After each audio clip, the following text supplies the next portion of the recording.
Hello, hello.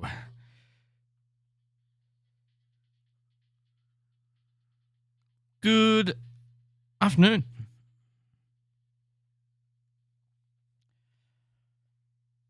Oh, excuse me.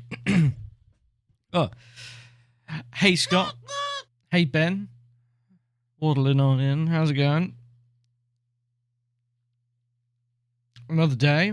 Another dollar? Doll hair? Well, it's the 25th of March, and it's a Tuesday. It's my father's birthday today. That's why 25th is of importance to me. Yeah, we're just gonna play more.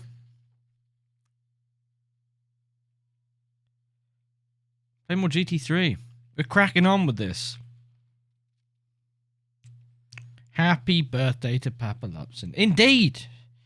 He's got the day off work today as well. Don't know what he's up to. He might be going out for a meal tonight. I'm not sure, but either way. Here's to hoping Father Loops has a good day. Yeah, like I say, we're gonna continue on with GT3. So there we go. Get some home music, shall we?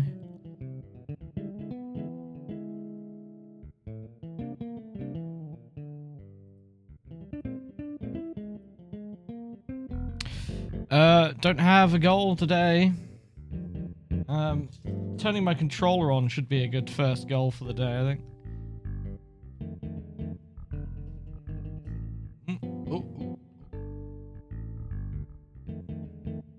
My coffee out of the way before I dunk my cable in it.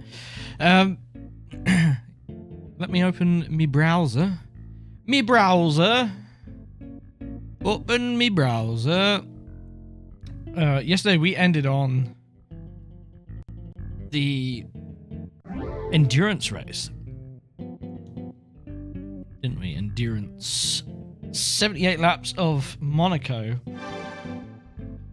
All I'll say is I'm glad it's behind us and that we only have to do it once more later on in that F1 championship. But you know what? That's probably going to be like the last thing we do in this playthrough. Feels like a suitable thing to end on.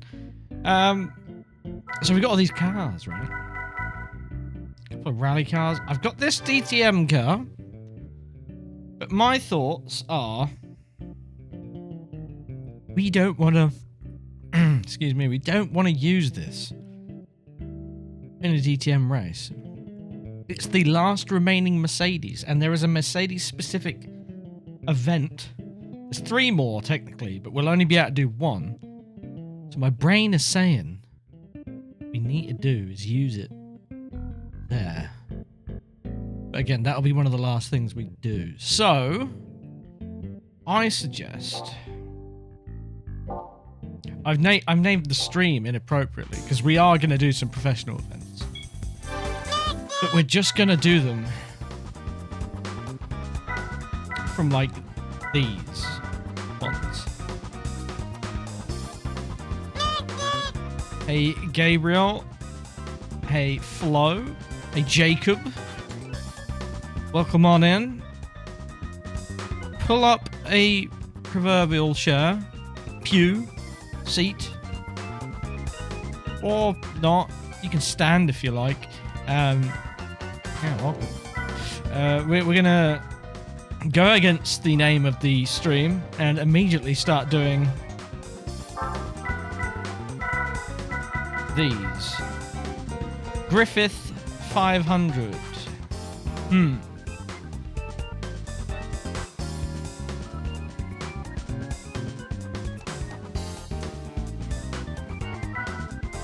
Do we have the Cobra? I don't know if we do, you know. Speedster and Vauxhall? The XC12? Is that just covering all bases? I don't think we have Opel. No. That's not where Voxel is.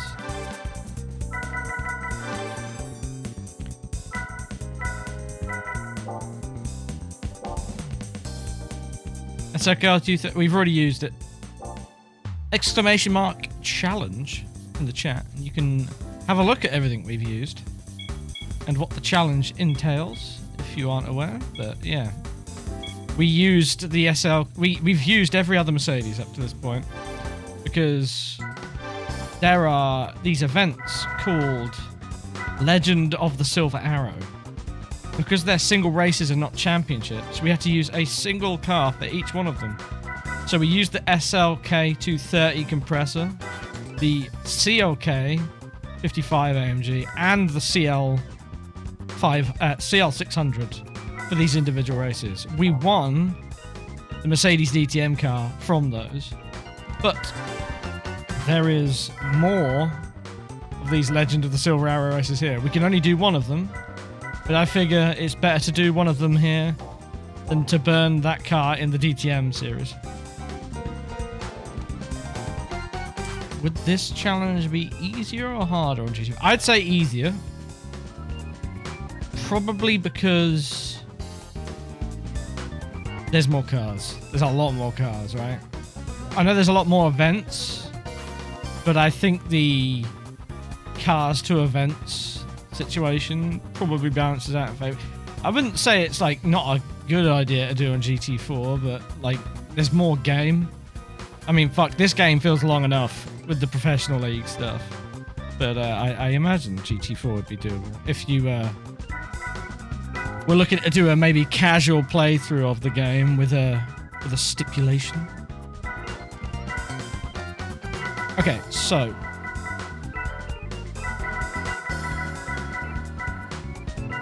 I think we do Spider and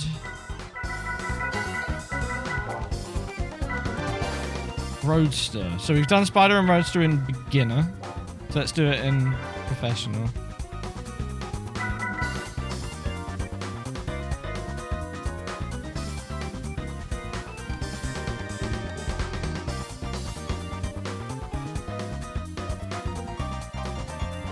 Sorry about that.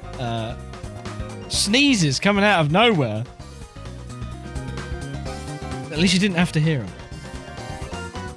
I feel like I'm ejecting a demon from myself. I'm definitely getting sick with something. I don't know what it is. But... Throw the randomizer on for ultimate pain. Yep. I do look forward to when I do feel like playing GT4 again, because the randomizer will have... You know, it's already got an update. But I'm sure it will have even more by then, because I doubt I'll be playing it again until the earliest being like the end of this year. Okay, so... Maybe we can use the S2000. Have I used the Del Sol? I think I did, didn't I, for the other ones?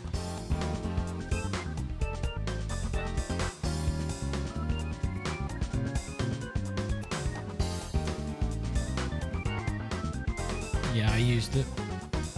So we've got the S2000 we can use.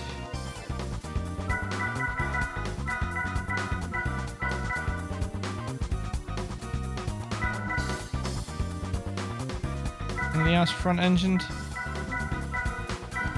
Used all the MX-5s. I know there's two S2000s, but we can only access one. Well, there's actually like 4 S2000s, but we've already used the Spoon S2000. We cannot get the Mugen S2000. The Honda S2000 we can't get either. The Type V we can buy. So I say we go buy that, and then maybe we use the roof.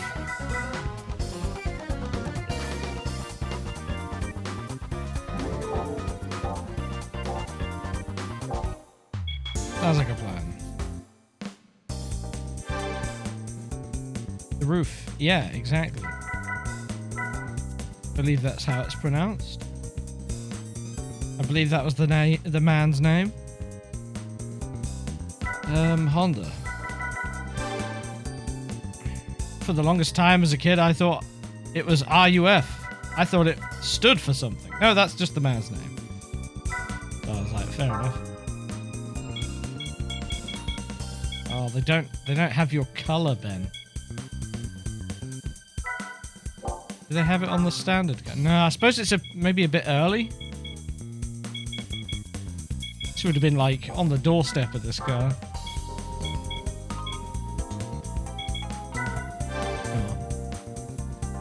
AP2 only. Was it? What was the name of the color? Nürburgring. Was it a Nürburgring color?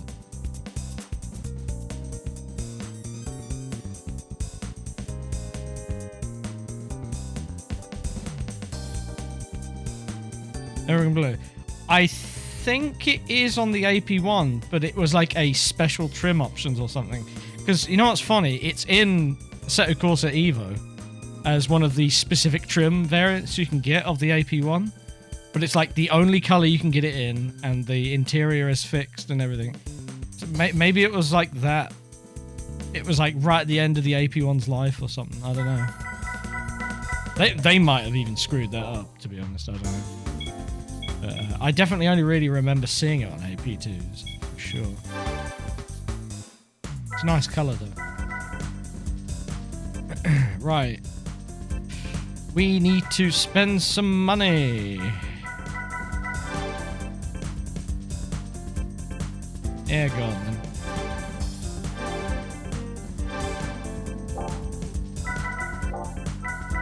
Nice that they let me turbocharge it.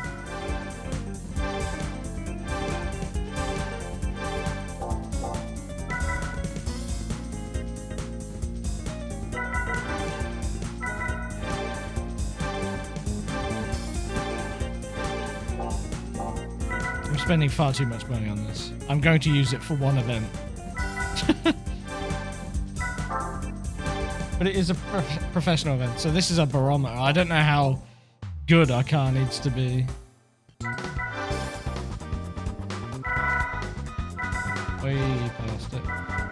Trial Mountain. I think we will use it for Trial Mountain, because I bought too much car for Côte d'Azur.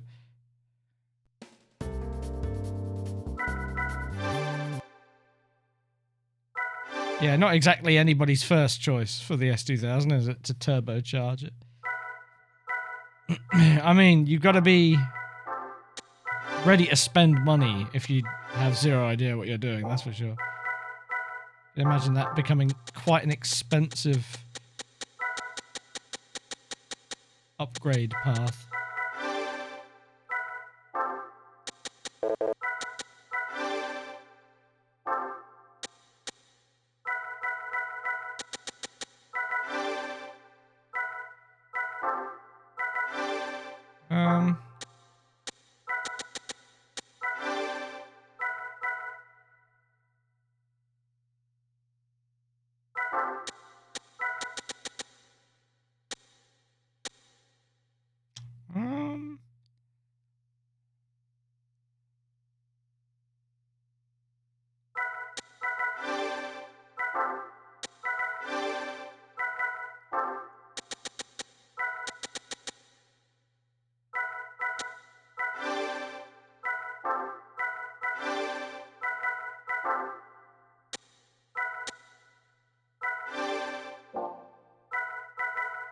That's good enough. Let's find out. Alright. First race of the day. Let's go get it.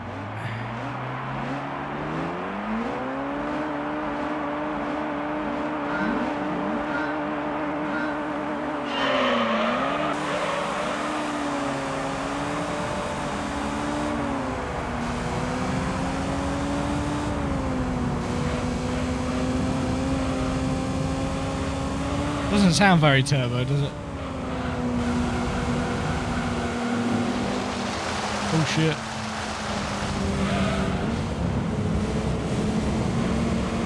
Feels a little unfair letting the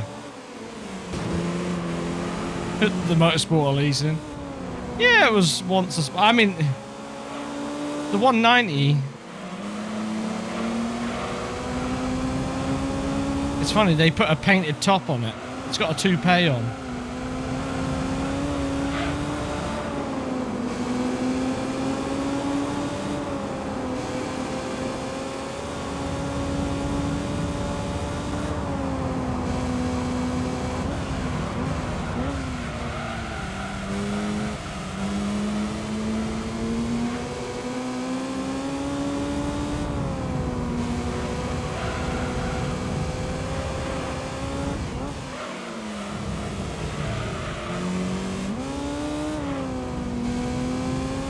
Well, I think I spent just the right amount of money, really, didn't I?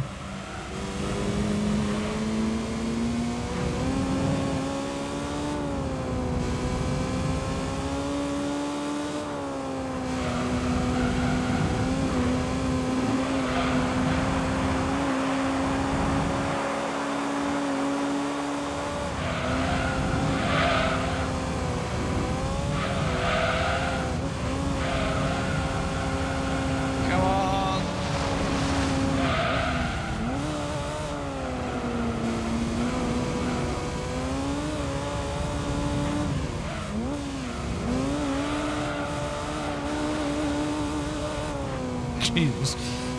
Well, unsurprisingly, having nearly 500 horsepower in your S2000 makes it a bit leery.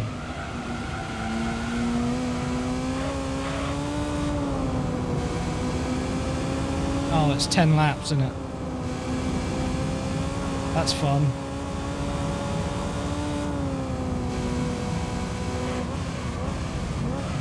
And the tyre wear.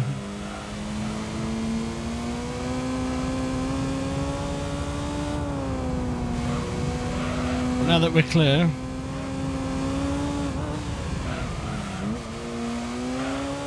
let's try and drive it a little more calmly.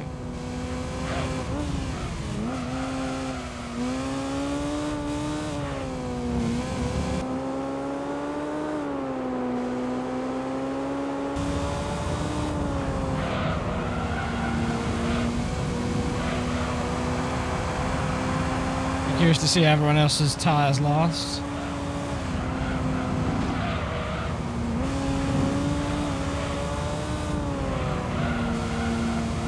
I don't know whether I should gun it and pit in the middle or try and make them last. I think making them last is going to be quite painful.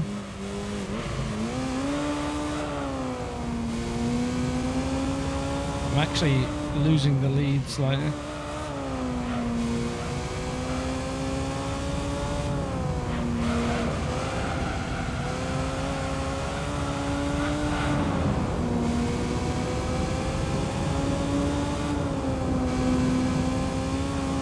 Let's just gun it.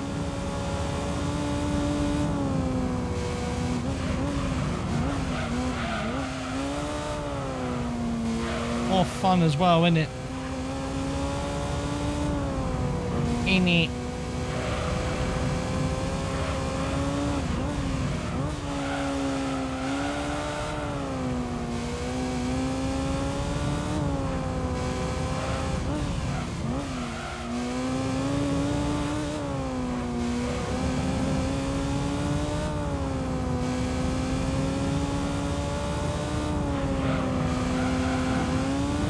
Jesus Christ!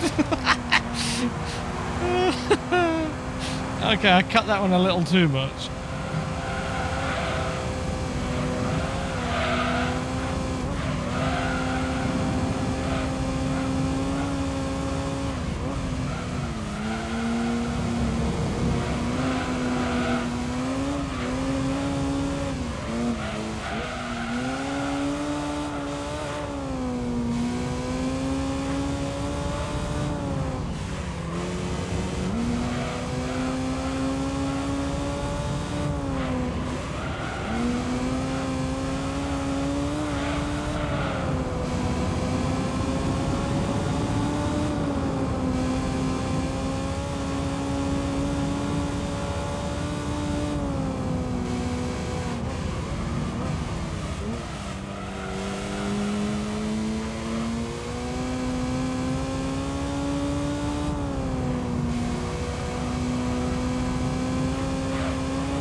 Oh, fuck.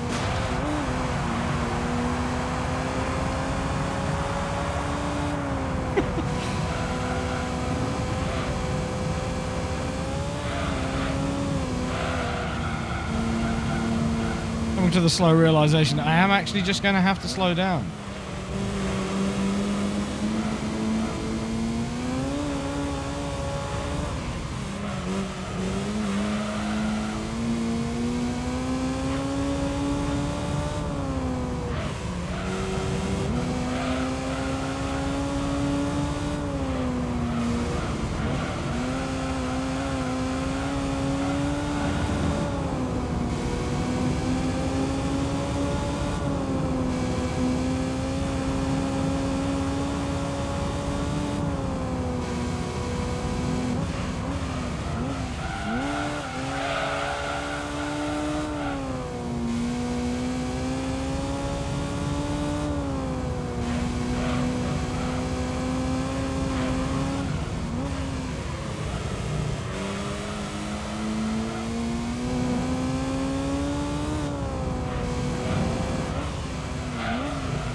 My God, we made it. It's impossible. Magic of not going flat out.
I think the TVR is struggling with tyre wear now.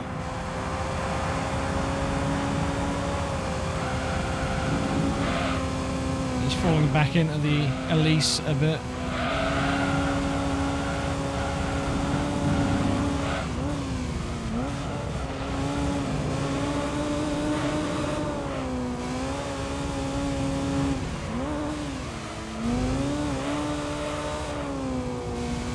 Having the best time. This thing's starting to get pretty understeer as well.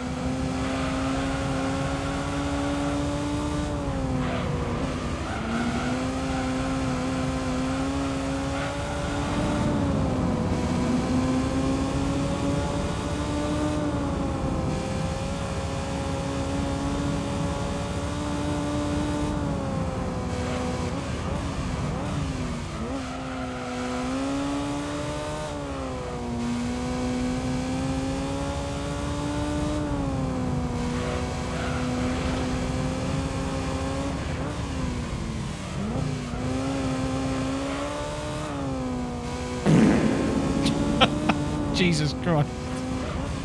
I was not ready for that. Oh, okay then. What fucks with the 20 bits? You know, I don't get bits very often on Twitch, so I forget what I put in the rotation for alerts. Farts do be funny. Cheers, Fox. Oh, what the physics?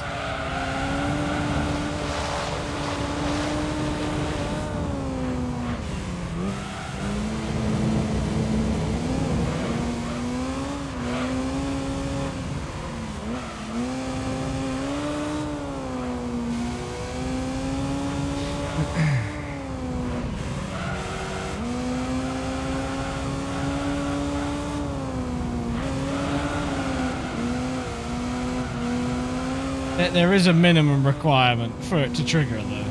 I don't remember what it is, but it's probably 20. But thank you for the 6 more bits. Oh no. That caught me so off guard.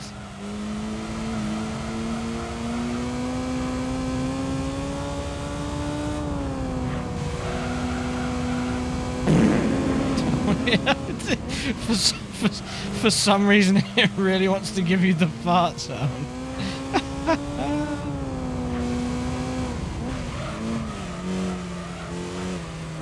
Jesus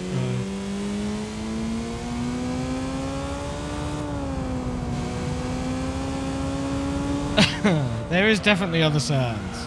I promise. It's been so long. Proper fart with reverb.mp3. Hey Tim.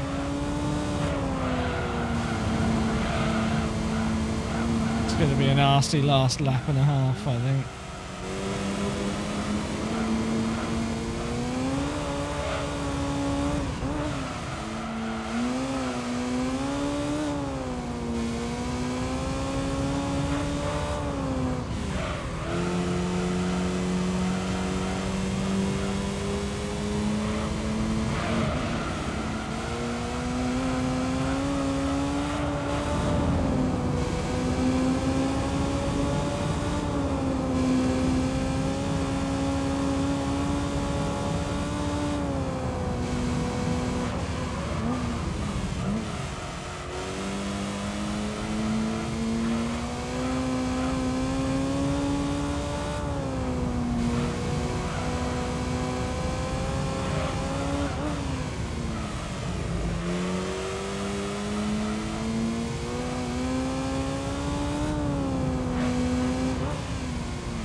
Does not want to turn left anymore.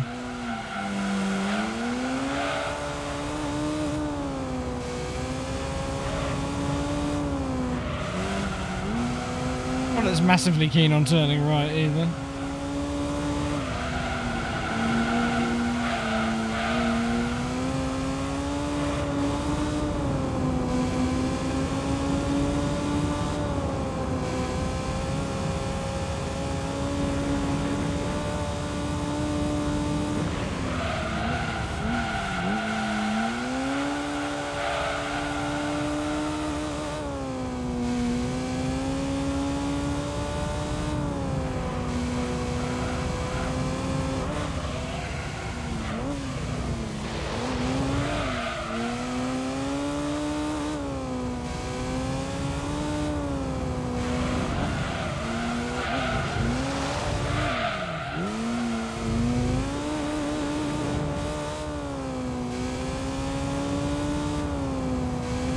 I think I was right not to pit, but bloody hell, that was miserable at the end.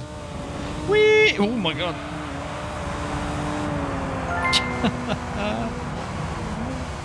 I think that would have been a major accident had it have been real.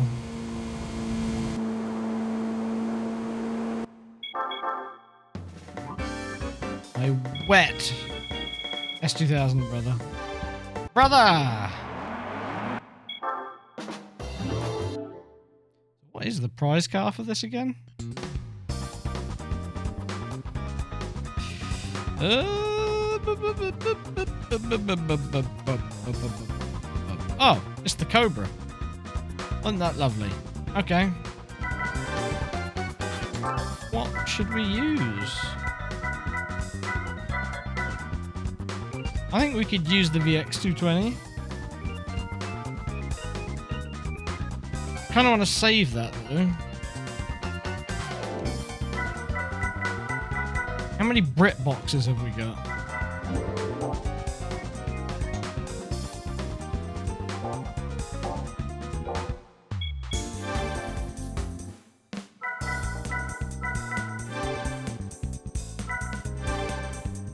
XK8.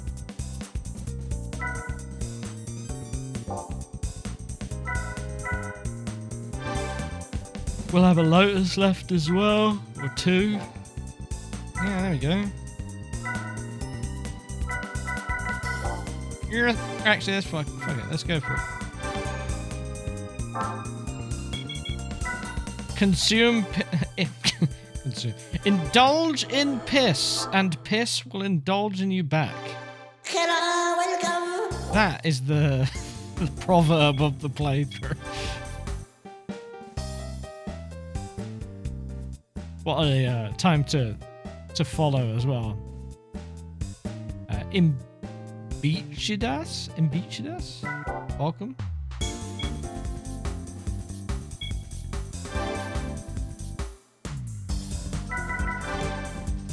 You mean we can't turbo it? What do you mean we can't predict the future?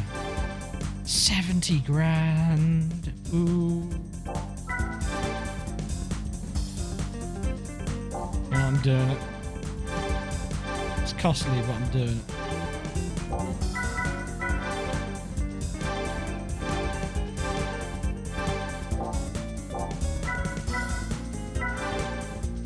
I swear to God, if this race is 15 laps, I'm not going to be happy.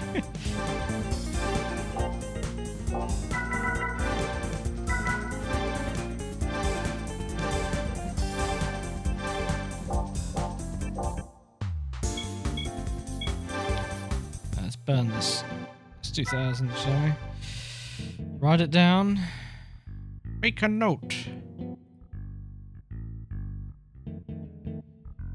Honda S2000 Type V.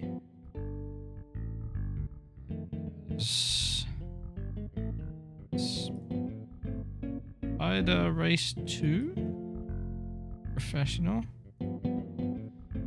No prize yet. Okay, right. Ta-ta.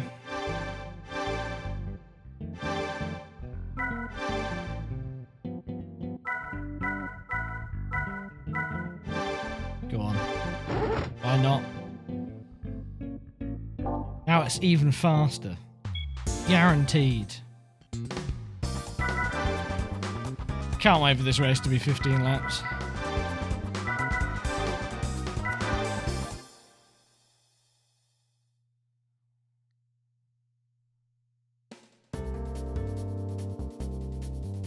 Yep.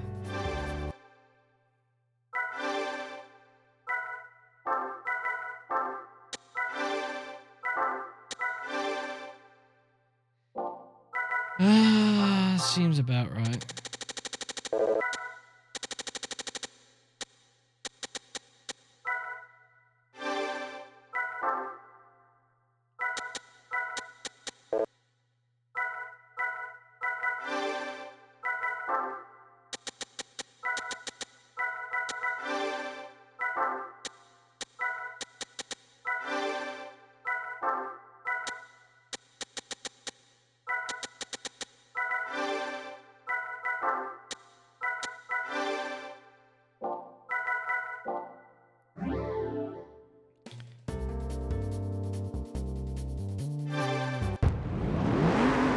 Actually, you know what?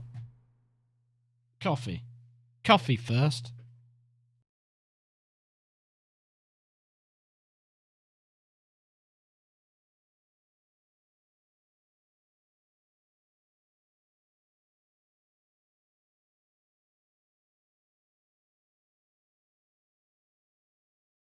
Wait, which is to say drink coffee, not make coffee. It's already here, fortunately. Could be 78 laps. I guess. Always look on the bright side of death. Boo-doo, boo-doo, doo-doo, doo-doo.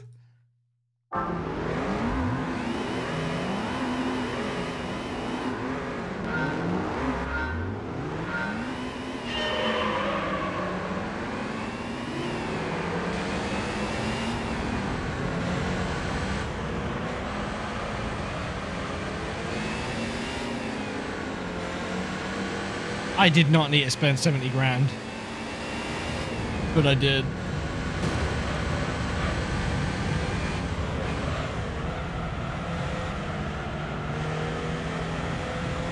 Anyway, we do have another 78 lap race around here to do later on, so don't get too ahead of yourself there, Johnny Tim. I am saving that. It's in a championship of 10 races, by the way. That's the best part. So it's 1/10 of the championship.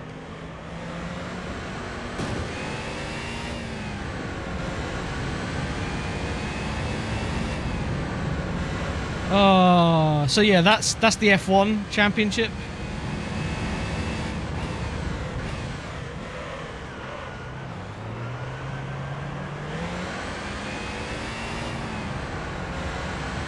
Hey MJ, good to see you.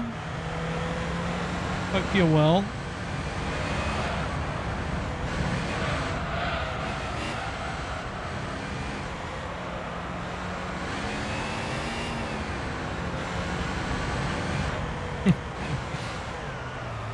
Well, not if I'm only visiting, Tim.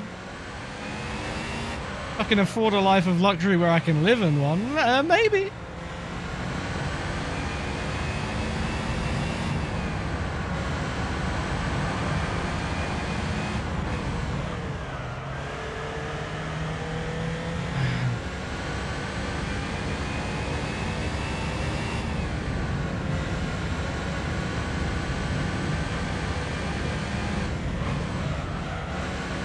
I do understand why people would like have residence here and then not spend too much of their life living here. Because as nice as I'm sure it is, I don't know if I could... It's too fucking bougie, you know? I know there's like more to Monty and all that, but...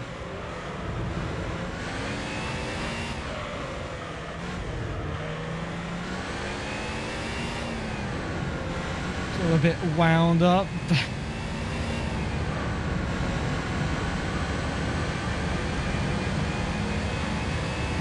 God damn it.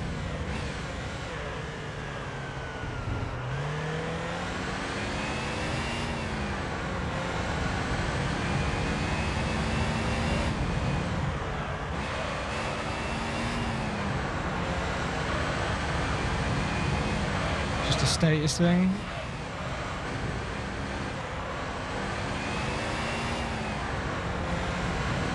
I don't even have Tesco Express.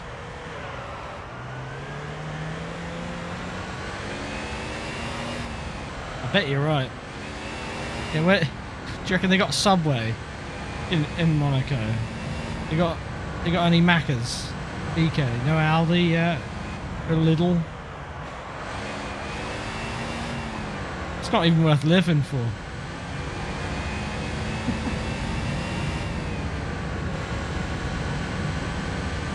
Can't check Google Maps. They must have some things like that, right? You know, for when the bougie cunts want to live like common muck for a moment. Nice has one? What, a Macca's?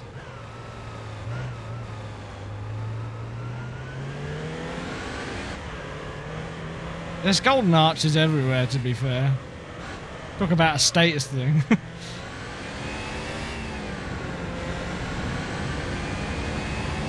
McDonald's in Monaco. Hell yeah.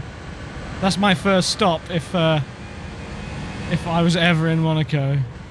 McDonald's.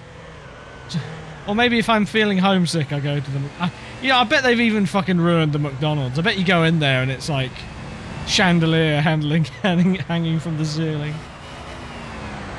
And one of the sides is fucking caviar. Wagyu burgers.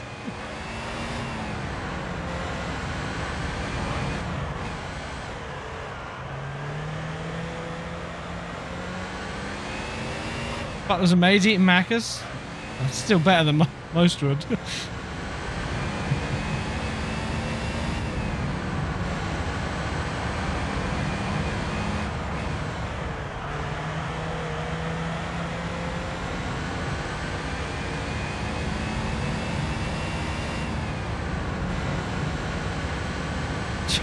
Jesus Christ. It's there on principle, isn't it? It's one of those things where it exists just to say it can exist. You go there and they don't actually stock anything.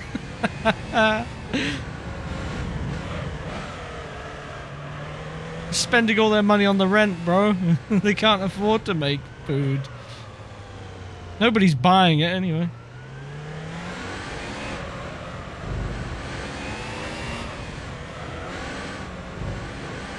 I wonder how much of a loss that place is operating.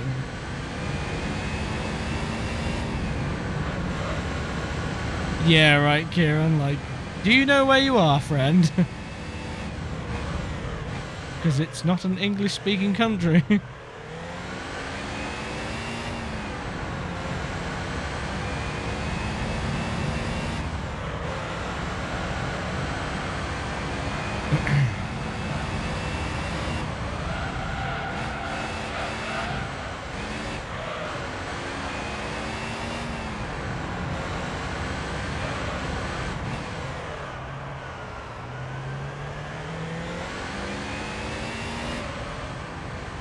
Whoa.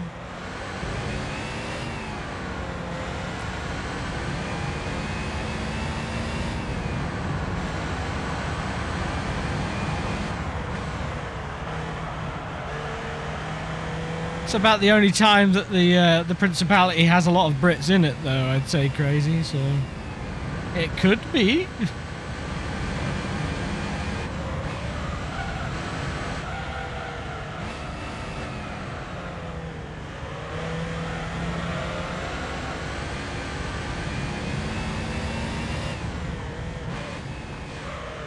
Money laundering. Isn't that a bit obvious, though? I feel like it would be... Everyone would be questioning why it's even there in the first place from the moment it arrived. Oh, it's for the tourists. Oh, yeah? I'm sure the tourists are thinking, man, I can't wait to land in Monaco so I can buy a McDonald's.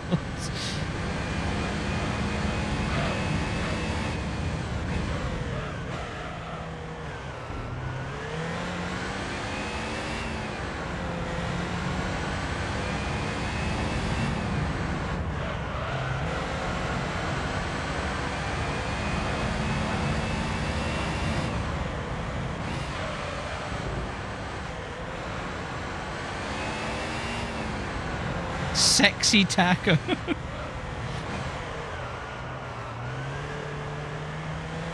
Hello, welcome. Oh no.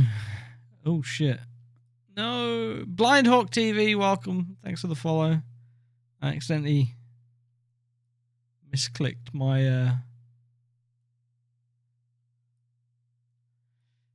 my OBS and now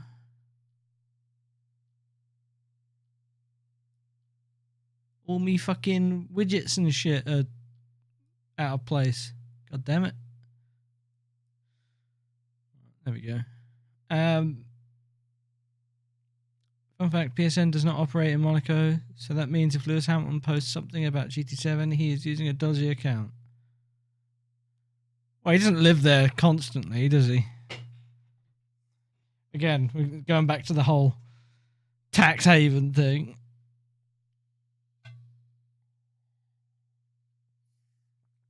Anyway, they host the the Gran Turismo stuff in Monaco, don't they? The finale, so that's pretty funny.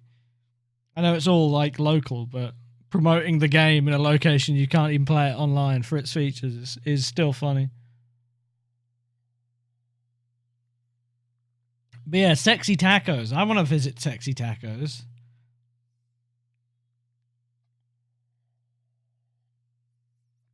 If the servers aren't dressed sexily, scantily clad, if they're not, then I'm not even interested. I like to think what makes them sexy is the people serving them. So you just have supermodels serving you the filthiest tacos you've ever seen.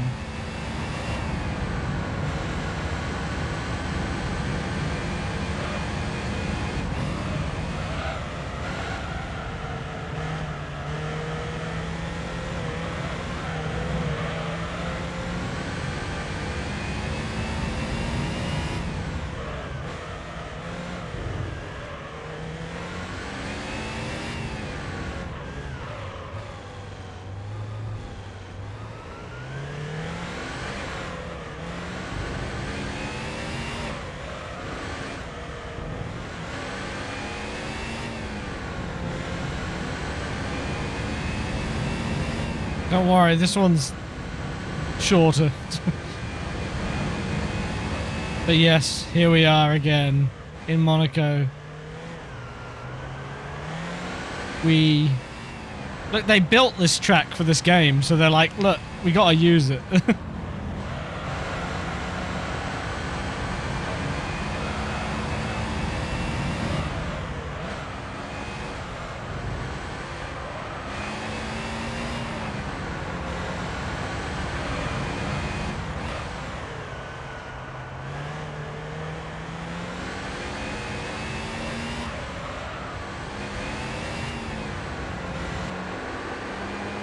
And the VX220.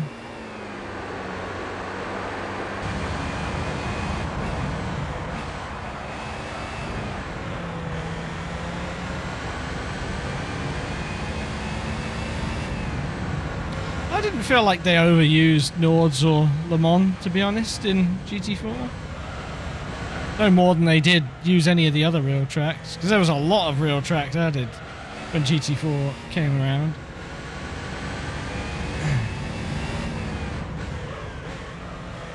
That was really cool. It's one of the things that really is lacking when you go back to the older games is... Where's my Suzuka? Where's my Fuji? Ow. Yeah, I consider this more real than the Tokyo track, because they actually race on this exact layout, right? So I'd say it's real. It's like how in R Factor they never called it Silverstone, they called it Northamptonshire. Or Northampton or whatever. Or Suzuka, they called it Matsusaka or whatever the fuck.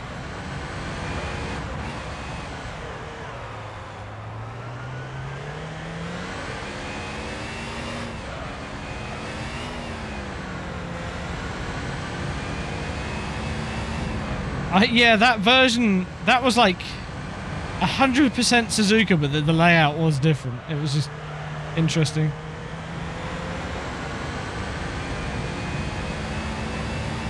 Kansai, that's it, and AMS 1 and 2, yeah. Suzuka being notorious for licensing fees. Although that seems to have changed a bit in more recent years.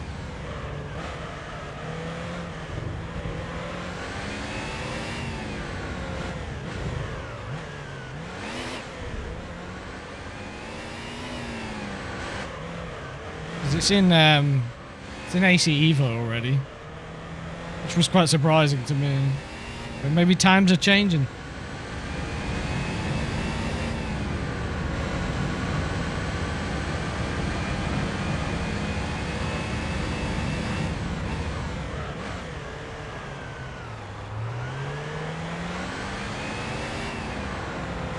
ACC, I figured it was part of a bundle deal, but probably not.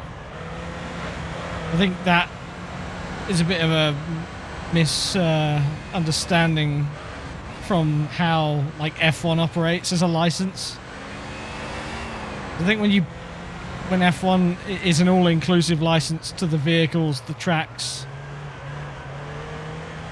the drivers, whereas I think pretty much every other motorsport you license the series, which maybe licenses the drivers, but then the cars and the tracks need to be licensed separately. But at ACC it made sense, right? Because it's part of the championship it's in. I imagine within negotiations you might have a bit more ground to stand on for negotiating licenses if you have a real reason like that. That it does loads, but yeah, I wasn't expecting it to see it there day one in AC Evo.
Yeah, I never really gelled with any of the GT Sport or 7 original tracks, but I didn't really spend too much time with them.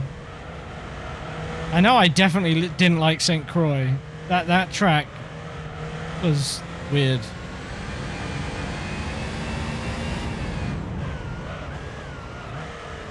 Far too long. Far too much waiting between corners.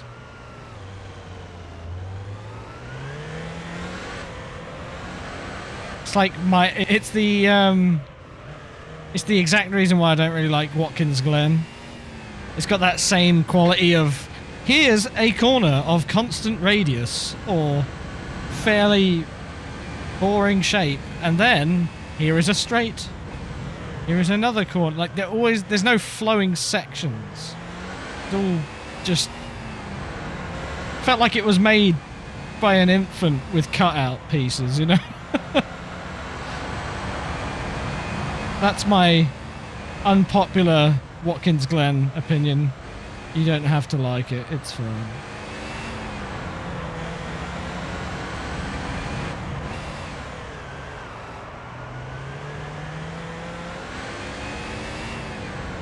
The new GT originals feel like they're just missing a bit of that creativity, because it feels like they're being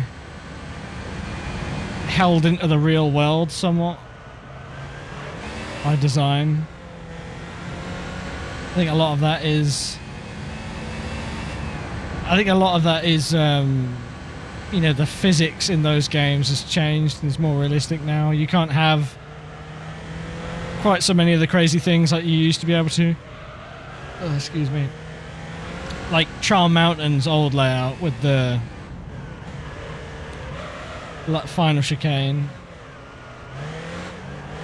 is literally just a trap for flipping cars over. But I would still have had it.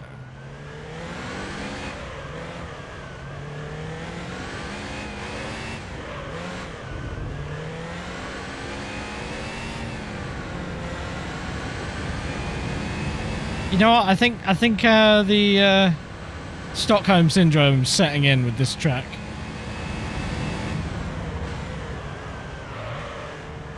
I think I like it.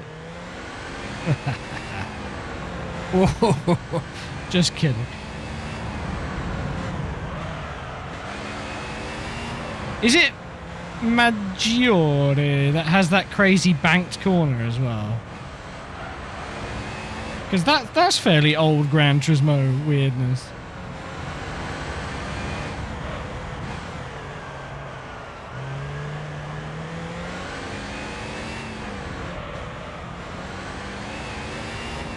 I didn't like the turn 1 complex at that track. It felt very clumsy. Bit odd. It's like a 90-degree left.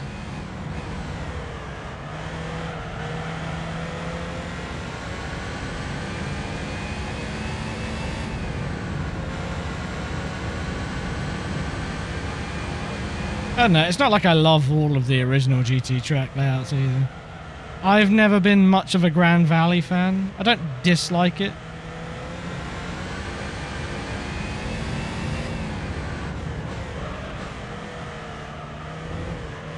I prefer Apricot Hill to drive more, I think. Midfield is definitely better to me.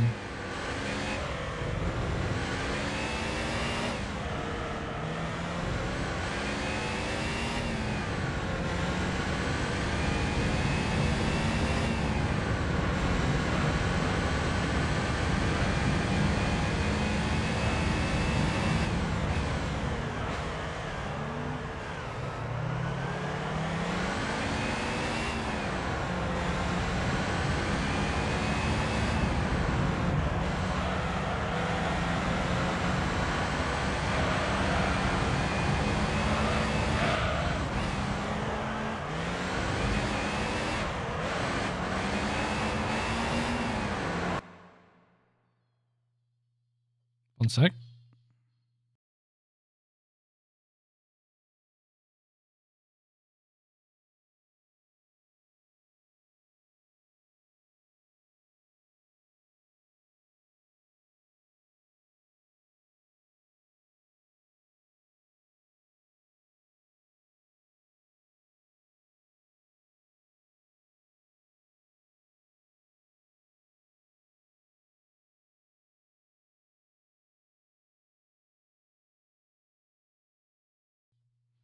I'm back.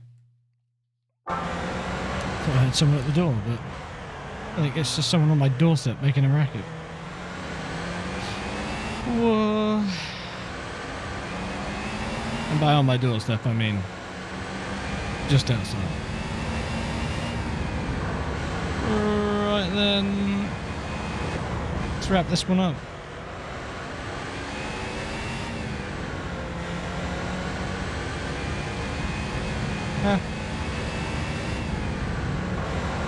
Autopolis is cool. I was watching a video of the 1991 World Sports Car Championship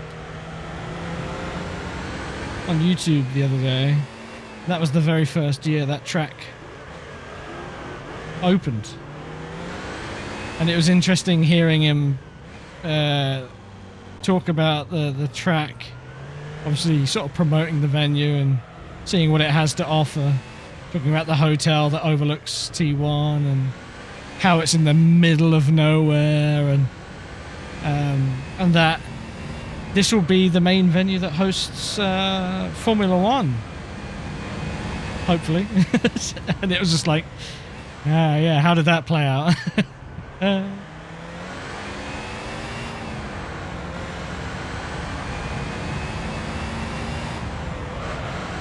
It's always fun going back to like old videos, especially at new venues like that, where they've got these big plans and you already know the outcome, so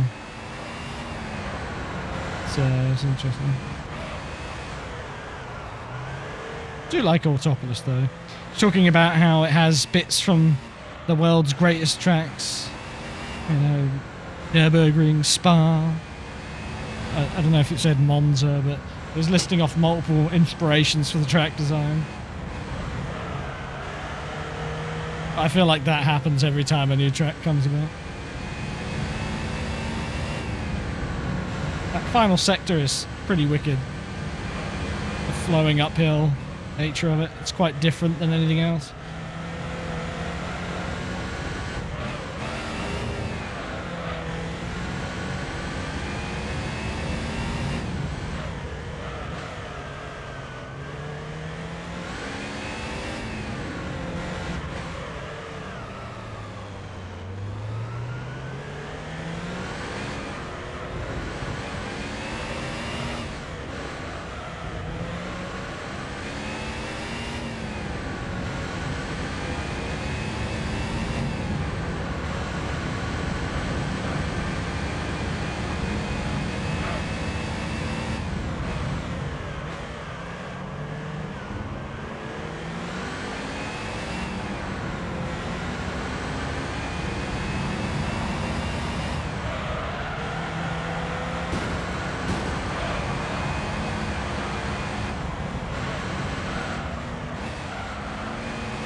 What's this about, Scott? Is this about the World Sports Car Championship?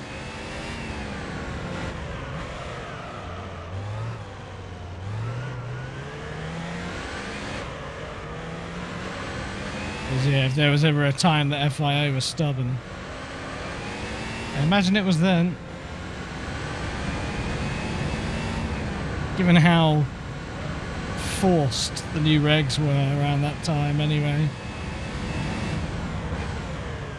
I don't know the specifics of the talks, but I imagine it's all those people that wanted to run their old engines. Like, oh, well, give us a class structure for it, sort of thing. Instead, they were met with hundreds of kilos of ballast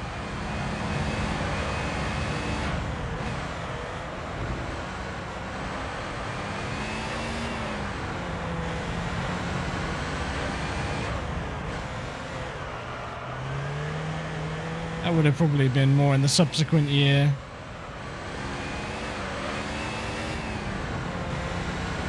You joke 255, but like that's quite literally the kind of levels they ended up getting.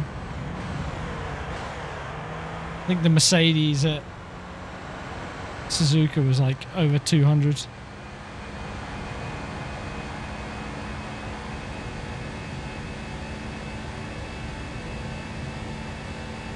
I think the main point was that it slowed them down a lot.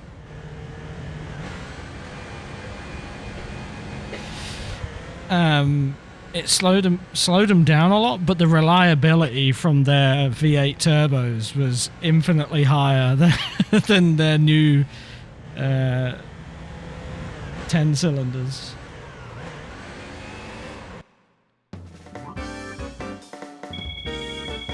The Mercs were especially raw on the reliability. Yeah, I did spend 70 grand on the engine tuning though, which in hindsight I wish I hadn't. Could have rolled for piss, but I didn't. I assume you can get piss on this thing anyway.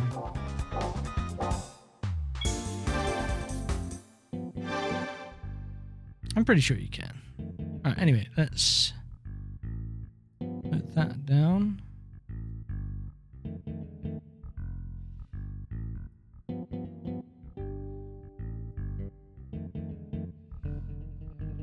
Vauxhall VX220. Shelby Cobra.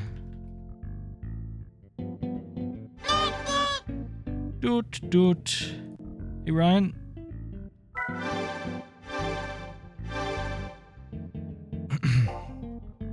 Okay.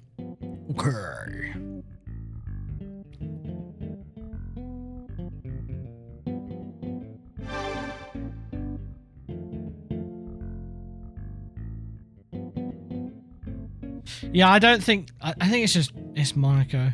The AI are so bad there. That was on Racing Hards, and it comfortably did 15 laps without flinching. It had like nearly 300 horsepower in it, but I reckon you could run it with stage 1 or 2 engine tuning and still win comfortably, because I was over a minute ahead of second by the end, so... They're just so bad there. Okay.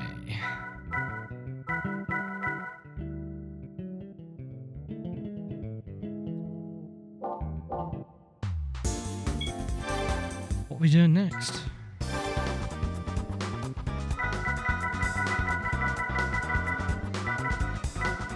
Turbo,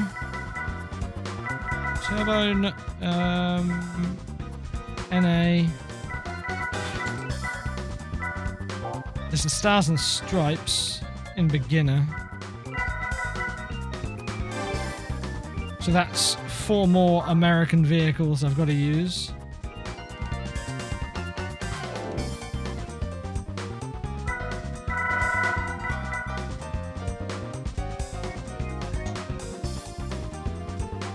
Cars here I haven't used road car wise anyway. It's the Cobra, Viper GTS, Camaro Z28, and then there's all these Acuras.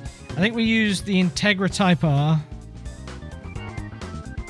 CL, and the NSX maybe.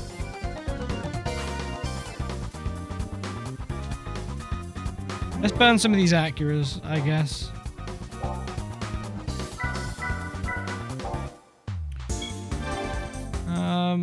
Could use the Cobra.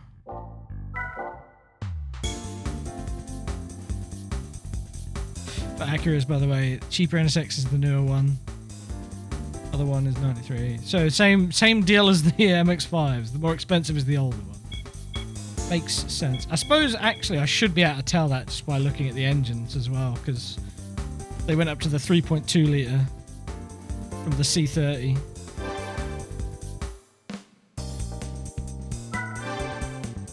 By that point, anyway.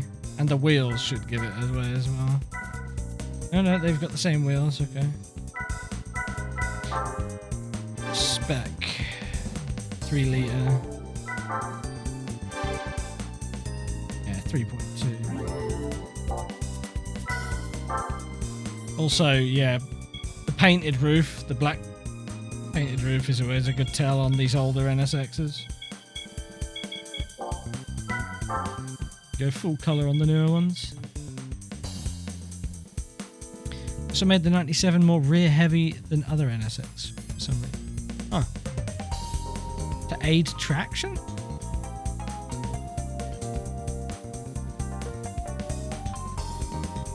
That's interesting. I'm a little... Okay, right. I shouldn't be worried. There's plenty of front-wheel drive cars to use. So let's just start off with this, I guess. Yeah, I think in Gran Turismo, all the pre-3.2 litre engine updates, which is pre-97, they're all 3 litres, and they should all, I believe, have black painted roofs, but I think it depends on the game. I don't know. I don't even know which one, like how realistic that is. I know that the early 90s ones had the black roofs, but I don't know when they made it like something that was painted as well. Okay. I don't think I'll need much.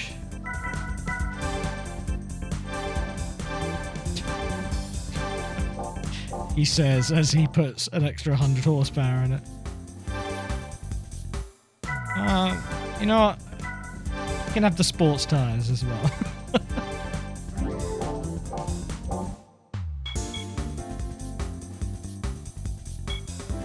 I doubt this will make a difference, actually.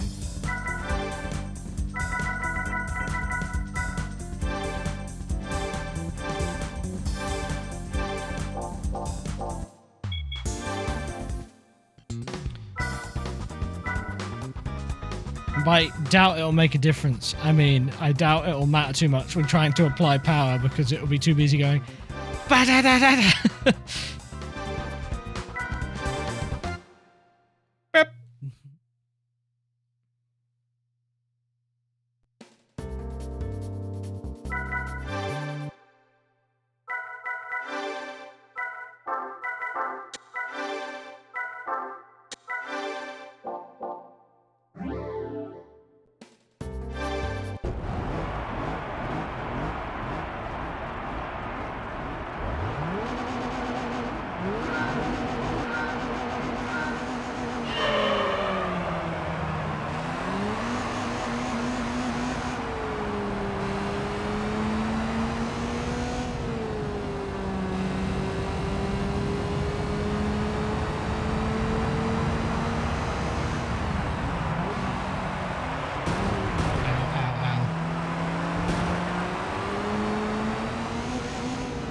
Oh, there's a Cobra in here as well, nice.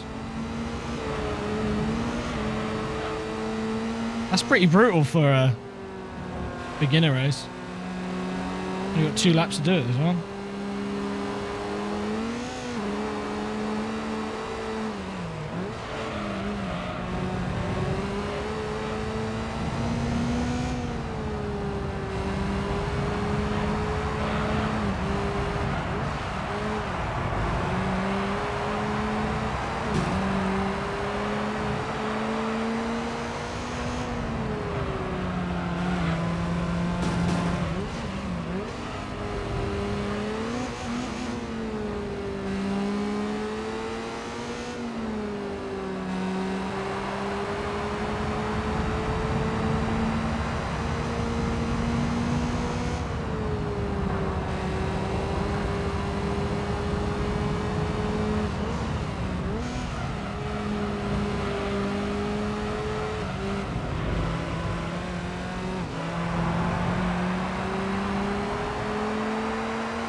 We've already done those races with the C5R, I think.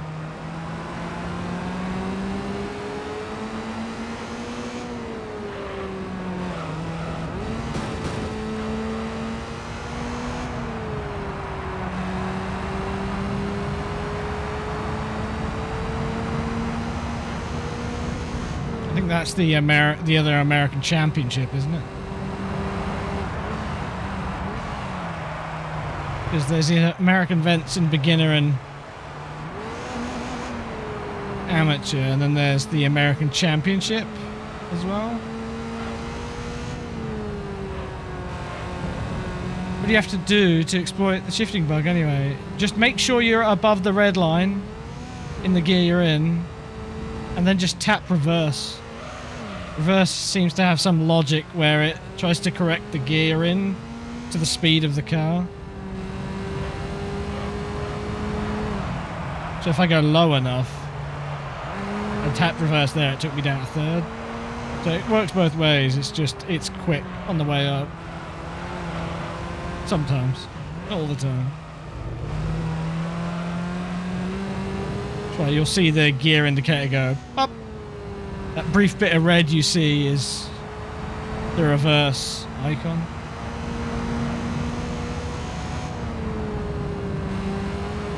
It is definitely interesting how that leads to the car still accelerating while trying to correct the revs and the gear to where it's meant to be.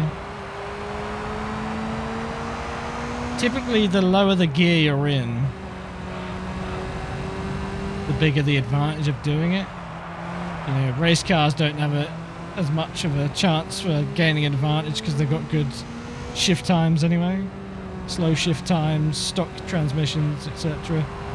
gain the most. So a car like this, I think, is gaining a bit.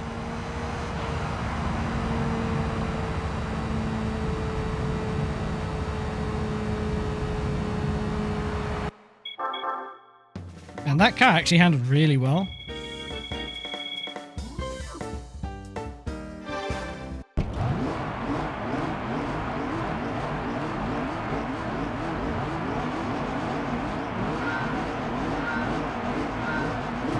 Actually didn't sound that bad either.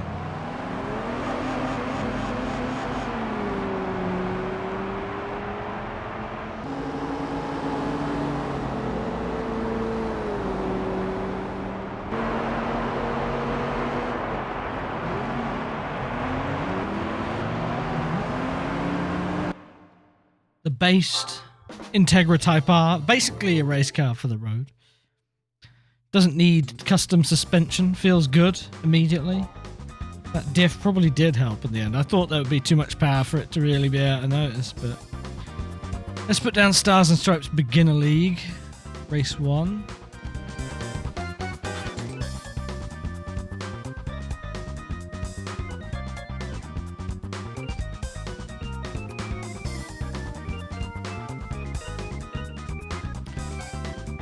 Acura.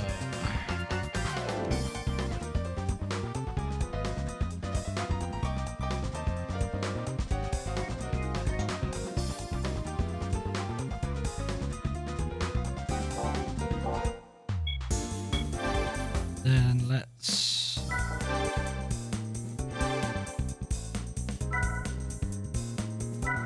question is, if the Integra can do it, can the Type S CL? I want to believe.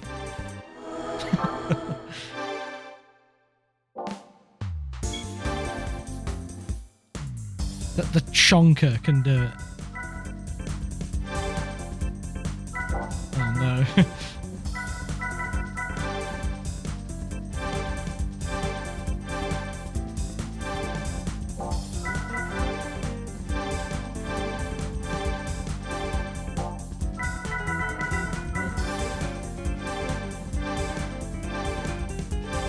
It's a lot of power.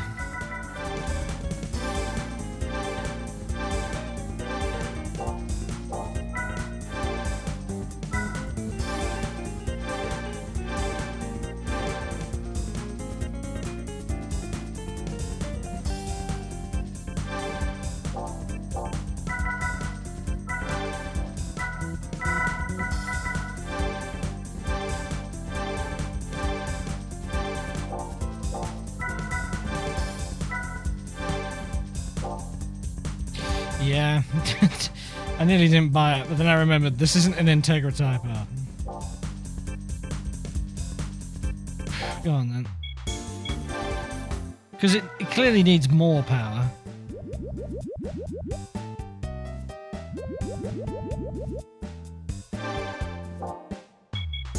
And now if we just change the wheels out for something a bit more racy, surely.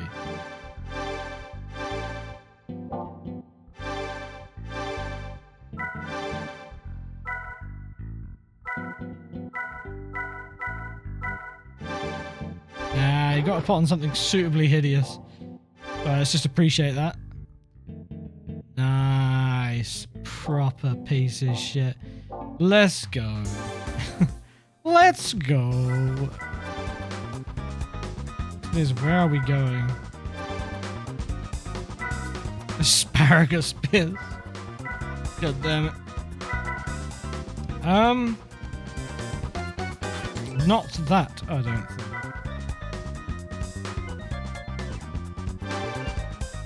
I think the long corners will make it struggle.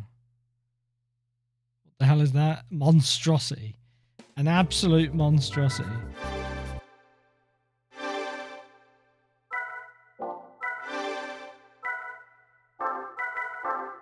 And it's going to drive like one too.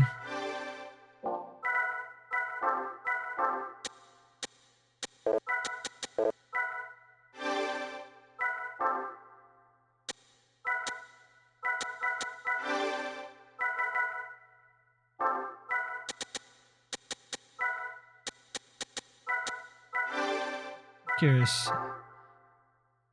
how that works out.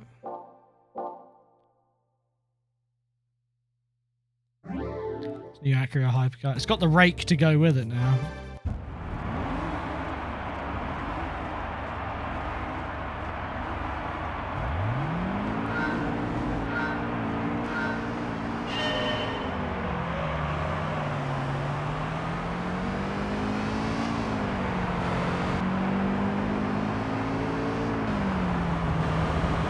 Choo choo, motherfucker! Ain't no stopping this train! Oh my god, it actually handles. What the fuck? Ah, this is fake. Not even real.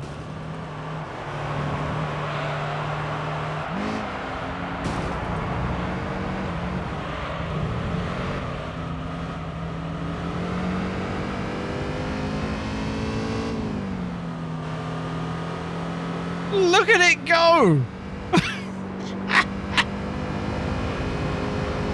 See you, motherfucker! I do think that's a base Corvette at that.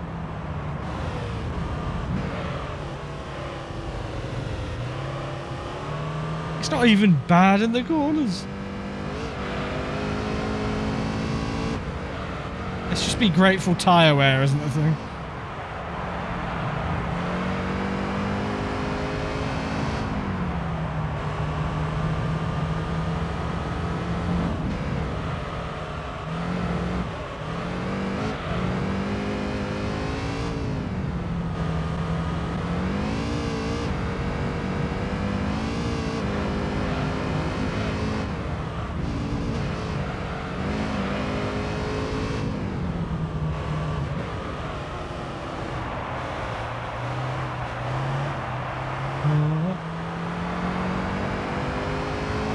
I'd be curious if I could be asked to test what this is like without the rake, because it feels like it's really helping the front in combination with that front anti-roll bar stiffness.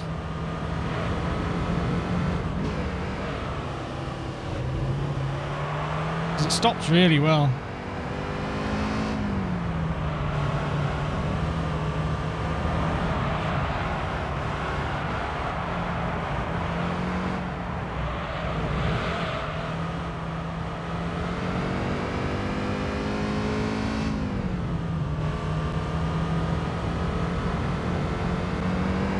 Leading the pack.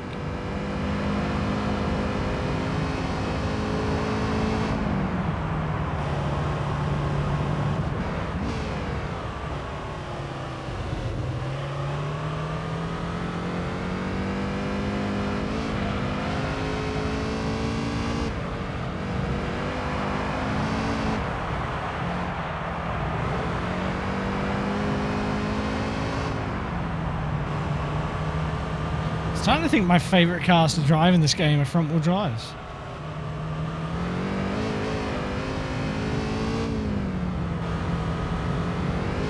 As long as tyre wear isn't involved.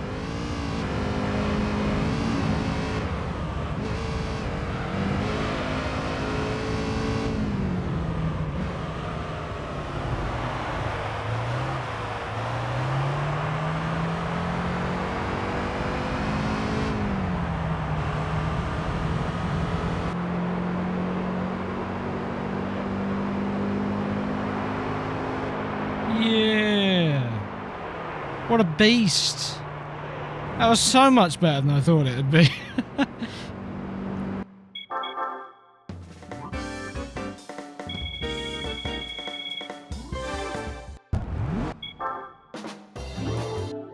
Another one.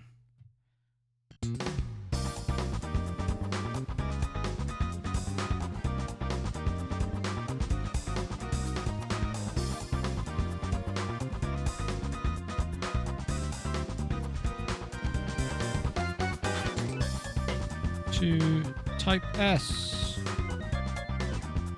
There you go.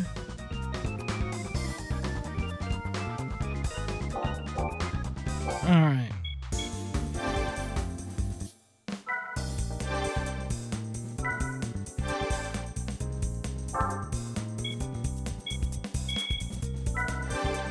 Gotta be that pup. Hell yeah. Look at that thing.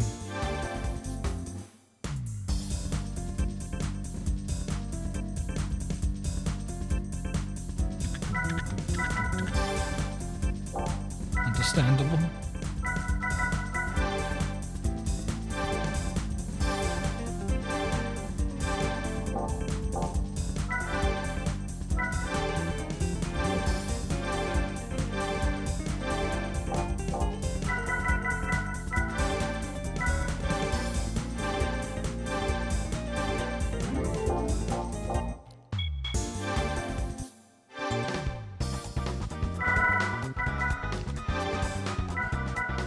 So what are the cars?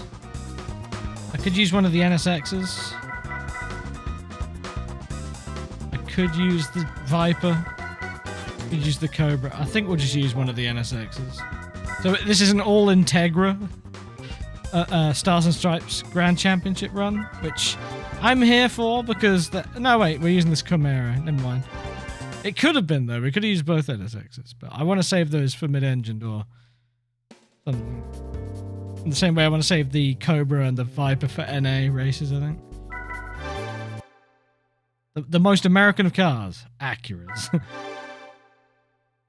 At this point, they might as well let Toyotas in, right?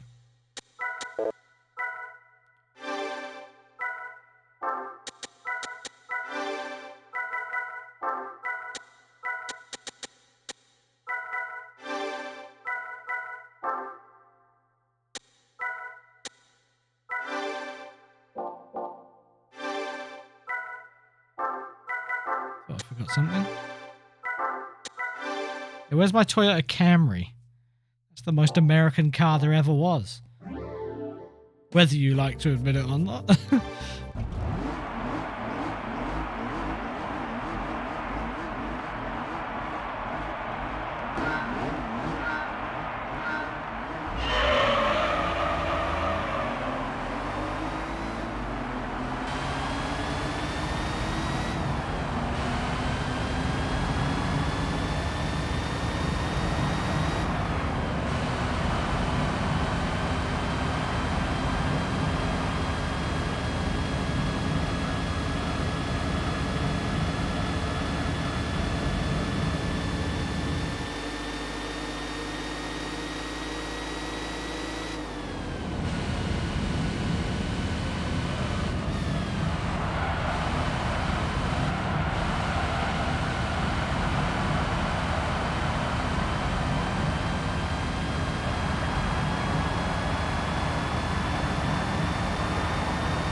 A real vacuum.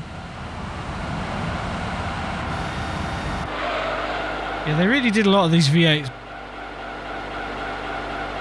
bad and dirty. Look at that purple though. What a lovely colour.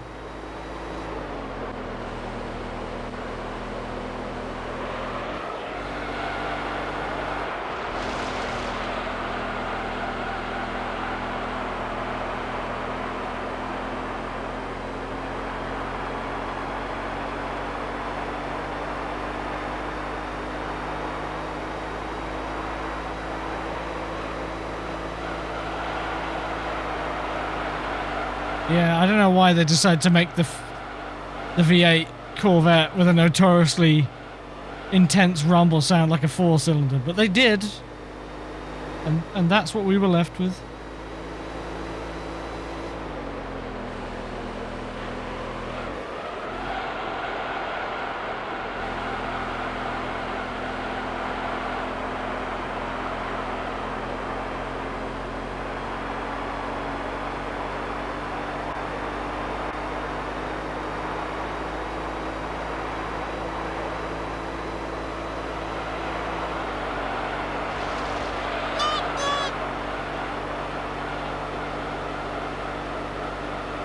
Hey, Drew.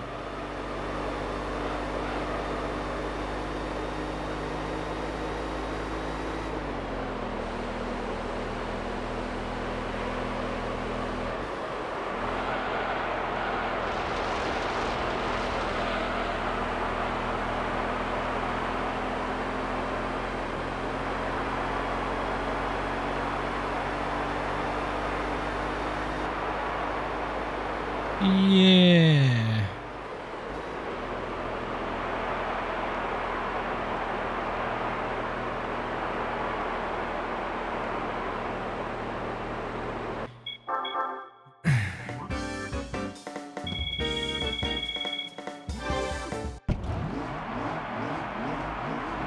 Okay, write this one down. It's race 2.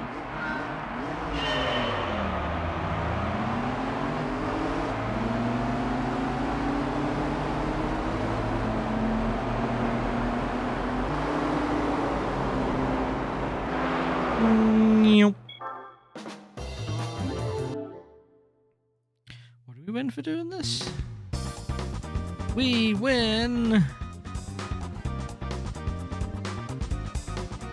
Oh, car we've already got unused, or had unused. That's fine. I was expecting that. If I was smart, I would have done these first, but whatever.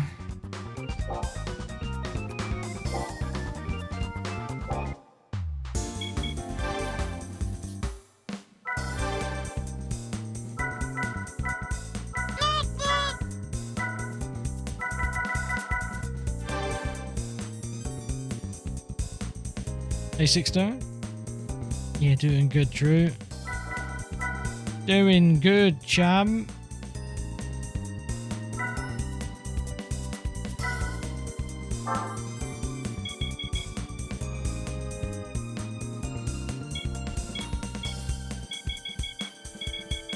The blue looks way better, but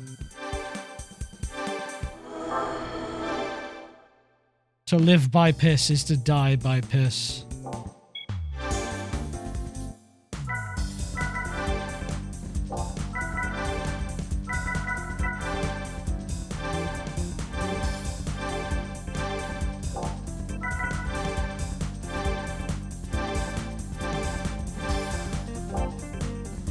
Butt piss? No. Filthy animal.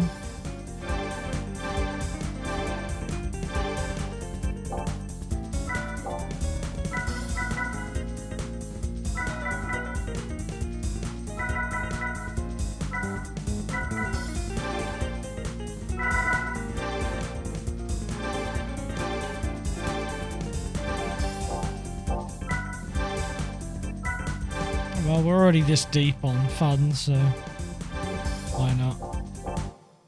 And an oil change while we're at it, why not?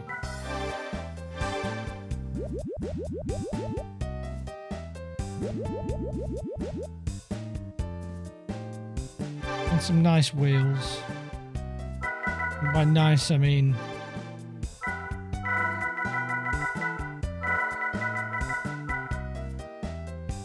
Yeah, go on then.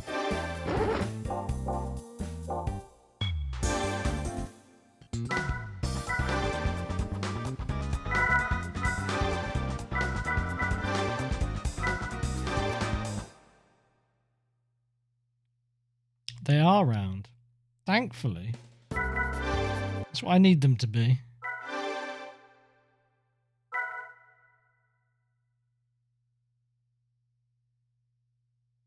Nice, Drew.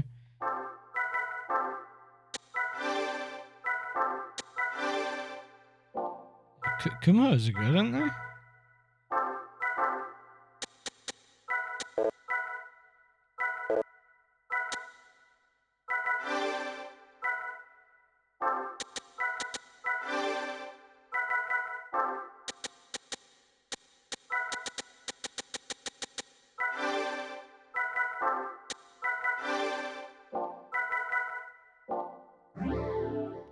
Alright. Time for newmies.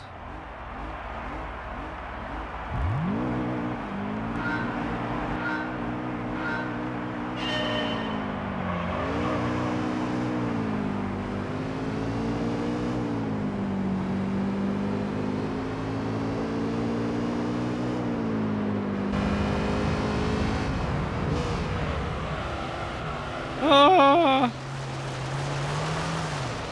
Is he reading the chat?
Teddy bears with cocks? No! No! These tired squeal sounds are implanted in my brain for where? For there. Hey, Clark. Thank you for the 10 months. And ain't they just... It's Gran Turismo 2's ones for me, but...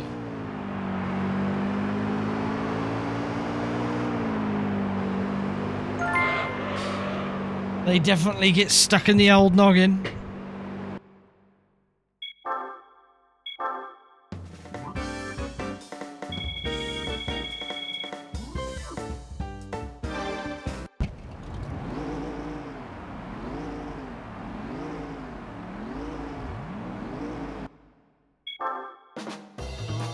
Okay.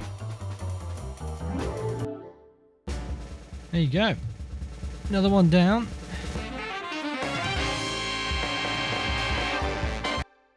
Boop. Skip.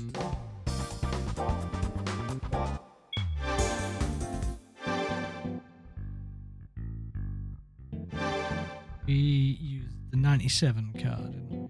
Let's write that down.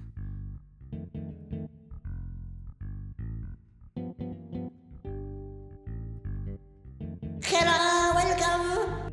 7. That's Stars and Stripes race 3. And then we got a Chevrolet Camaro SS, which you've already used, so we're gonna have to sell that immediately.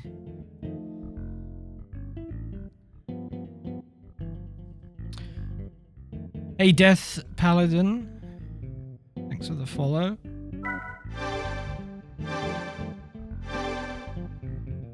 Yeah, I think a lot of us have spent a lot of time with this game when we were younger.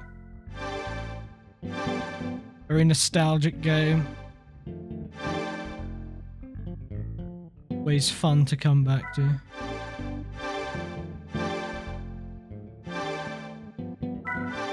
Ugh. Those wheels. Hard to look at. Okay, so we now need to find out what we're doing next.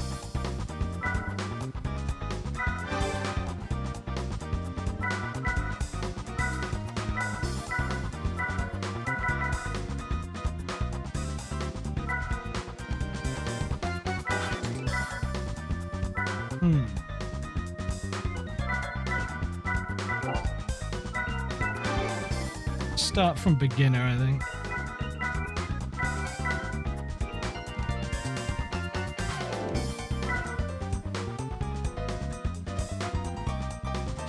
Low end MR. Let's do that.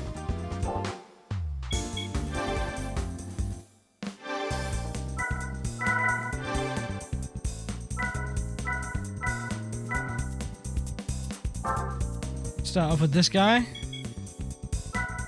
And super bright yellow, which, you know, very apt name for the color, I think.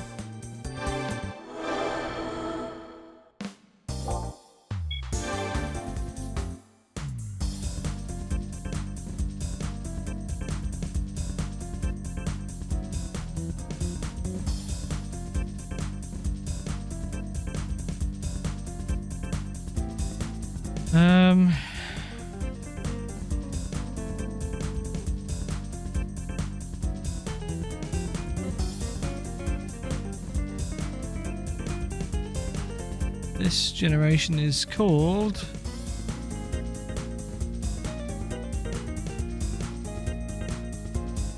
ZZW30. No, that's the engine.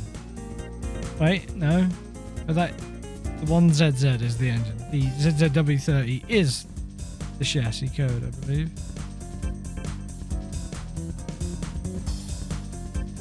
The W30.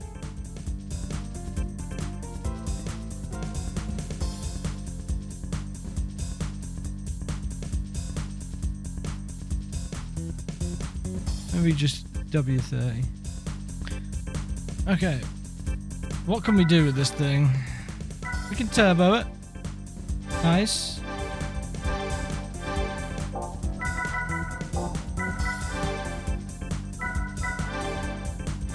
I'm hoping this is enough. But it might not be. I'll put the tires on as well.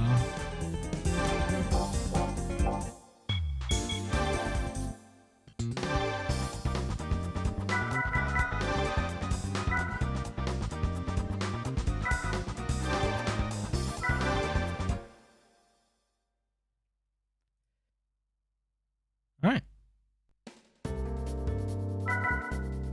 Oh, it's they literally just put these two cars in there, I guess.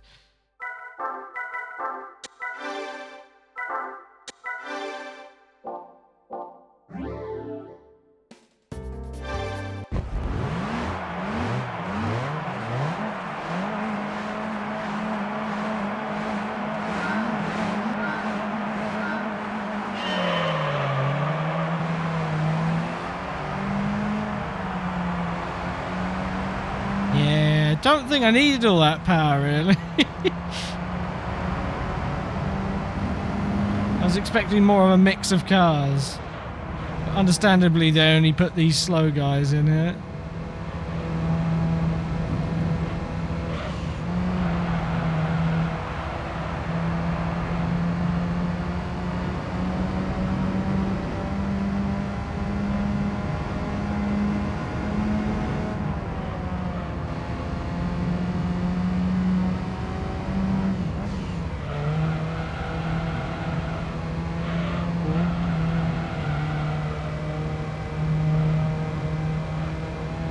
It still feels very low on power when you're going up a hill, though.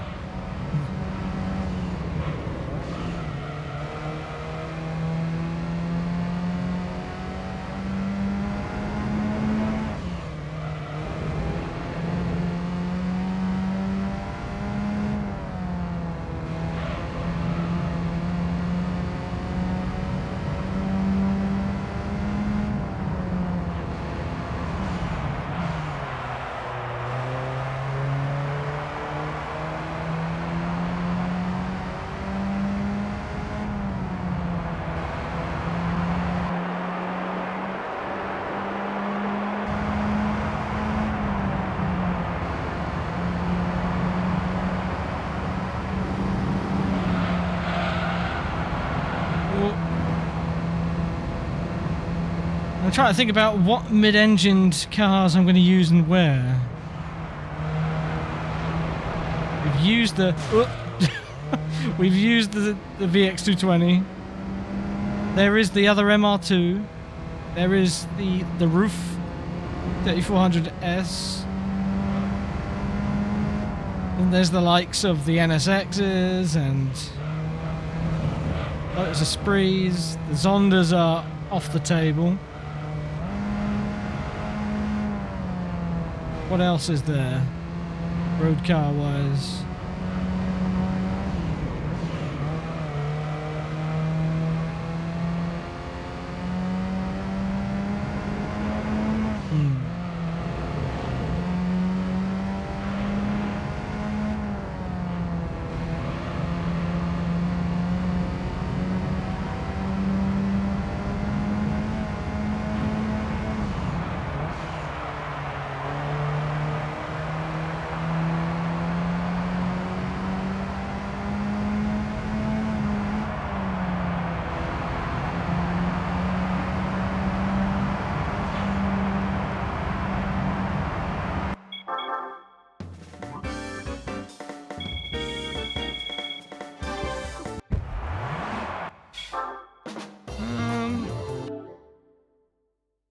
I don't know if it has a car list available here. No.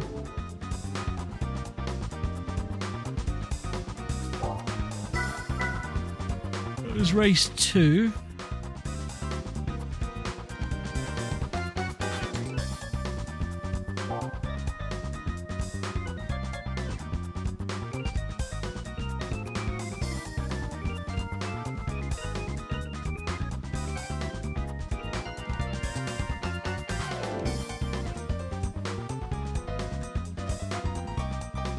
The prize for this anyway. It's an MR2. But what kind of MR2? It doesn't say. God damn it.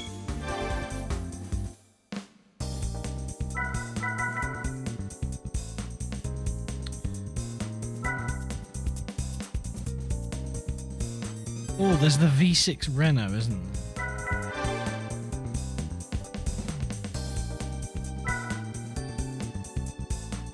I know you can get the Clio Sport race car as a prize from the Super Speedway Enduro. Don't know if you can get it anywhere else. Let's have a look.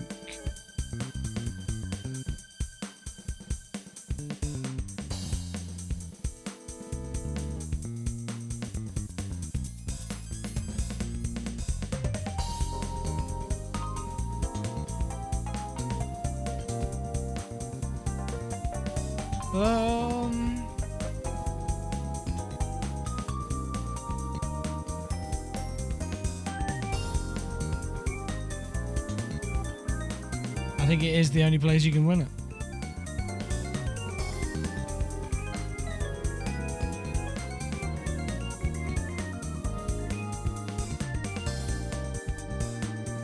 Okay. So we know what we're winning from there then. Yeah, but what about the Falcon?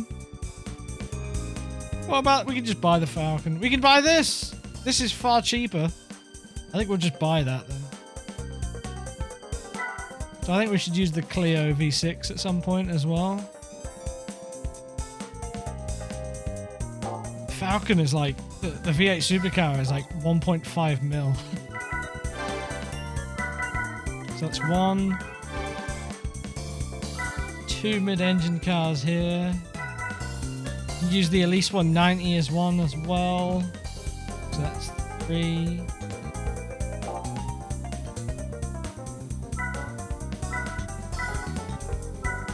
Technically the Jag as well. A lot of money though.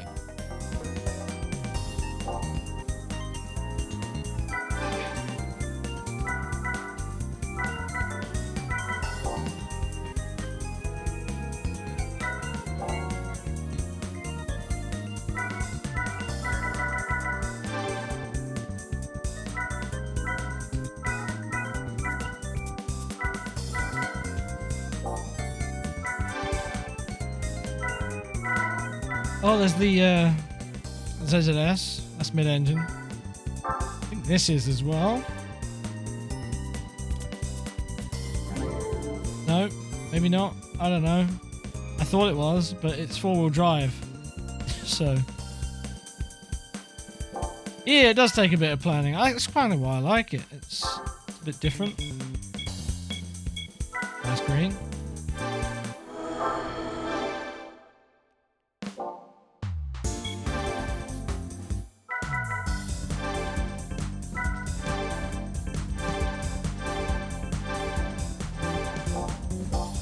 To be honest, I could have just used that stock. I'm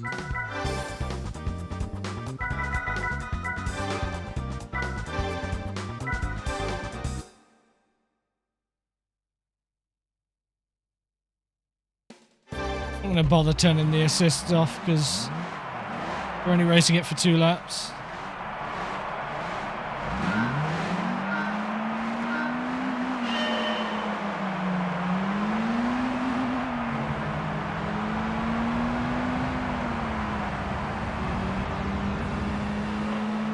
I don't think I'm going to buy the MR2 in the hopes that they win, that I win that MR2 and I can use it, but chances are it's going to be the one I've already used.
This car feels great. Moving some as well.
Okay.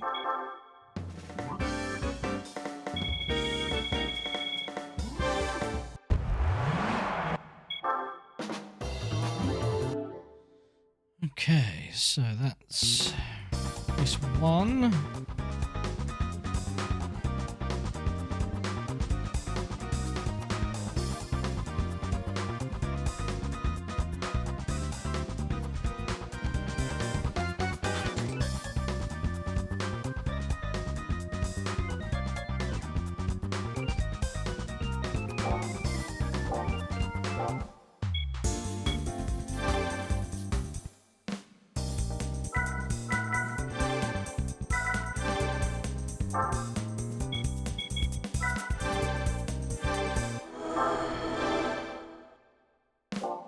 This I will not tune, because we should not need to.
Responsive car, all things considered.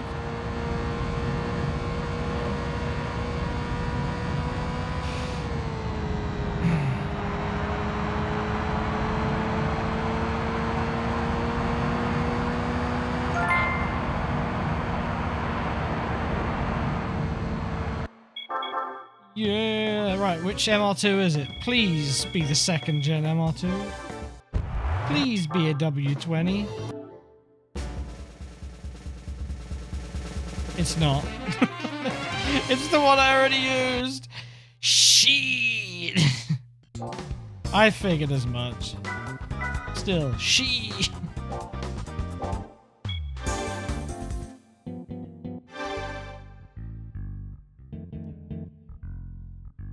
Okay, so that's...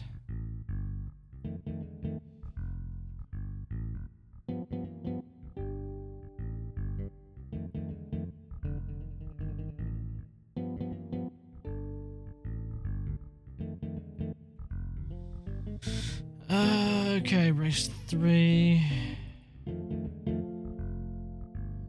Renault's sadness.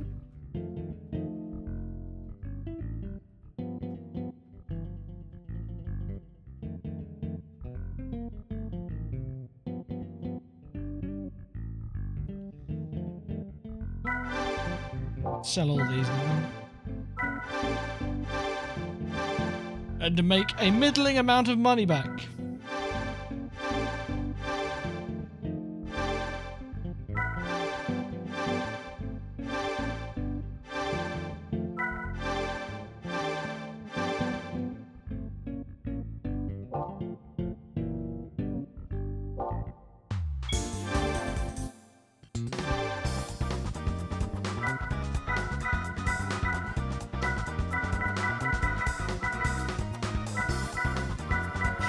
Now four-wheel drive. What are the worst four-wheel drive cars in the game?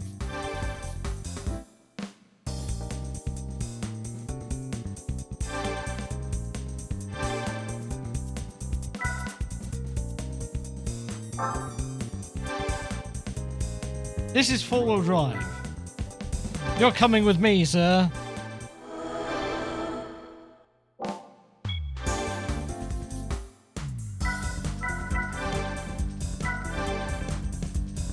Oh.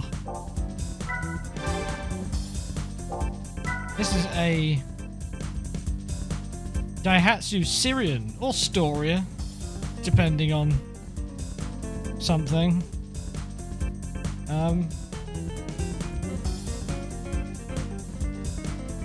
Bit of a legend in my eyes, because in Gran Turismo 2 they decided putting a 400 horsepower in one was a good idea.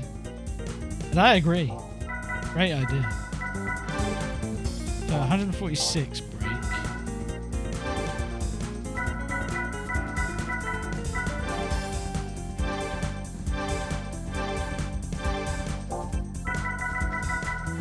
This could get pretty brutal though, so I'm just gonna ramp the power up.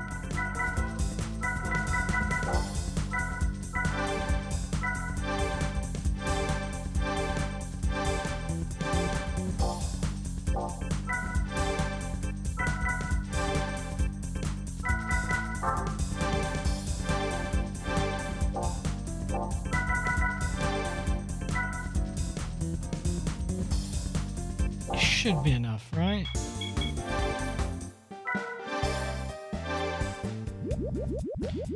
Given it's a four-wheel drive car that only comes in white and could be repurposed as a rally car, you know what that means? We put rally wheels on it.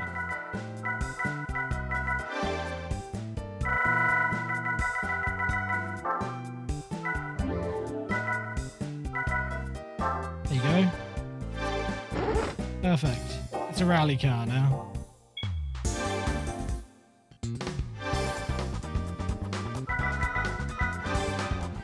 Oh, fuck. None of these are good for me. Special Stage Route 11, I guess. They're all fast tracks. What are you putting me up against? Well, they're very kind to put me up against, like, another Syrian. Oh, there's the Beetle RSI as well. I need to get that.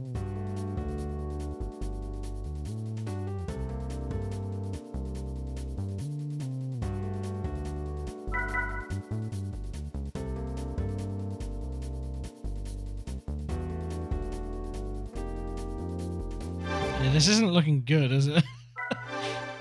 We might have to go out and do some more part wrangling. The tyres are good. I should have got suspension as well. Right, let's give it a go.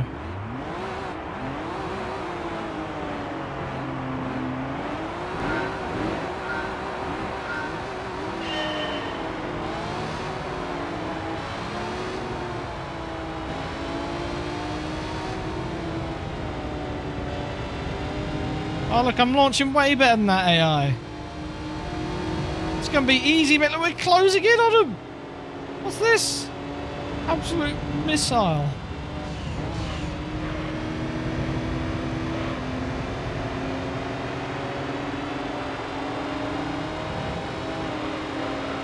Choo choo, motherfucker! And you.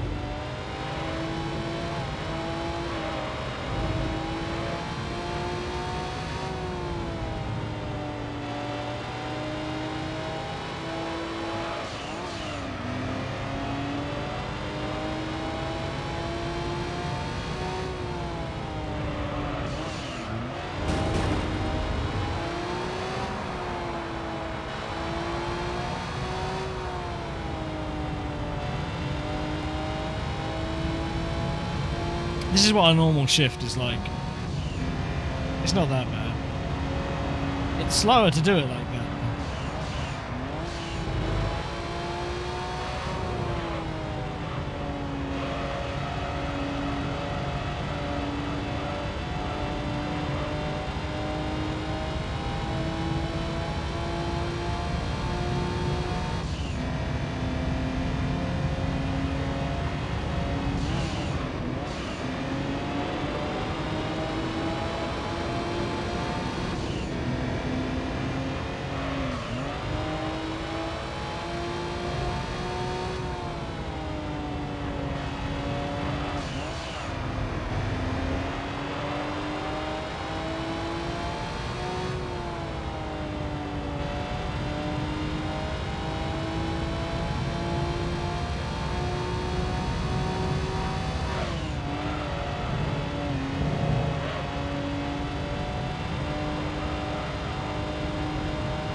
I think Every's past speaks for itself, which is that they rebranded to Every from something else. Whether or not that was to try and hide their already shitty and shady past. Hermes, that's it, yeah. The fact that you have to have had a rebrand says it all, doesn't it? They were already shit. They changed their name. They continued to be shit.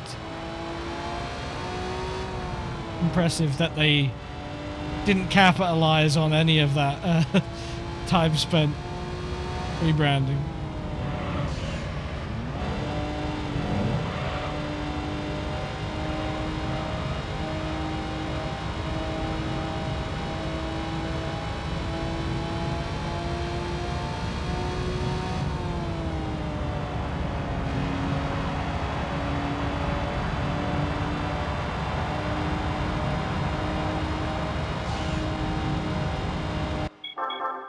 Hello, ass. Good afternoon.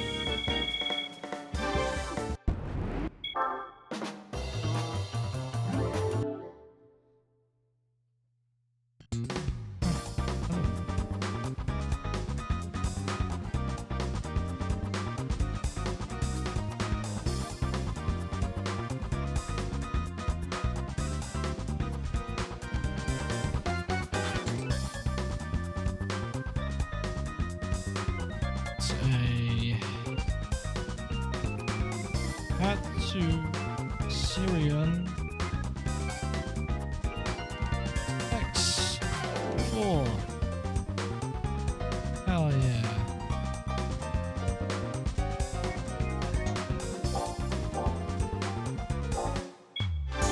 Nope, not where I wanted to go.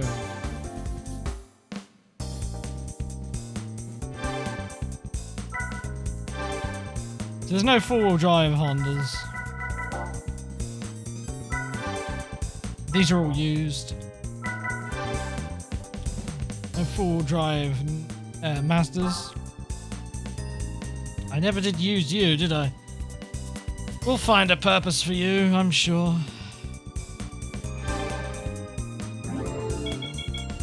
Green. Mitsubishi now. Are any of these left? I've used this. Have I used that? I don't know which ones I've got left. I haven't used these two, that's for sure. I've used these two. Let's keep looking for now. I've got one of these, haven't used it. Used the R33. Used the R34. We didn't use both of the R34s though.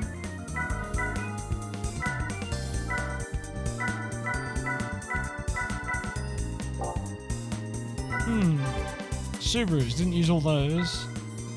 Used most of them. Don't think I used this wagon. Oh man, this is gonna get tricky. But there's like 50 million variants of the same car.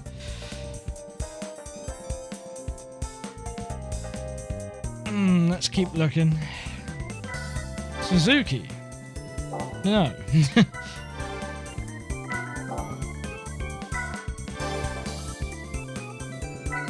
No four-wheel drive. Oh no, there is the Celica GT4, isn't there? Oh wait, they've got both of these MR2s. I didn't realise they had two second gens. Okay. I should have used that. Damn.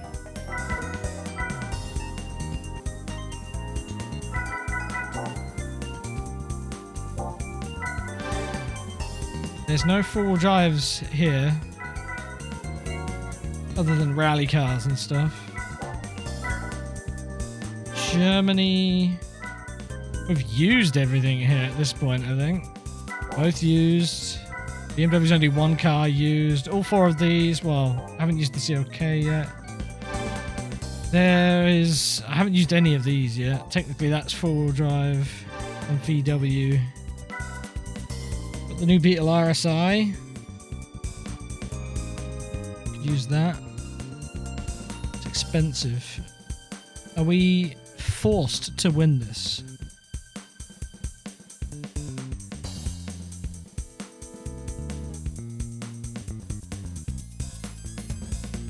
Yes, Beetle Cup in PAL is a forced RSI. Okay, look at that. Right, I'm going to go for a quick break, make some more coffee, trip to the loo, have a stretch, all that good stuff. I will be back soon.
Hello.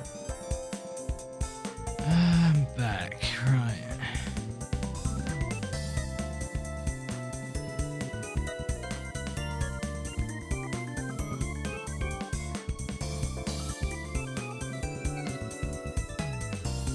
Gluten tag.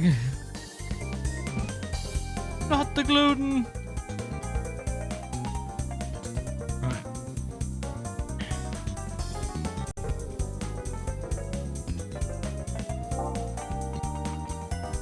Where's the cup car come from again? I might need to do that.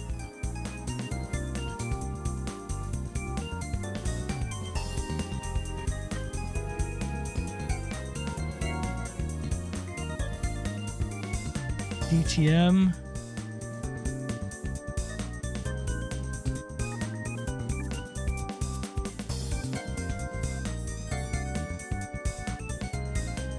Oh, it's guaranteed from Clio Trophy, isn't it? We can do Clio Trophy at any point, I believe. But the problem is Clio Trophy is professional league, which is long. It's 5 races, not 10 at least, but still long.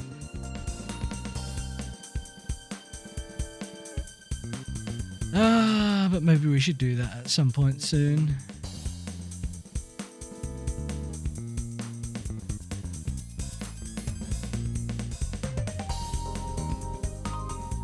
We'll leave this alone for now. No 4-wheel drives here. Outside of our rally machines. Italians. No, it's front-wheel drive and mid-engine, which we're saving. Where am I going?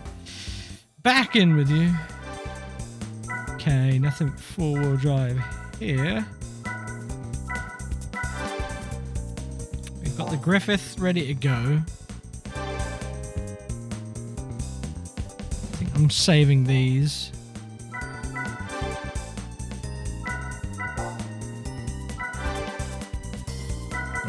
4-wheel drive. Okay, so I need to double check all my Subarus.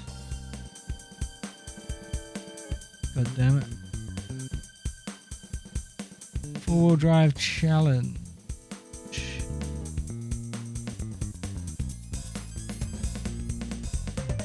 Box of Spirit, that was it. So Box of Spirit I used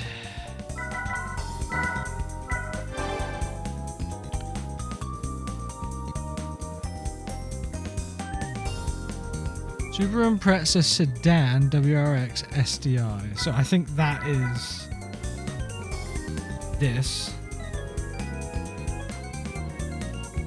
I put the year in that for now. Which gen is this? The GD? Because GC is the one before our guy.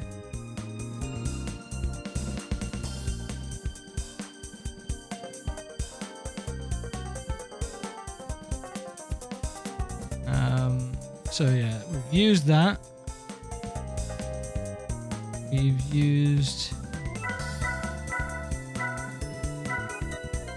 that. Used that. We've used that. We've used that. Used that. So 1, 2, 3, 4, 5, 6. We haven't used the 22B and we haven't used the wagon here. So let's do this wagon. Write that down now.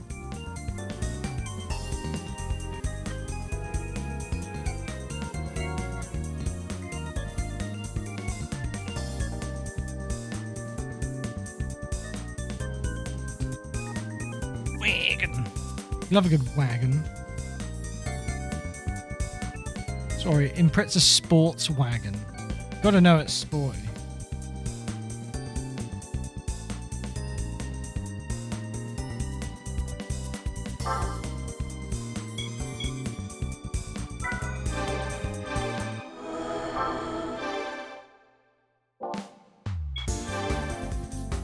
I don't think I actually need anything, but...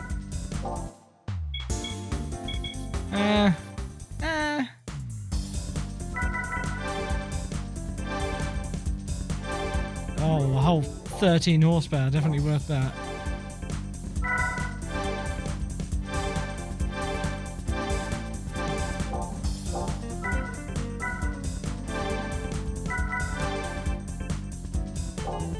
I'm actually gonna go just like that. I'm sure it'll be plenty.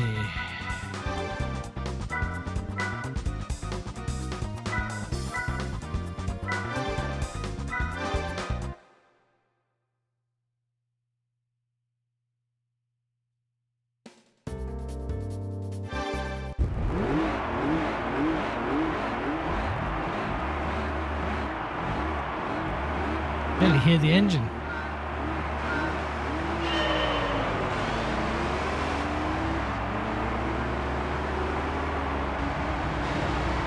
I straight up cannot hear it.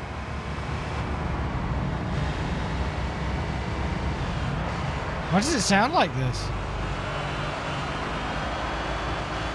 Oh, it's barely there.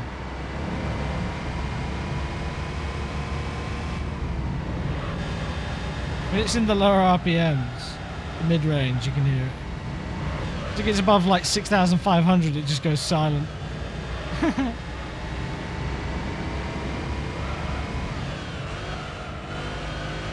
Sounds normal here.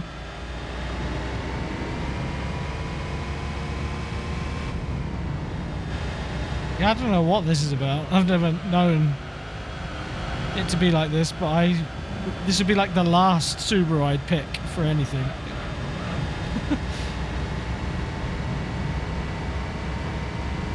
The bug-eye wagon. A car of all time.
Well, that was a weird experience.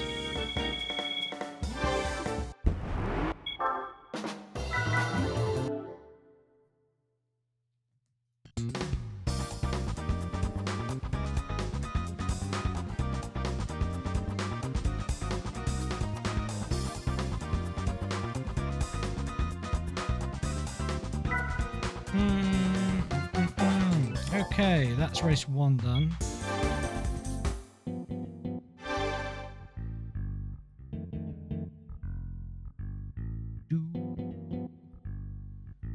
So we just need more.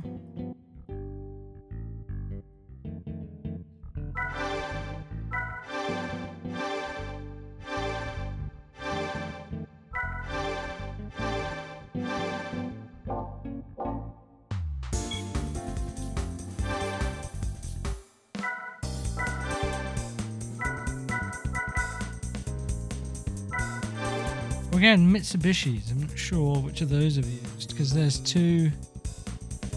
Done the 6RS. Done the 7 GSR. The 4 GSR. So these three. 7 RS. 6 RS. And, oh, sorry. 6 RS. The 6 GSR. 5 GSR. So we've used all the main ones, and then we've got stripe and no stripe.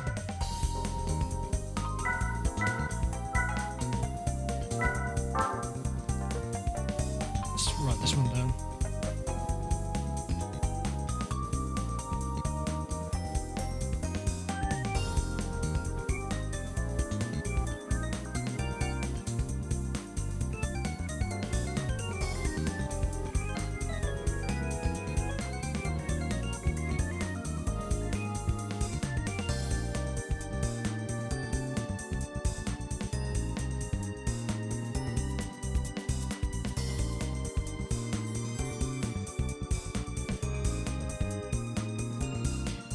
Make my columns a bit wider to accommodate for the incoming no stripe name.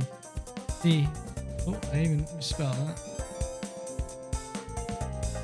The Mitsubishi Lancer Evolution 6 GSR Tommy Mackinnon Edition Stripe. I've abbreviated Tommy Mackinnon Edition down to TME, so we're making good space there.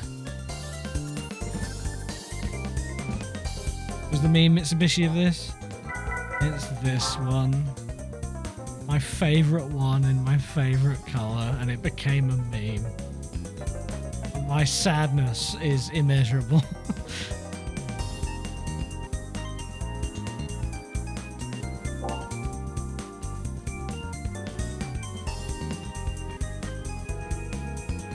It's annoying, right? Because ever since Gran Turismo 2, Evo 5 GSR in yellow. Hell yeah. Favorite Evo? And it's just been reduced to ear-piercing Gran Turismo 3 OST and blurred, distorted image. I'm like, look what they did to my boy.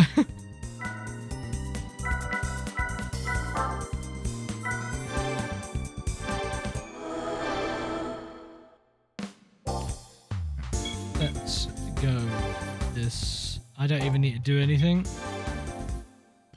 We can just go like this, I believe. Excuse me. Right, four-wheel drive challenge. Something about four-wheel drive supremacy.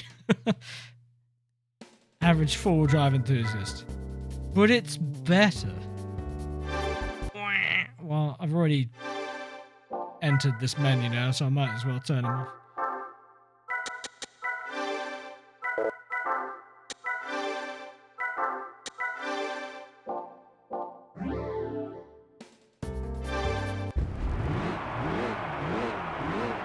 This is the PAL version of Gran Turismo 3, so with the right music as well, if you wanted that. Yeah, the one with the feeder intro, yeah.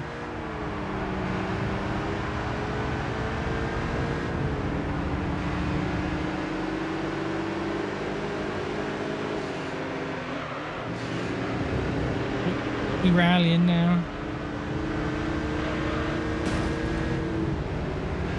I grew up with that intro, but I still think Moon Over the Castle wins it.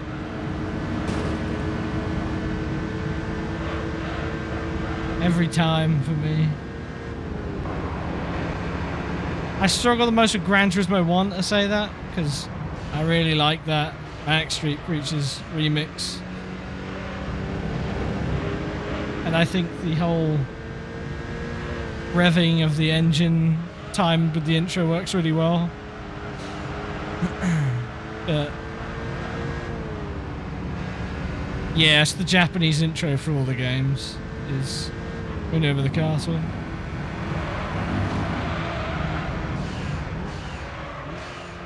Like, I love the Cardigans in my favourite game for GT2 as well, but The intro cutscene itself is just, I think, better for the Japanese version as well for that game. But unfortunately, CDRs and all that, limited space. You only ever get the intro on the demo, on the arcade disc, so you never fucking see it, really. Because who the hell's playing demo? Arcade mode. I keep saying demo. Wah!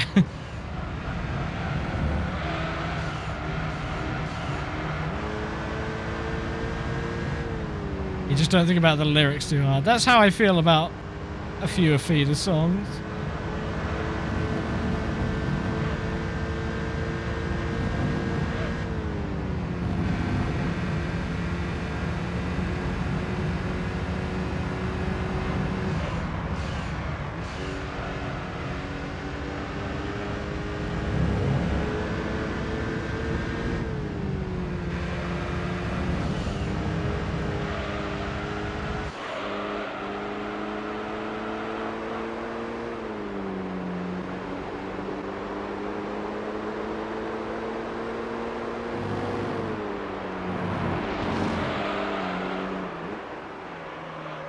I didn't even see you call.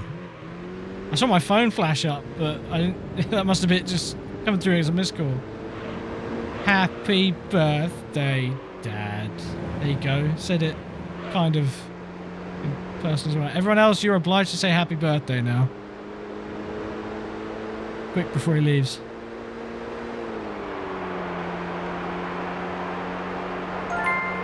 Whee!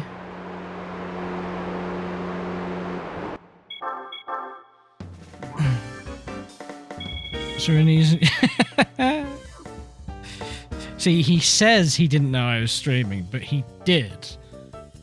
That was He's just manufacturing the narrative.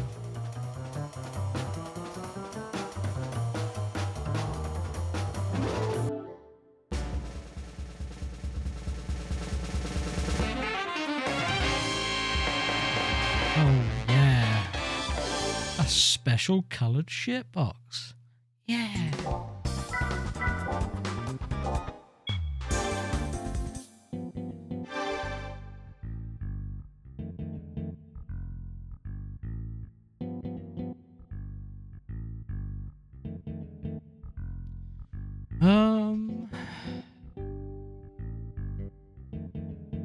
I'm not writing that all out again. I've got it written down somewhere. Where is it?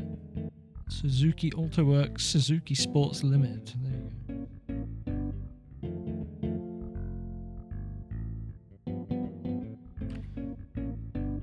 go. Ugh. Sell that.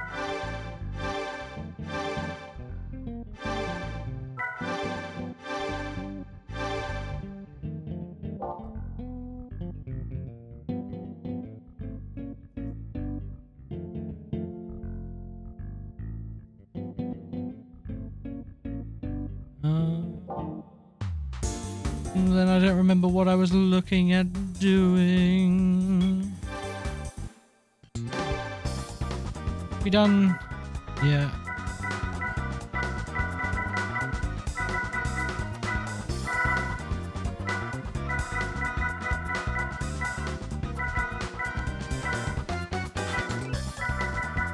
Huh.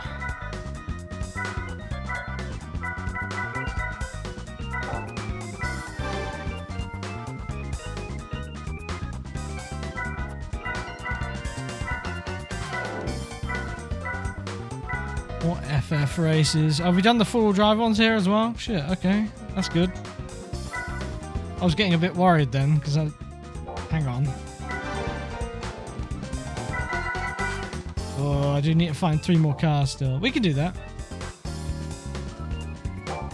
Whoa, wrong way.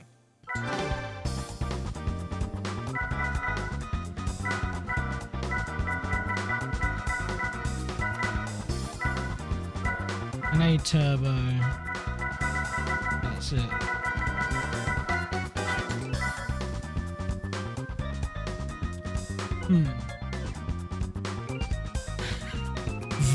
Validated, yay! Isn't that the pursuit of everyone's life after all? Just a little bit of validation.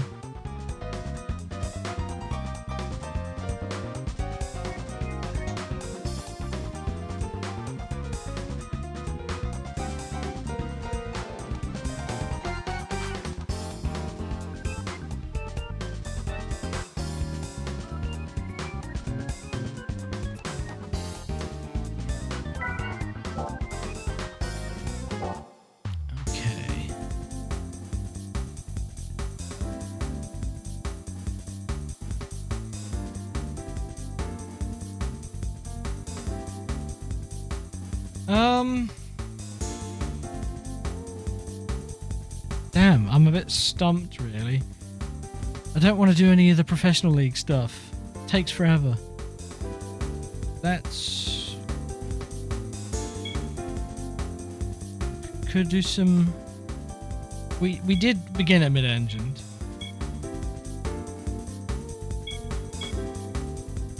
I need to make some money soon as well, so... Let's do the next set of mid-engine races. What do they award?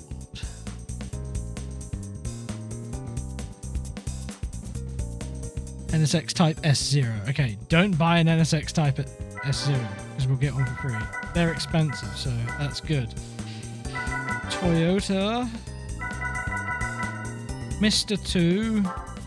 Yee Limited. In the perp.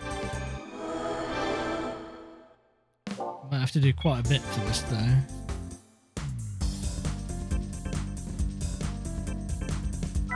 Oh. Can we turbo it? No, because it's non-turbo.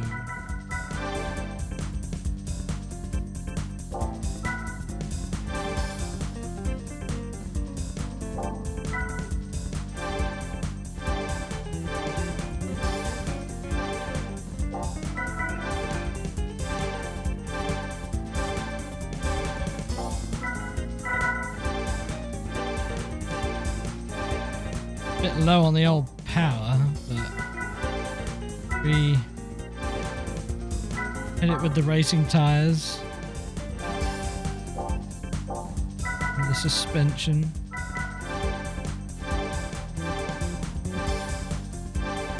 Should be good.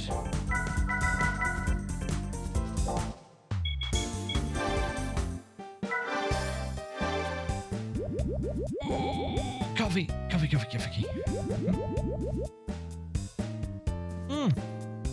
Still ripping hot. Good.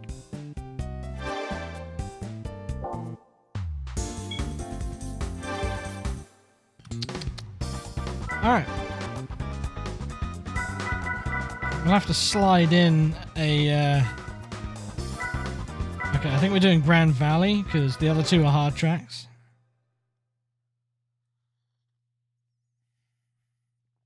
Not that I think this will be easy. Hydrate. Coffee counts, right? Maybe I need to rename it from hydrate to consume fluids.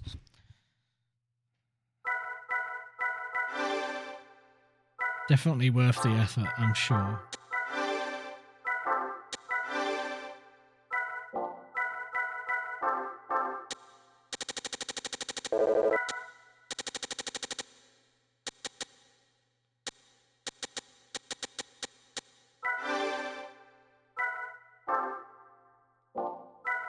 Wait, hang on. Yeah, okay, I thought so.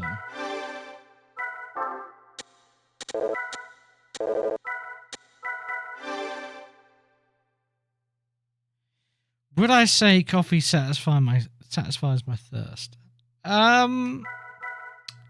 Yes. I guess I'm thinking more long term, right? Because coffee make you go pee pee. Right?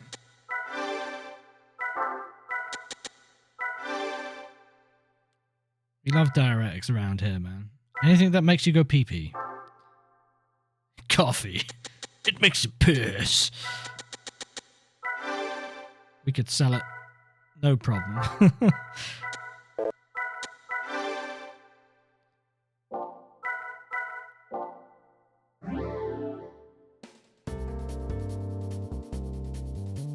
Five laps. Heck yeah. Can't wait to be miles off the pace.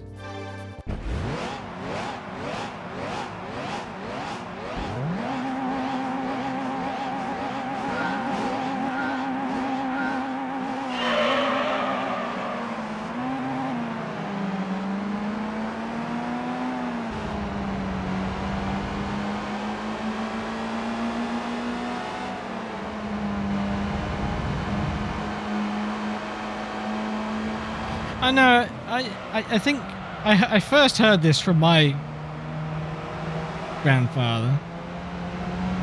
But some people, they enjoy a hot cup of tea. Maybe a hot cup of coffee on a nice summer's day when it's warm. Because it's, they find it refreshing. More refreshing than a cold drink. And I get it, because your body's probably working less to adapt that hot fluid to your body temperature. So there's less stress going on internally than if you drank like an ice cold drink and it's got to warm that up, right? But like my brain says no to that, because if I'm drinking it and I'm like, it's not bad, but also like, chances are if it's hot, then I want something to give me short-term relief. I suppose it's more to do with how you handle the temperature on hot days. This race is going to be hard.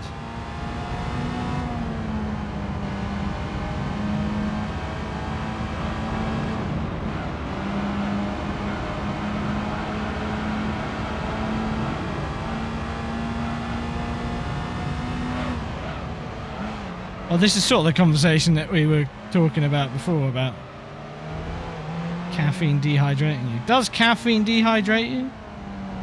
I don't know. All I know is that caffeine makes you want to pee.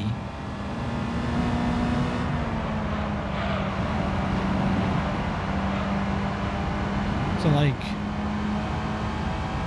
I think it has hydration. It can hydrate you, but it can then speed up your dehydration at the same time, right? Right? It's not like it doesn't hydrate you.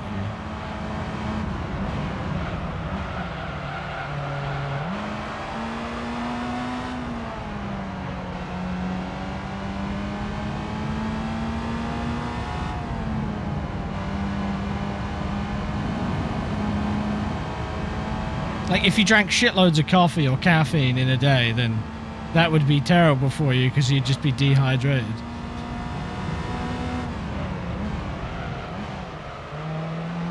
You can't just drink coffee or like energy drinks and be like, yeah, I got my fluids, right?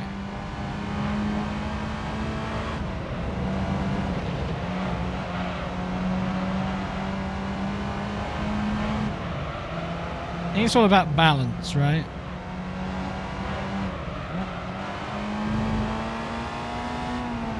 Like, I drink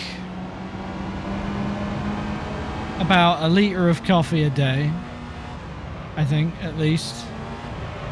Yeah. The two cups and they're less than 500 ml each, but not by much. So it's maybe like 900 to 1,000 ml. And then I drink at least 500 ml of water as well. And then maybe whatever I eat in the day has fluids in it as well. So like, I don't see that as being bad. But like, your hydration needs change depending on what you're doing as well, right? The more physical you are, the more you're going to perspirate. The more you'll have to replace. But if you're sitting around in your ass doing nothing, then you don't really need it.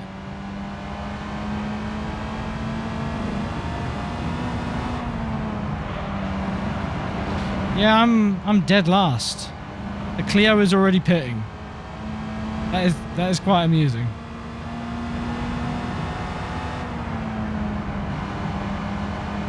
But I am 15 seconds back, so a pit stop isn't going to matter.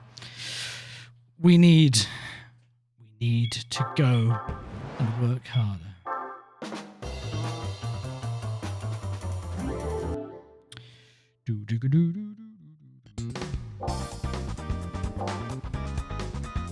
I think that's the other thing as well, is it's the caffeine that does the whole dehydration diuretic effect. So the strength of your coffees or how much caffeine is in your drinks will depend on how... It's the problem, like you can't just be like... it's not a linear scale, I guess. And I don't feel like a lot of coffees really say how much caffeine are in them. Do they?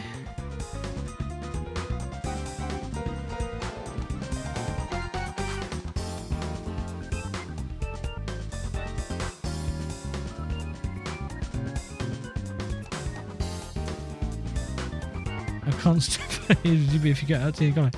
I think there's only one way to find out.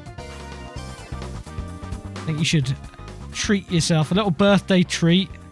Abstain from caffeine for a week. See what it does to your gut health.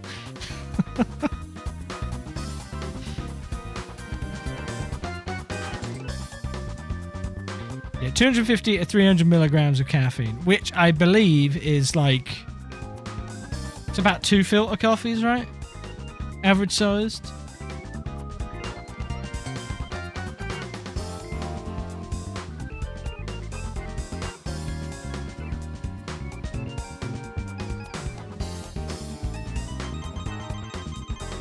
Yeah, tolerance and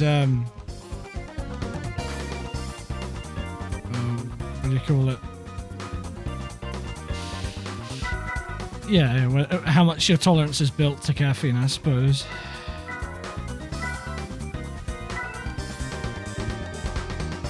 Don't drink coffee because it tastes bad. I'm sorry that you were born with those genetics, but that just isn't true.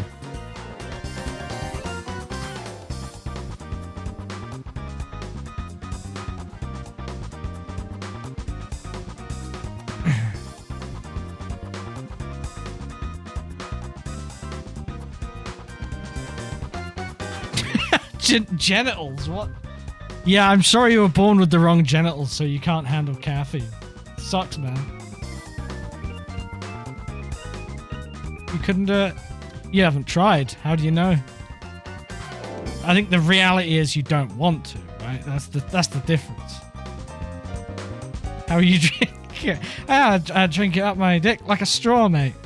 Like everybody else. Once you burn off all the nerve endings, it's really quite easy.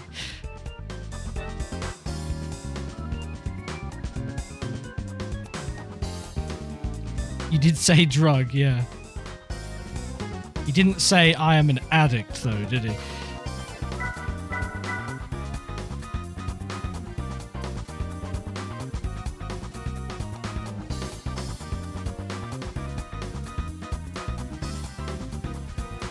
Kira never thought he'd be sat there wishing for a day where his tinnitus was acting up more than usual. Other than today. Sorry, I couldn't hear you over the eee! He wishes.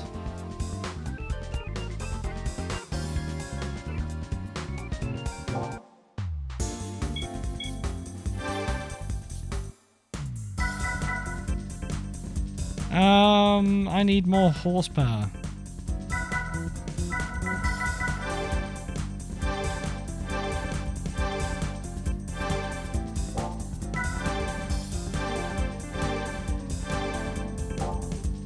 Fair. I also never said I can quit anytime. But no, you did the opposite. You said, no, I can't quit. It's impossible without trying.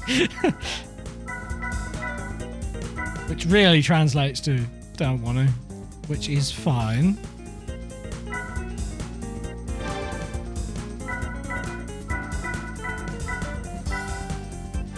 And I'm going to have to go all out with this thing.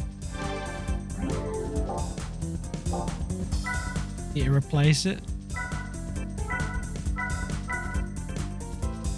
I think initially it feels like that. It's like any addiction to anything. I think if you oblige yourself to feeling like you need to have something going on at all times, maybe. Definitely don't need it. Smoking? Nope. See, now you're just relying on past life experience there. You're like, oh shit, coffee was my replacement for that. What would I do if I got rid of coffee? Let's think of a very expensive, constant hobby. You could collect Pokemon cards. There you go. Same thing, innit? Shitting out money at an absurd rate on something that... I don't know, actually, Pokemon cards have more long-lasting value than cigarettes. Coffee does. Bad example. Rachel's doing that. What? Pokemon cards? Warhammer models? Yeah. Oh, really? What's spurred that on? Should she been inspired by Oliver?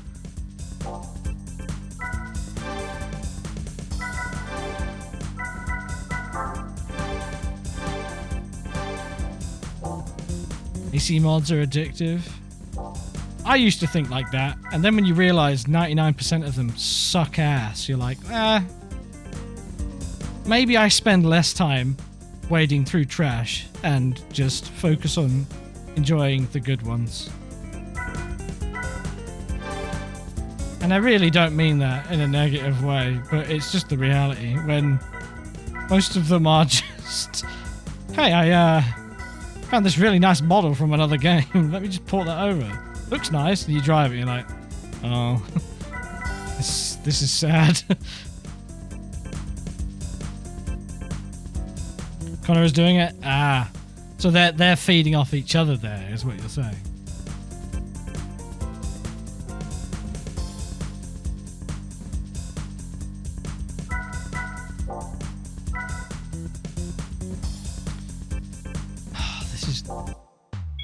I don't know if I did oil change, but I'm doing one now for sure.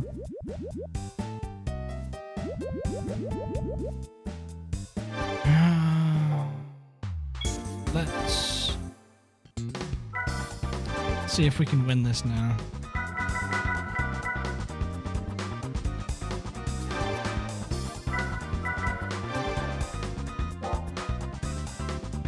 Problem is, they are just fast though. They're going to be fast at Tokyo as well. They're going to be fast at all these tracks, really. It's unfortunate. Let's try Deep Forest. Oh, can I even do that? I didn't win the race, so okay, why not? Motorsport Elise, you're having a feckin' giggle, son.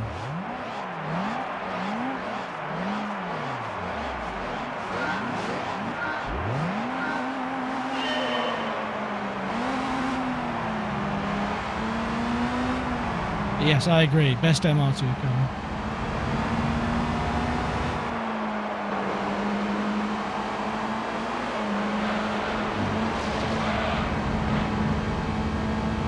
I should have used this earlier, so I'm trying to use it now. Because there's no chance of me using this in the professional league.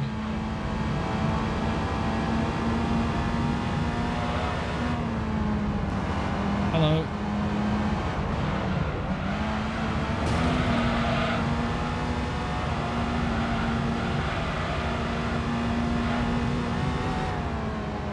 Yeah, unsurprisingly, the Elise is rapid.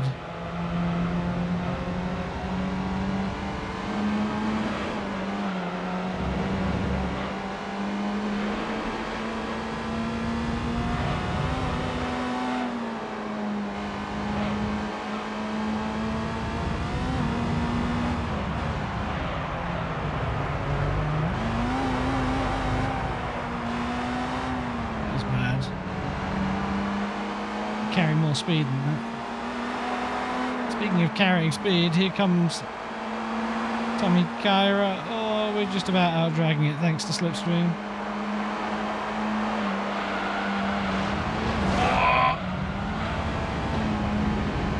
suboptimal.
Enjoy.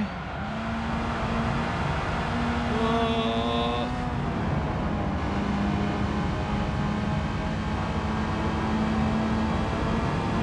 I'm surprised I'm managing to keep up.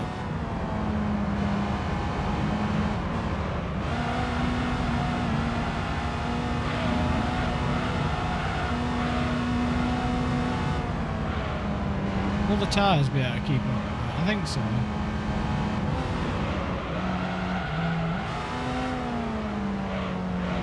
Keeping up's not enough.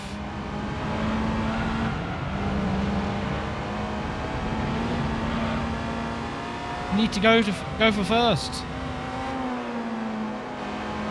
This is John Clellan. Let's go. Hello, it me. A severely underpowered opponent.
Oh, wow. It's alright. Me and the ZZS to the end.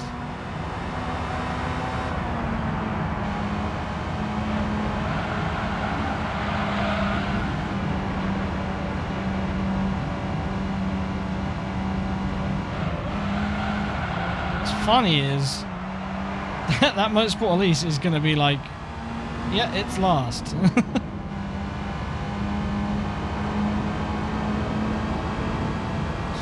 If I'd known for sure which MR2 was the prize car in the beginner league, I would have used this there and then used the ZZS here.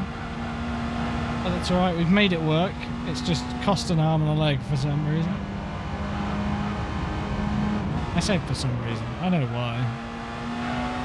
Because you can't put piss all power in this thing.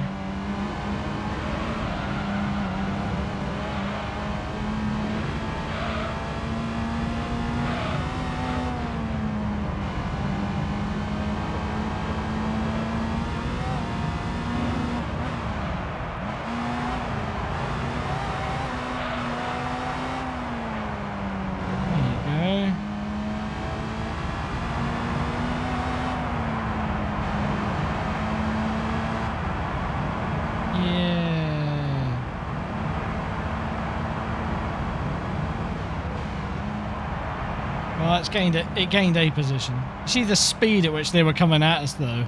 That's the power of the rubber band right there. I think that's also why they managed to undercut the Elise so easily, even though they were slower, is because they fall back when they stop, and then they just get the turbo boost that just leads them forwards.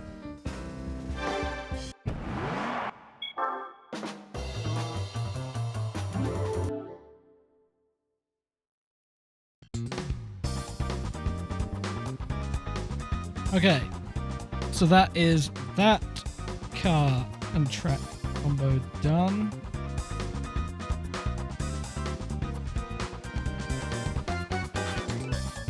Let's do copy and paste and change that to amateur.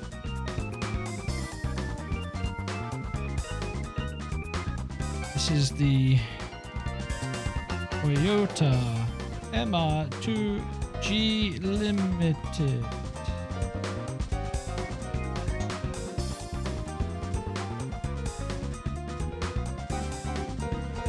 Let's go get the other MR2 now.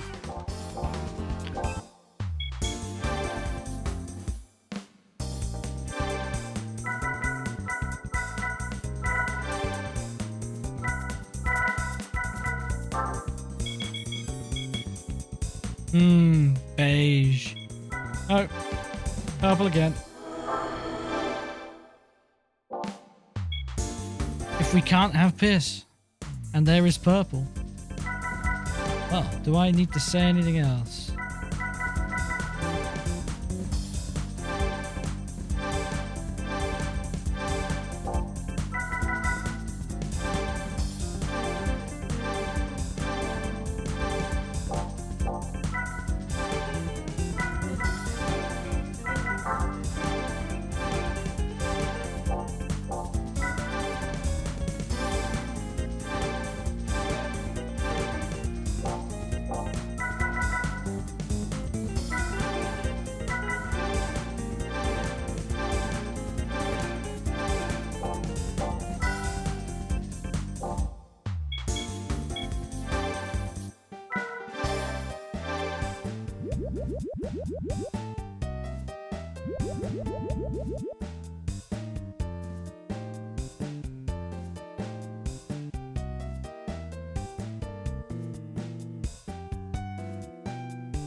Okay.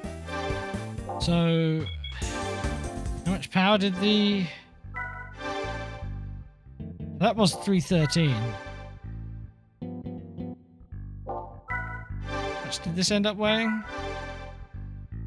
1085.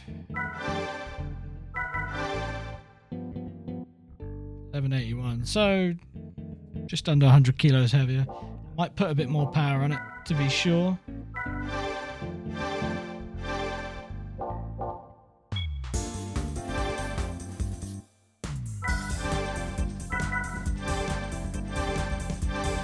There you go. Full hundo.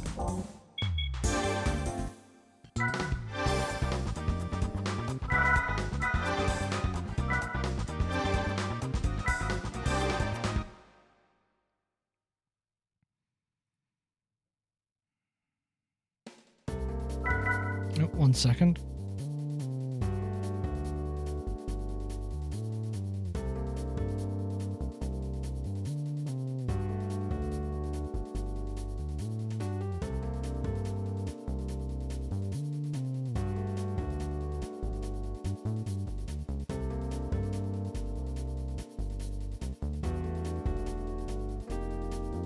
Get a load of flow.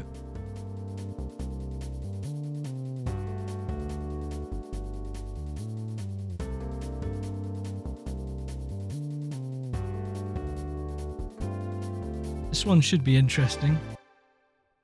There's a lot of high-speed corners here.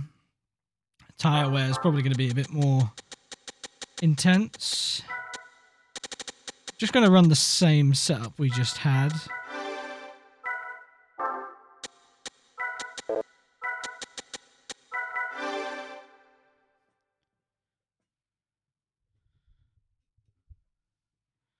I don't know. I wasn't looking, to be honest.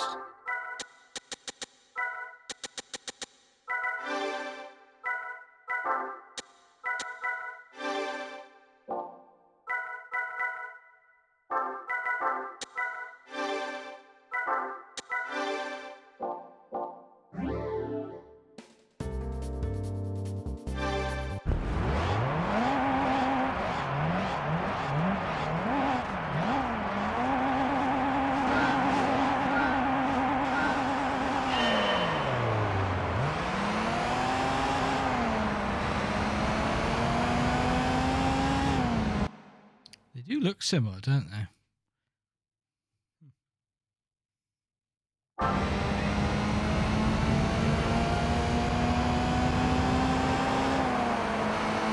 Nah, the Motorsport Elise is blue. The ZZS is red.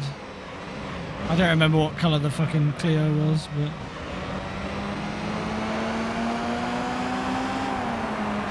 they different.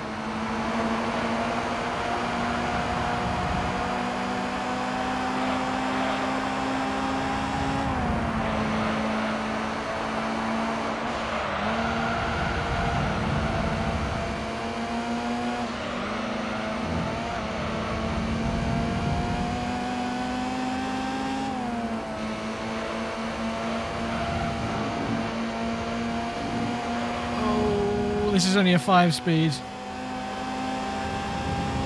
That's a bit of an error on my part. We'll make it work. I'm driving in a Mr. 2. Oh, it's a turbo variant of the car we were just using. Our super stiff suspension is not allowing us to ride the curbs though.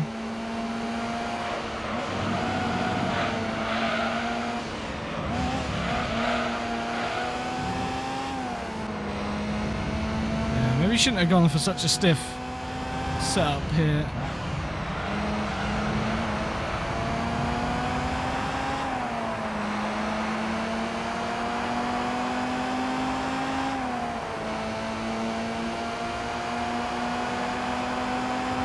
And we're in the limiter at the start-finish line.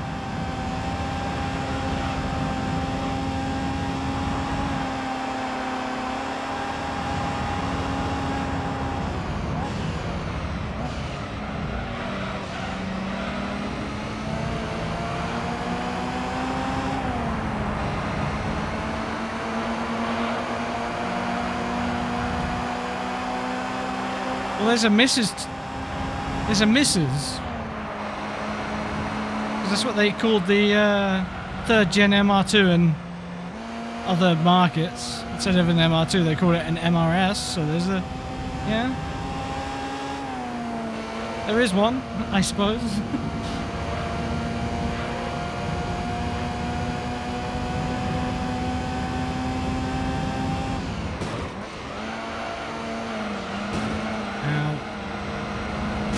Clearly quicker than me in the corners, but they just argy-bargy.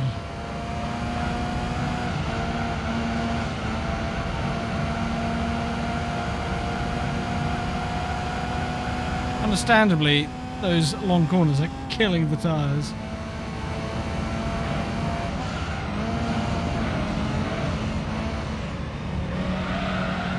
The car is basically undrivable over the curbs. I've gone way too stiff.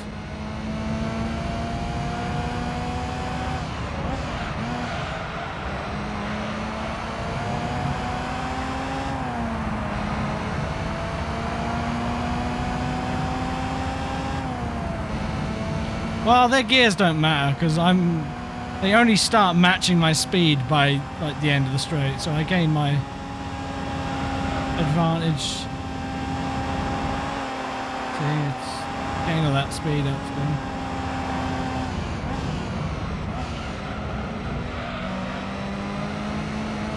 I don't think I would have bought a gearbox if I had this knowledge anyway. What I might have done is lighten the car out a bit more. Intentionally went for a slightly harder compound, but we're going to end up wearing out of our tyres pretty damn quick. But the AI are doing the same, so... Ow. Solid thwack.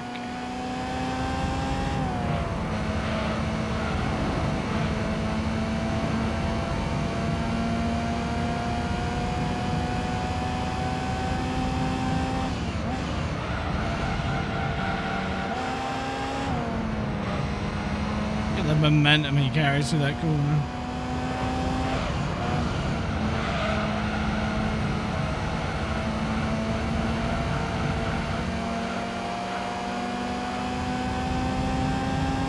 It's hard to challenge him into the corners here as well because the curves are so big.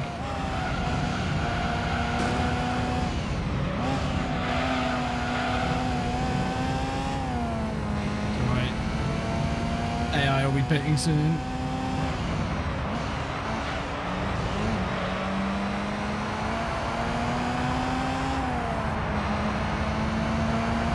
If it wasn't for the rubber banding, I'd consider stopping. But the thing is, like, those guys behind have already pit. Look how close they are now.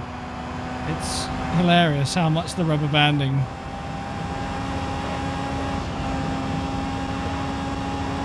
does.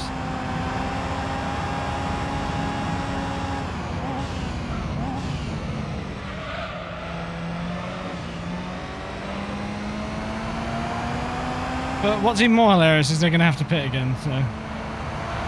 One man.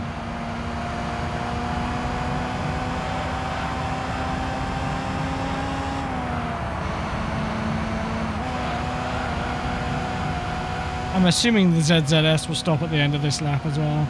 We'll just keep going. They've caught right up with us though, which is genuinely hilarious. Ow. Curbs are lethal.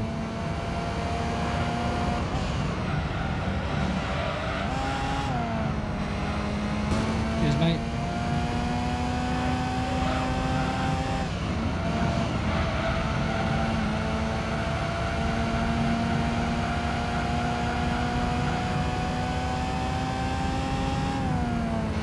But even the other cars have caught back up now. That's where the real challenge will be. Keeping the Sport Elise and the NSX behind.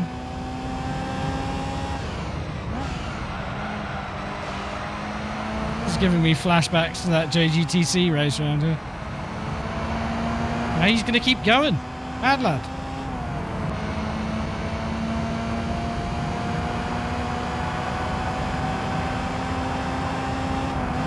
But yeah. Forgot about that whole no sixth gear thing.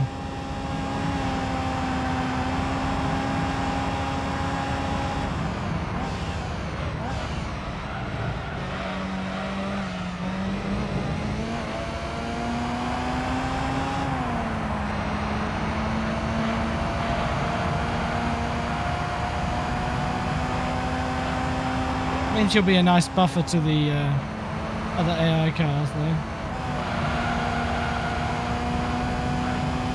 Right hand side tyres struggling now. Oh, God damn.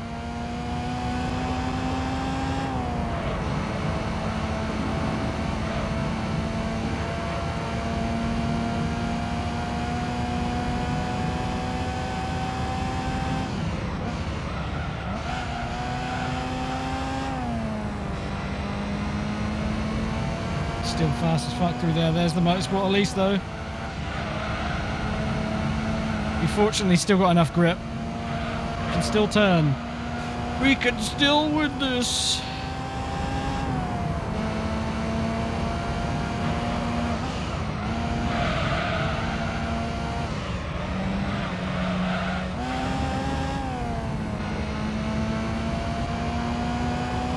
I think the ZZS is even going to come second. Tire wear warriors, baby. Nice.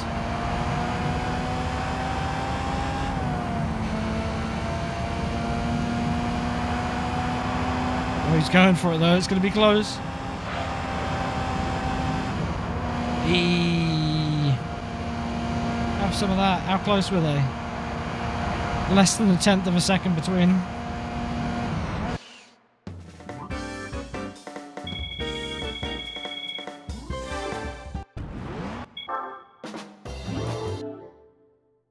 Nice.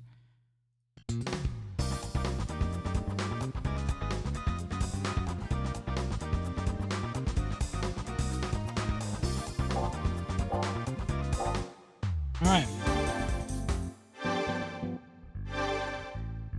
One more mid-engine car to use, I guess.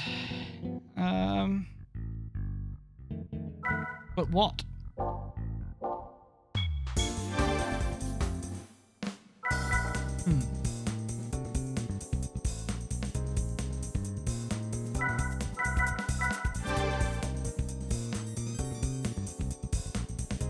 Suppose it has to be one of the NSXs, really, doesn't it? I've not got many options left.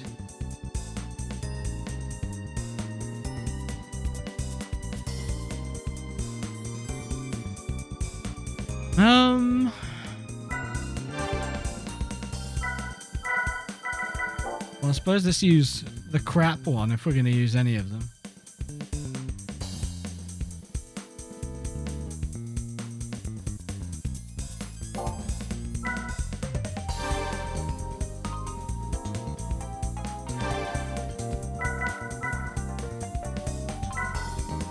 That one, so now we're going to use this one. Just double check that's true. We used the 97, this is the non-97 car. Look at that, sad times, we're under 1 million credits. True depression has.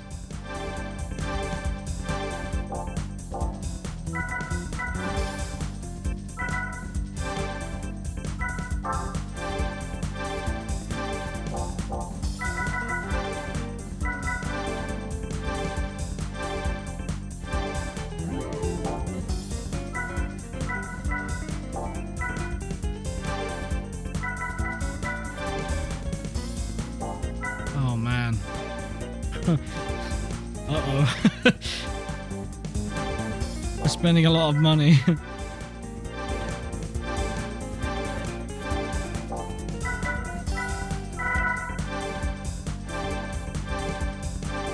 Maybe I overdid it, but whatever. Okay. You know what? There's always more. There's always more.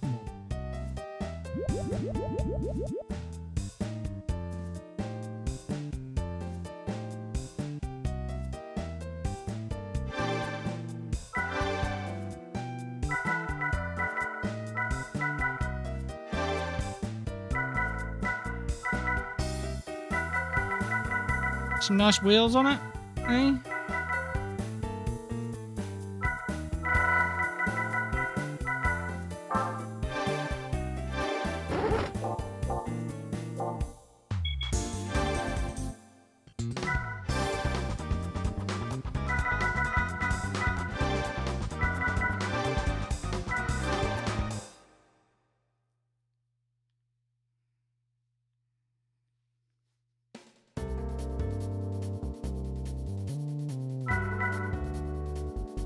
I think we'll get to use the at least 190 in the professional mid-engine events, but that's going to be pretty brutal as well.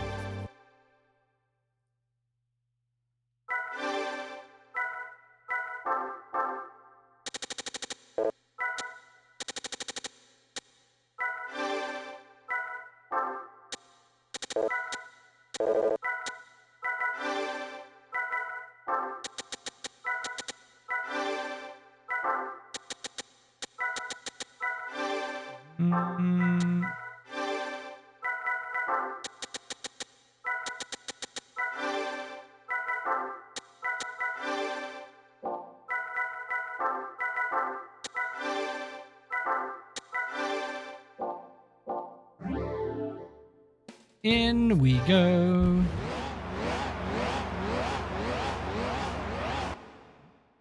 Actually, swig.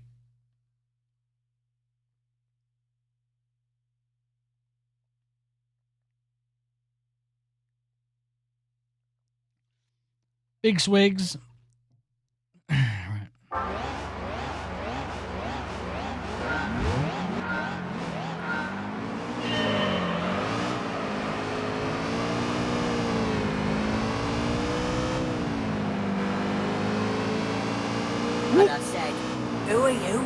some sort of intergalactic bellend? Edward! Thank you very much for the 3 months. Very much appreciated, sir. Cheers.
That long boy gear ratio here.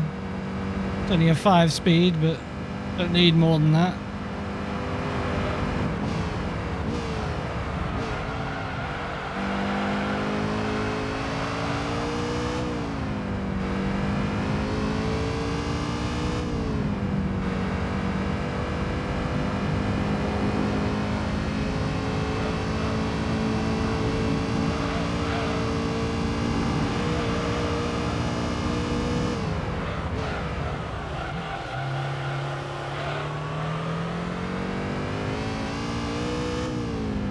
Could just be the track and how much more power I've chucked into it, and the setup. But this car, I know Kanji said that the newer of the NSXs was more rear heavy, which I think makes sense. I just don't know by how much they made it heavier.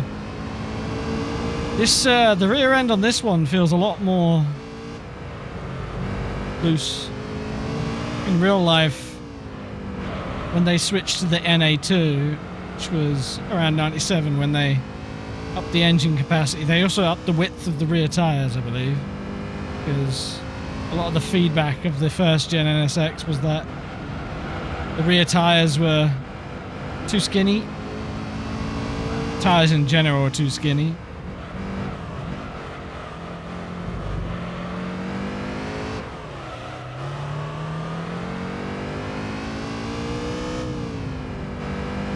So I get the reason why they maybe tried to make it more rear heavy for the new cars, to be like, well, it's got more rear tyre and it's got a bigger engine now. Bigger engine, air quotes. 200 cc's on the same block. So wouldn't that make it lighter? There's less block. Assuming they just like bored it out.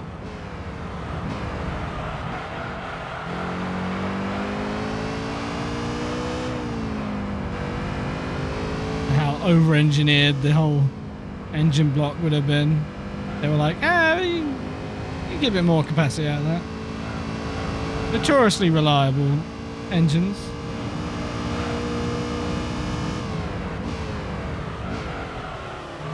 For a sports / supercar anyway.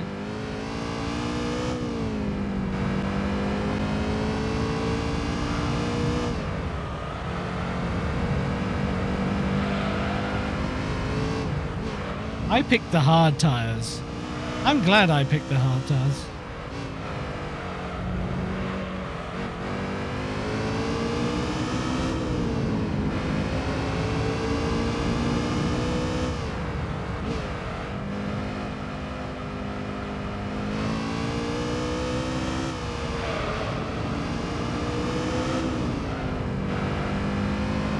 I suppose it's because, like, they really lowball the capacity.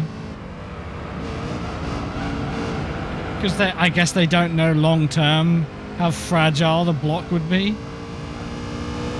And then I guess they can use the data acquired from all the people long running their cars to go, yeah, that's my only thought about it anyway. I think the whole point, like the whole ethos behind the NSX was to be like a supercar you can live with daily. So it needed to be reliable. So maybe they just went a bit too far. But they could squeeze a bit more power out of it. Which it was lacking compared to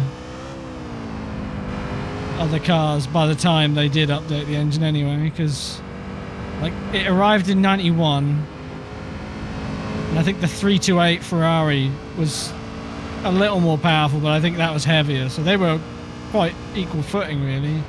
But by the mid-90s, you know, everybody started putting bigger and more powerful engines, I think, so maybe there was also an element of wanting to squeeze a bit more out of the car.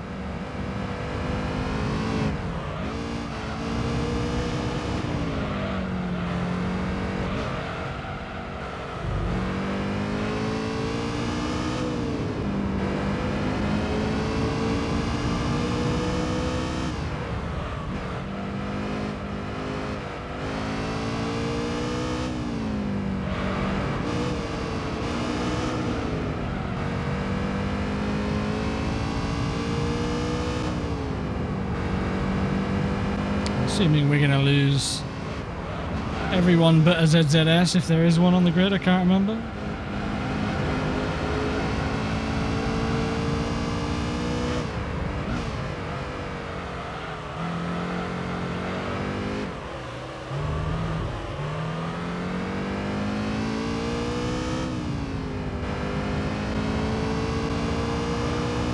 That's what that grey car is, the ZZS.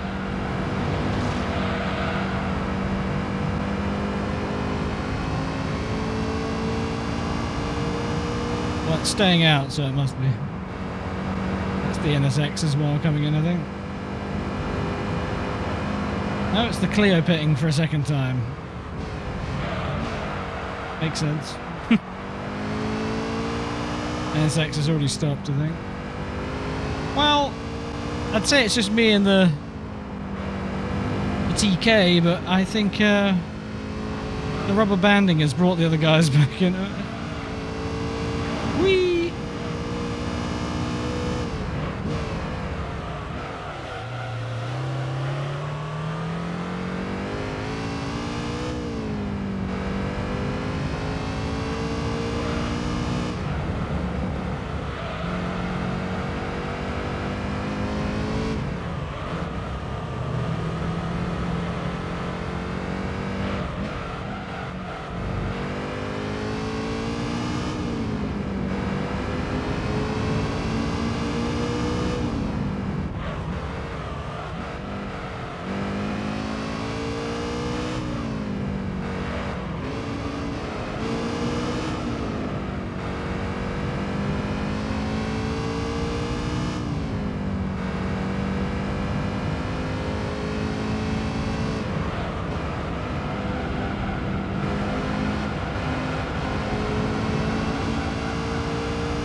Whee! Another one down.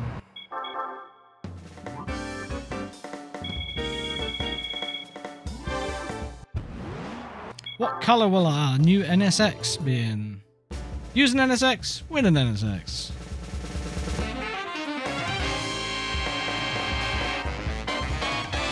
That's not urine. It's a nice shade. I do like. Okay.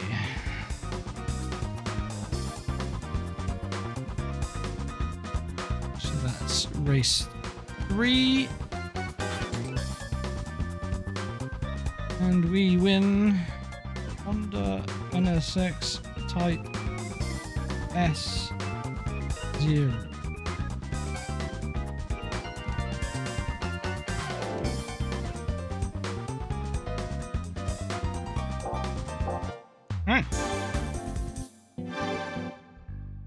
Heck off, Acura NSX. I think that's all the Acuras use now. So we're starting to build a collection of cars that we've not used. The real question is, most of these, in fact, don't have a place of use yet. These concept cars, which we've had since the very beginning. In fact, these 4 cars at the bottom we've had since we finished the license tests. The Impreza I'm probably going to save for the rally stuff. Vanquish I'll probably use in the British races. Even though the prize car for doing those 3 races is another Vanquish. How much is that worth to sell? 70 grand at least. So that'll be a 70 grand prize car.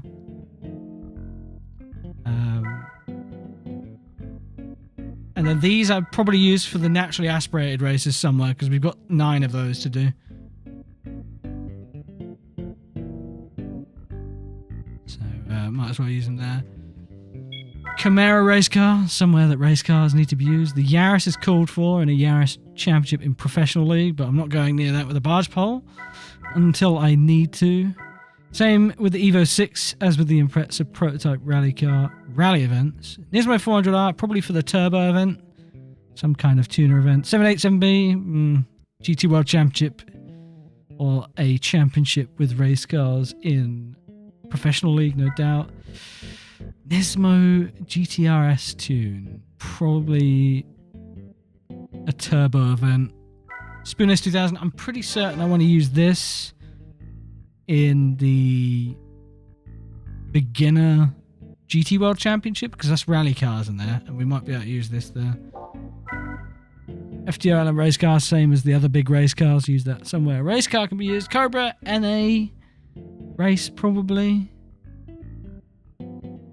Where else I'd use it? All the American events are done now. NSX Type S0, probably a mid-engined race in professional, or a NA race in professional, not sure which yet. So we've got ideas, plans.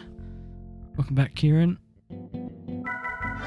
Why don't we see about doing GT World Championship in beginner?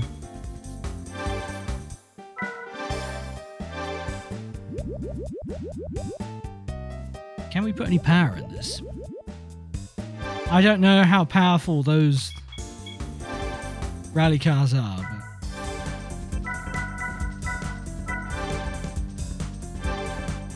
but should be enough. I don't think we need tyres for tyre wear.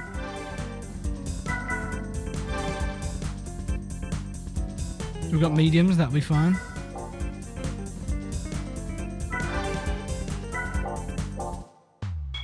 I think we can just go as is. So, time to do a championship. Haven't done one of those in a while. The thing is, the prize cars aren't great. I'll write this down.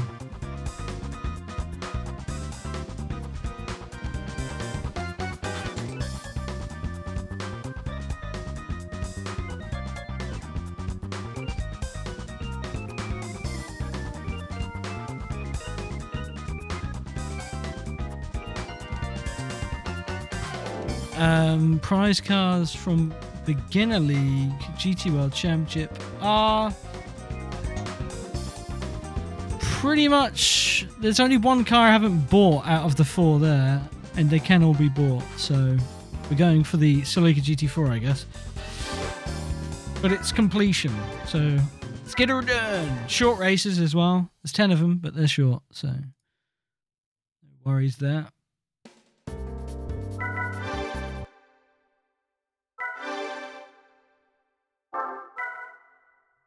That's interesting. It's only got sports suspension on it. But we can't even adjust the roll bars. Interesting.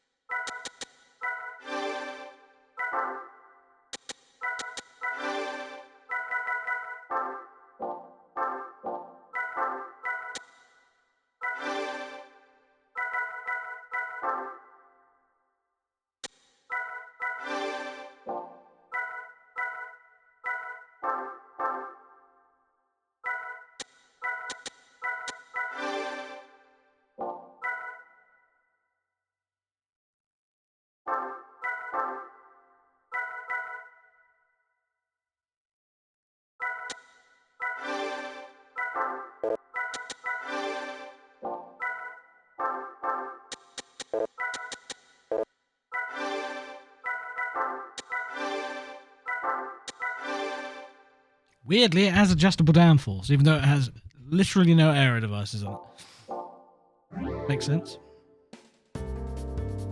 Alright.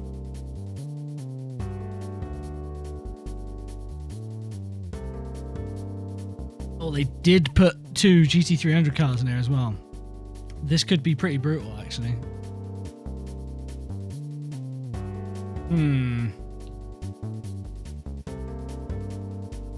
Could we adjust the gears?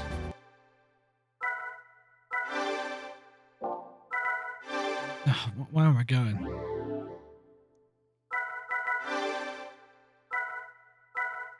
We could.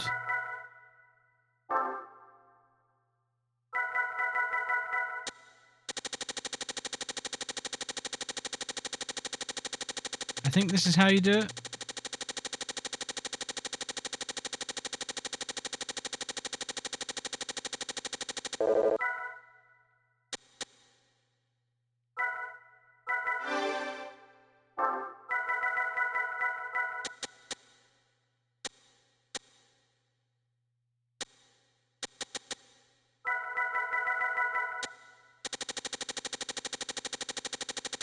Lovely sounds.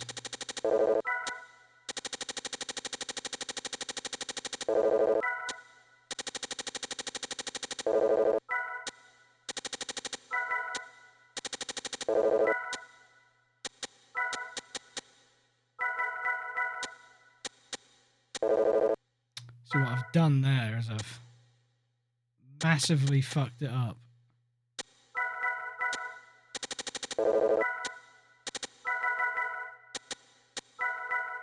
Maybe try that.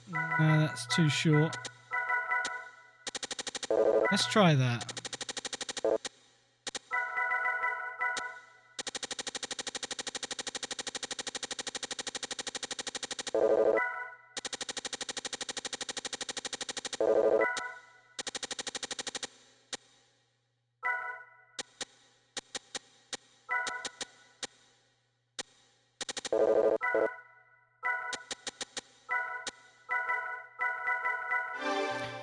Oh, dearie me. I'm going to test this setup before I commit to it because we've only got 2 laps. S2000. Try to do the beginner GT World Championship with this. Hopefully doable.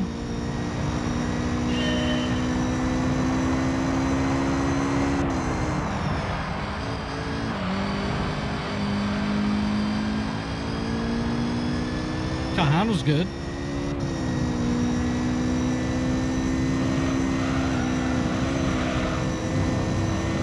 Basically flat out to there. Jesus Christ, this thing handles good.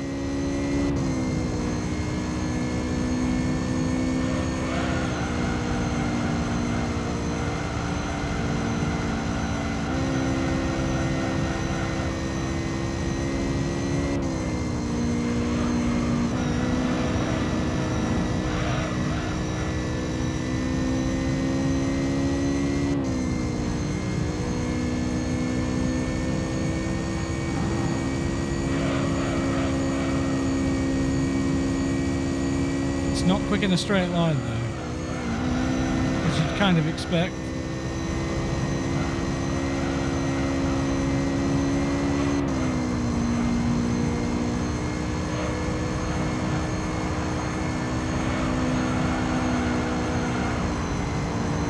We are fucking rapid in the corners though.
Well, I might as well finish the lap I'm on. I don't really want to have to qualify for every race though, because qualifying is the length of the race. So I end up doing double the amount of races essentially. Yeah, guys, I don't know. 7.7 second leads, 2/3 of the way through the lap. Might not be enough.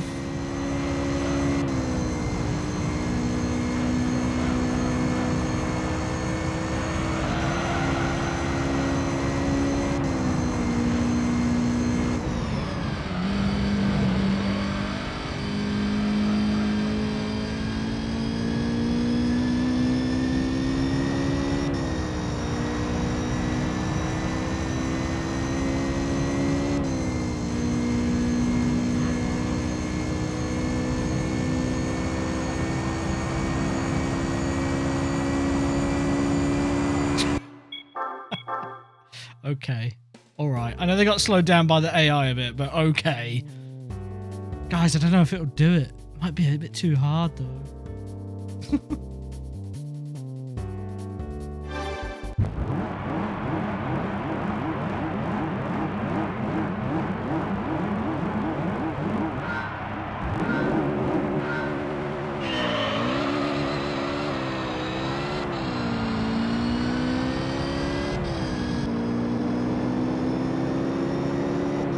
Turns out I'm not that slow in a straight line.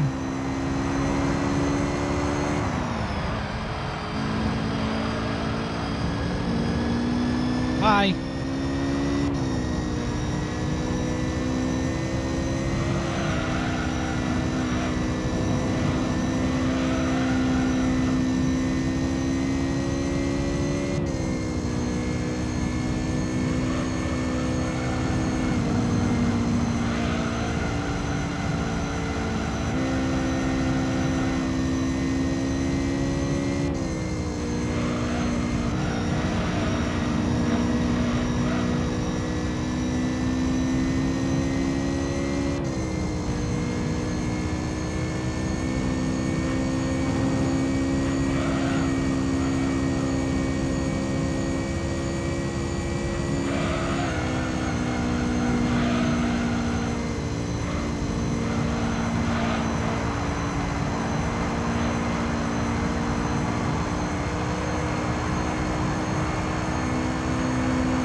Hey, easy's fine by me.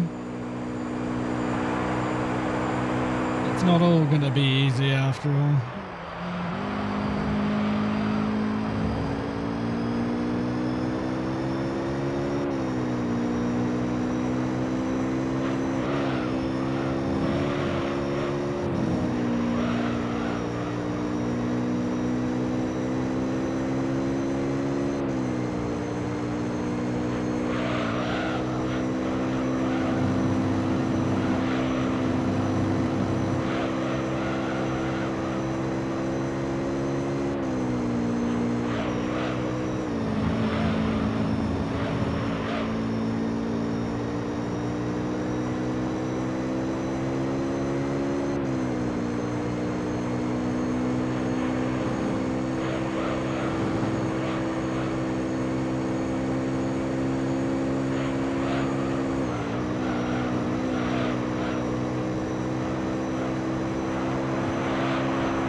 2 laps does somehow still feel like a long time.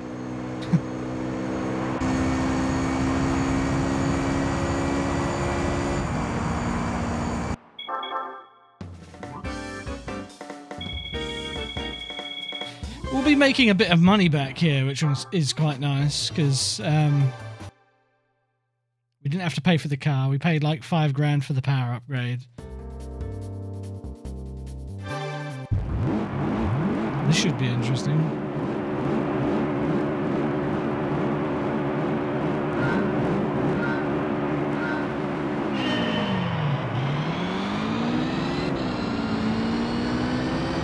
We'll just out-corner them.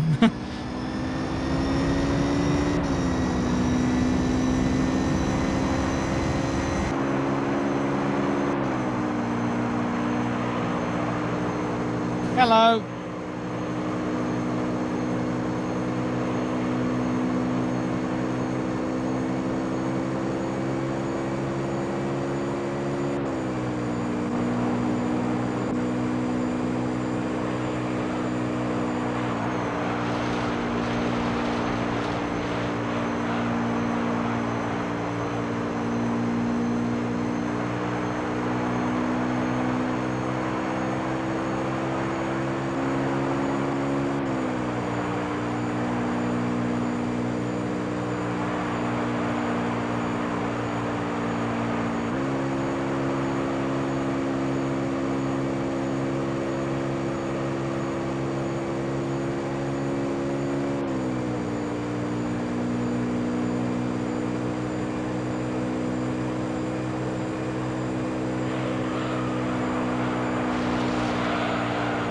This is, it's flat out the whole way around. That's pretty funny.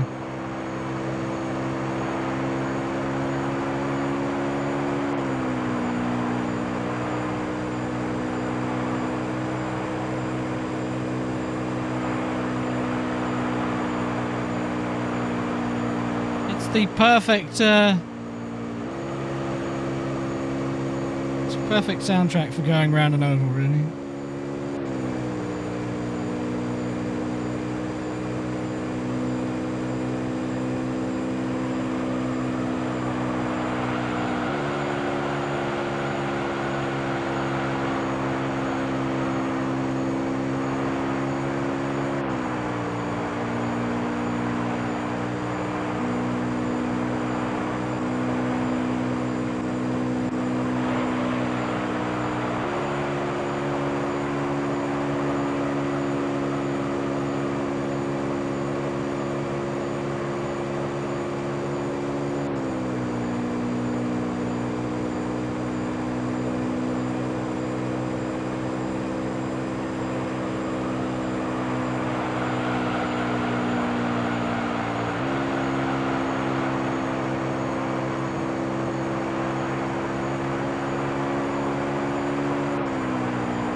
Car is very sensitive.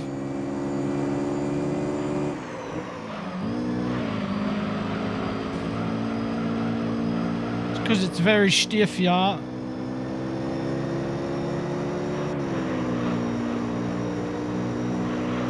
Was he?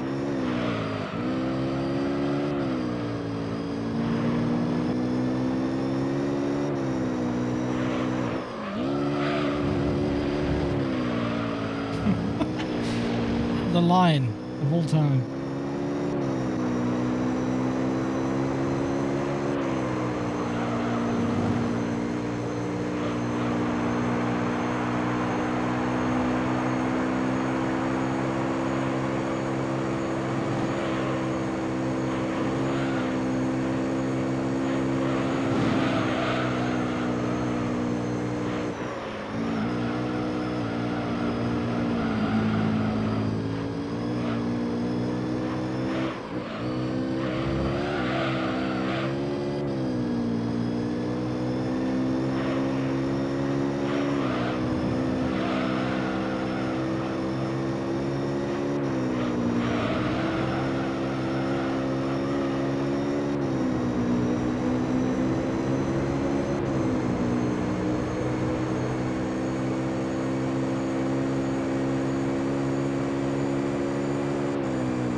Another one.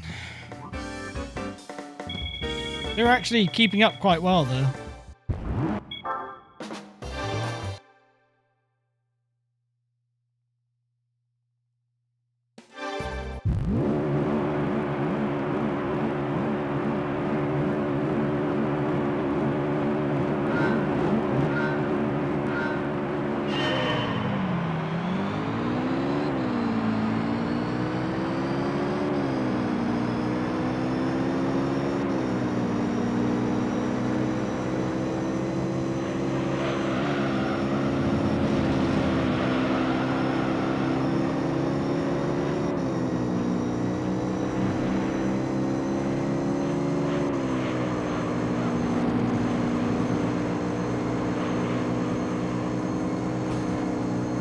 Nice block.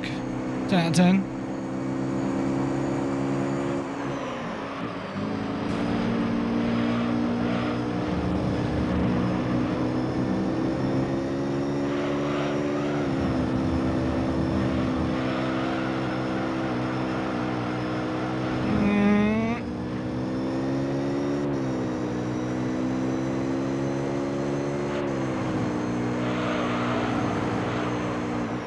That was an unfortunate split gap.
Zooming through.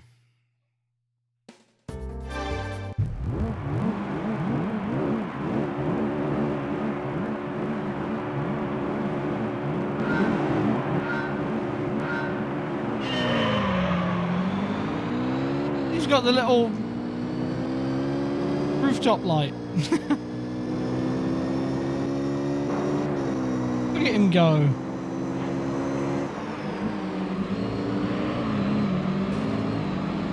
He's doing his best, lighting the way.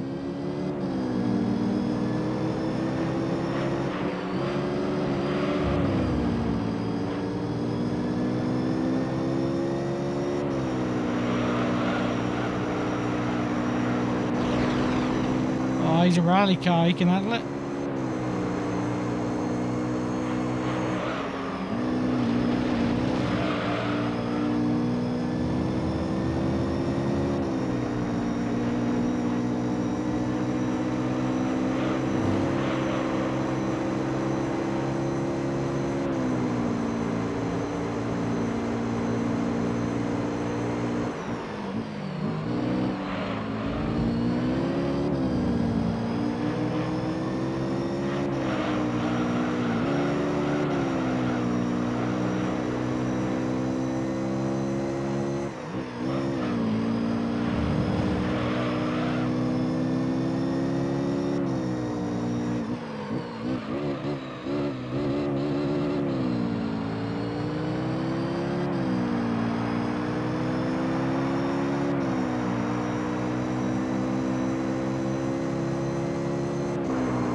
Was at the halfway point? It is. Halfway, baby. Oh, shit.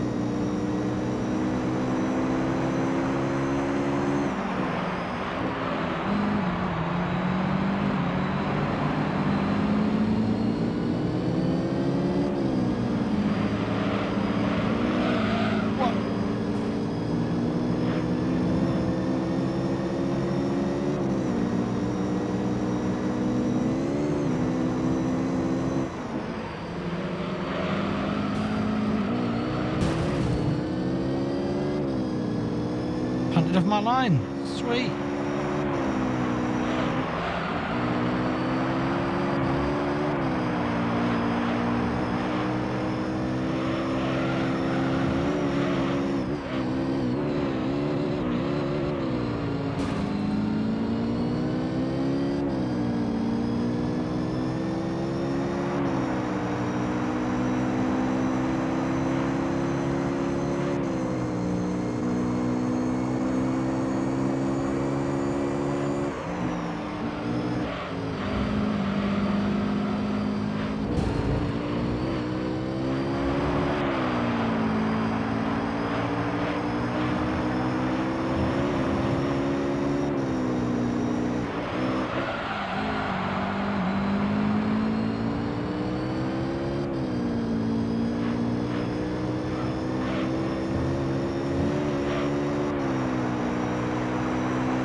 Did not hit that, but thank you.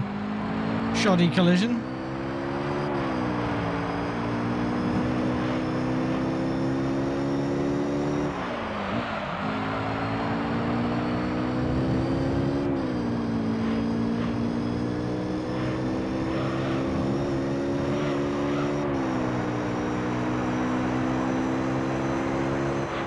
Wah.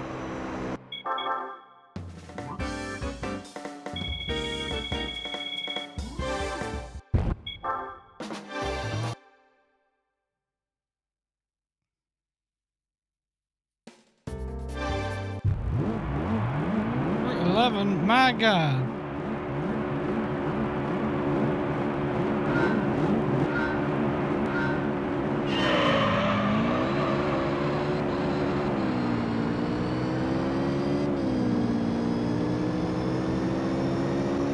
This is just how GT3 cars look, yeah. Just rendering it at a higher resolution is all.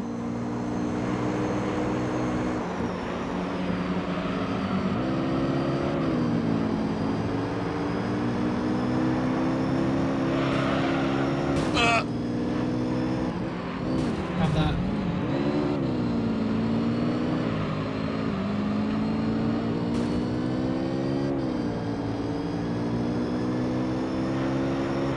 Yeah, a lot of PS2 games really benefit from just higher internal resolution. It does mean that the textures tend to be the thing that falls a bit short then, but that's only if you're up close. I think usually at a distance in motion, everything looks really good still.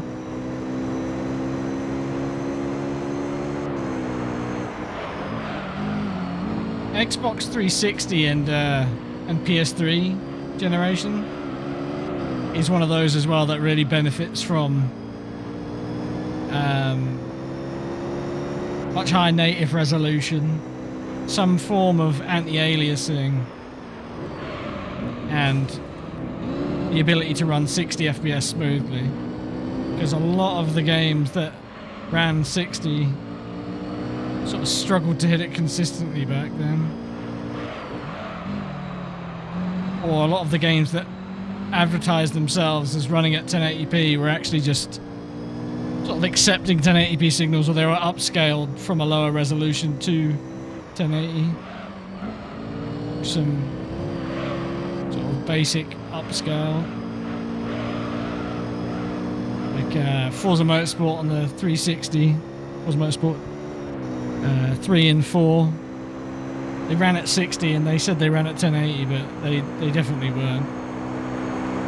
Which I suppose back then you wouldn't notice too much unless you had a really nice TV, but my TV could only output 720p or 1080i anyway back then, so I never noticed it.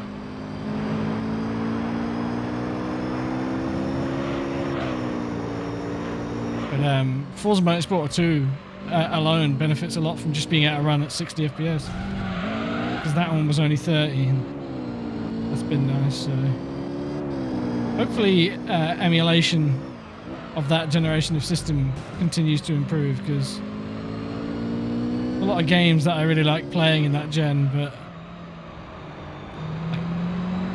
they struggled a bit. I need to look into how well Shadow of the Colossus emulates on PS2 now, because I love that game, but it's been notoriously a bit of a shit to run, because it's one of those PS2 games that really, it kind of struggled on a PS2 back in the day, so. Or maybe see about how the HD remaster on PS3 works.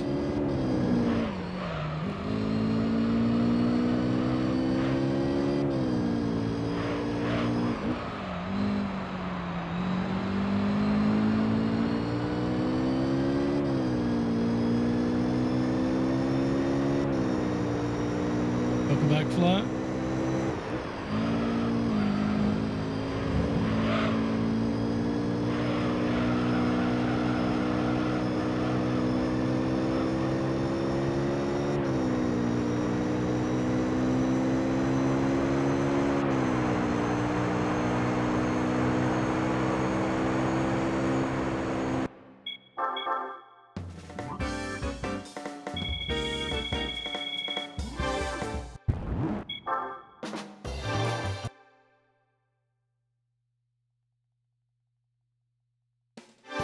Yeah, Flo. Just blitzing through it with the Spoon SDK.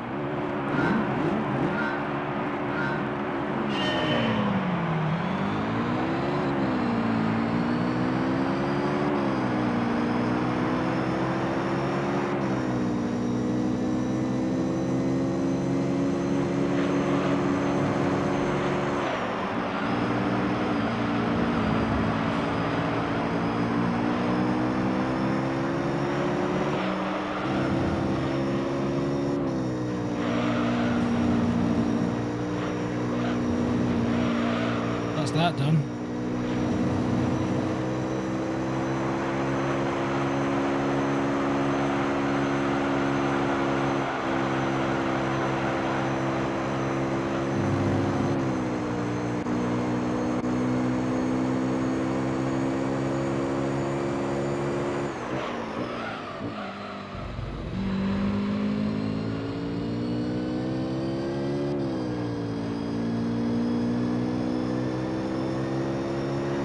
I believe so, yeah.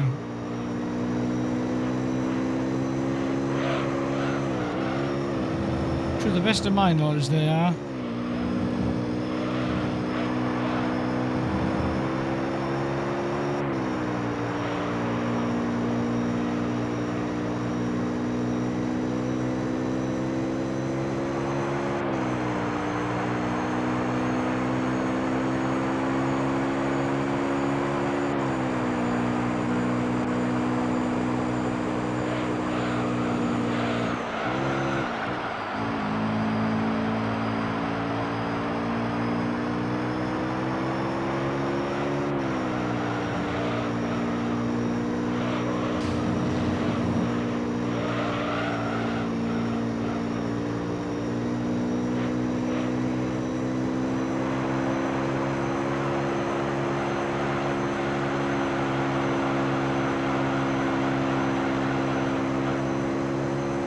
I think what I like about twos is that they're all sort of from the same year or two, for the most part.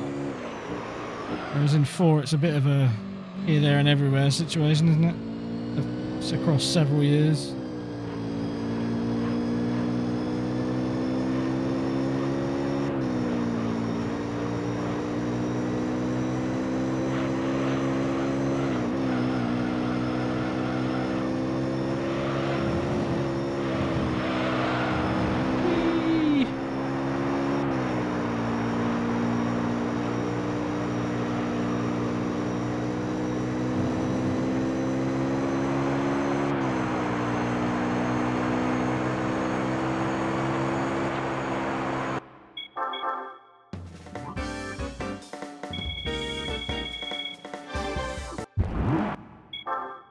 Might be over 1 million by the end of this. Again. For now.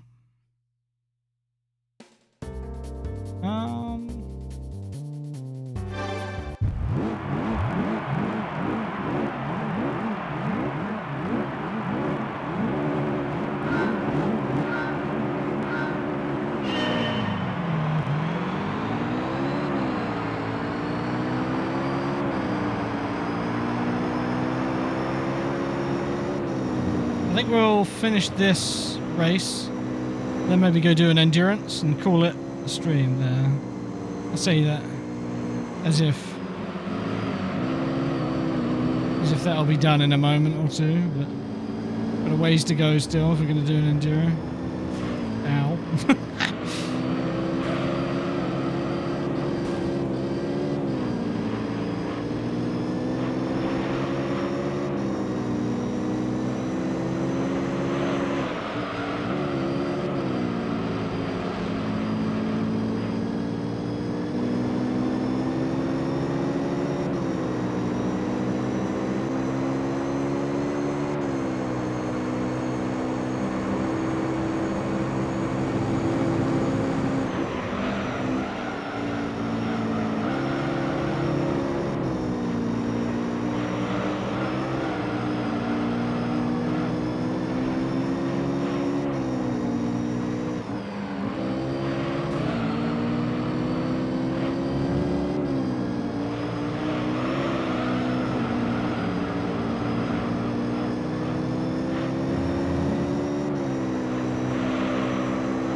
One to go.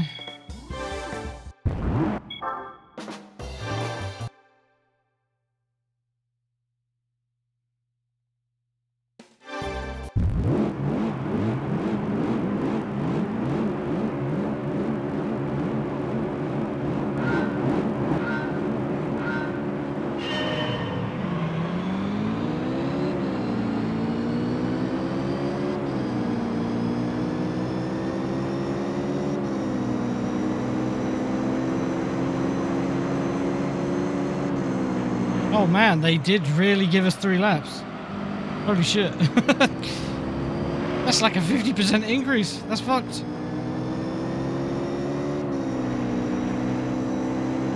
Can't believe they do that to me. They were like, go on then. Have an extra lap.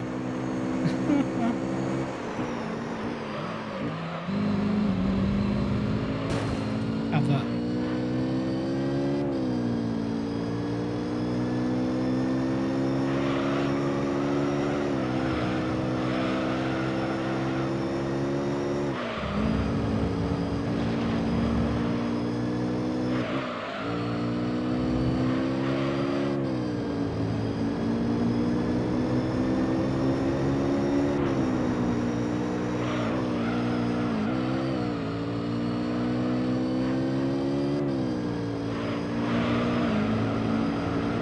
Yeah, that Sylvia's dreadful in GT4 as well. It seems like it's closer here at least. Always dead last in that GT300 set of races that was added in Spec 2.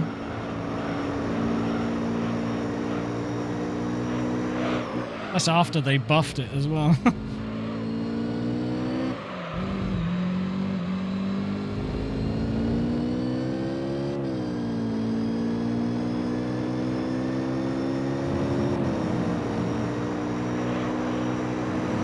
At least in GT2 you get a different scheme for it as well. You get the Daishin.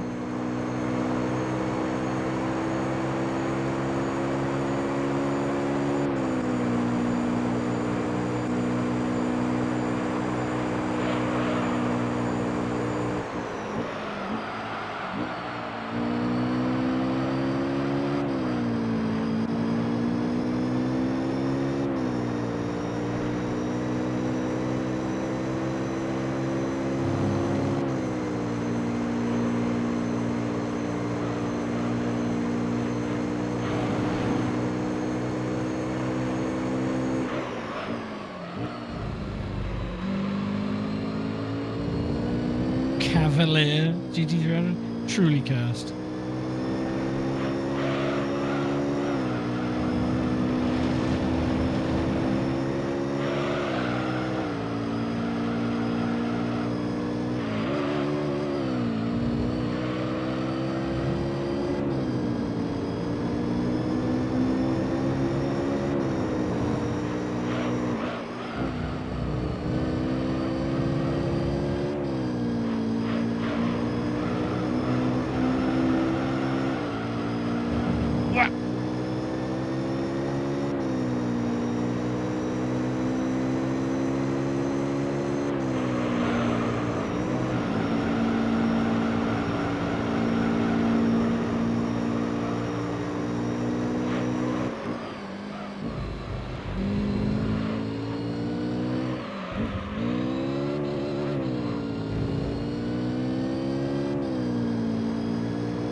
Yeah, we were just talking about, oh, there's only 2 GT300s in this game, and how the poor Sylvia is still shit.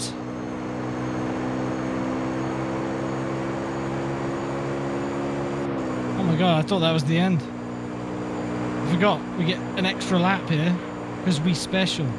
Finale.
Alright.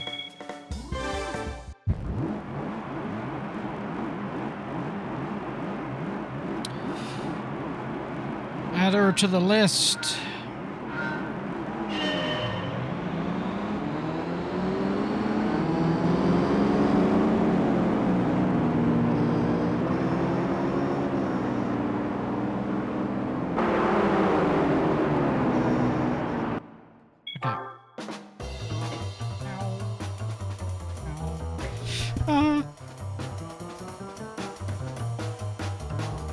Save state now. That was just for winning that race. Although this is like the beginner league one, so we're about to see how much we win. 50k?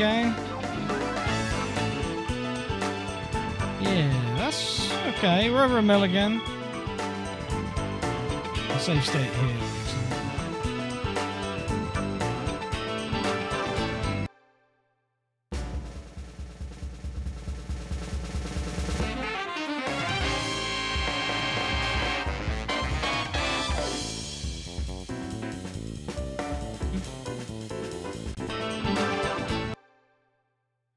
Do not need that Miat.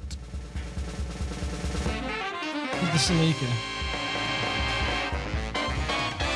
That's not the Celica. That is a nice pissy Evo 6 though. I acknowledge the pissy Evo 6. That's not the meme car. Wrong car. That's the Evo 5. There you go. Oh, severely dehydrated piss.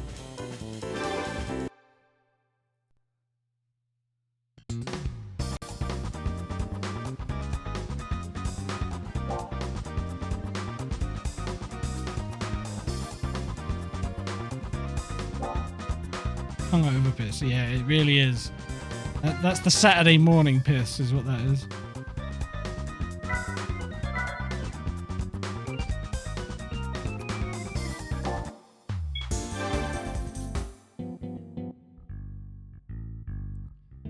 Alright.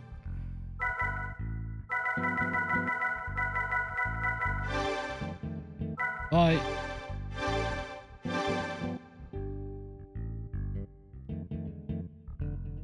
Now we need to figure out which enduro we're doing before we wrap it up.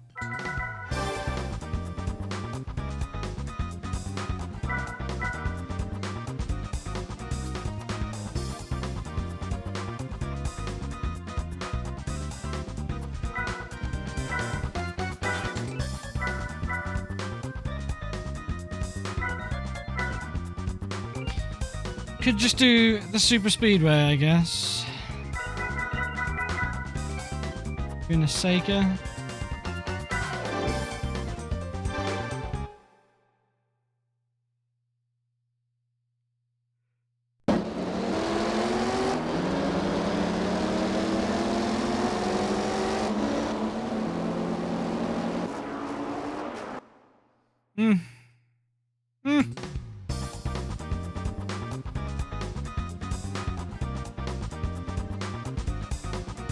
Laguna takes a while. Yep, it is 90 laps after all.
We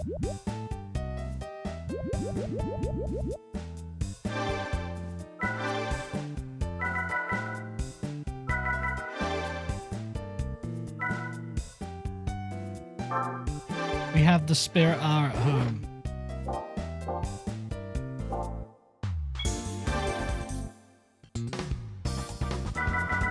Right, let's do this.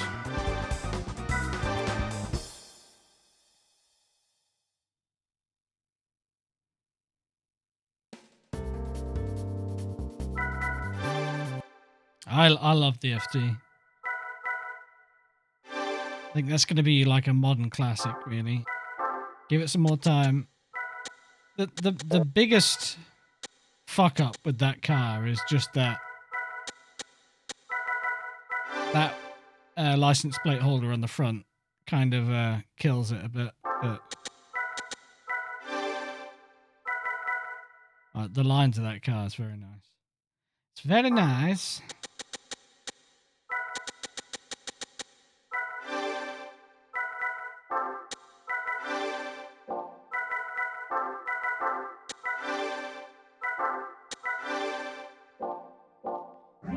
Alright, let's go. Oh yeah, music. Should probably consider music, shouldn't I?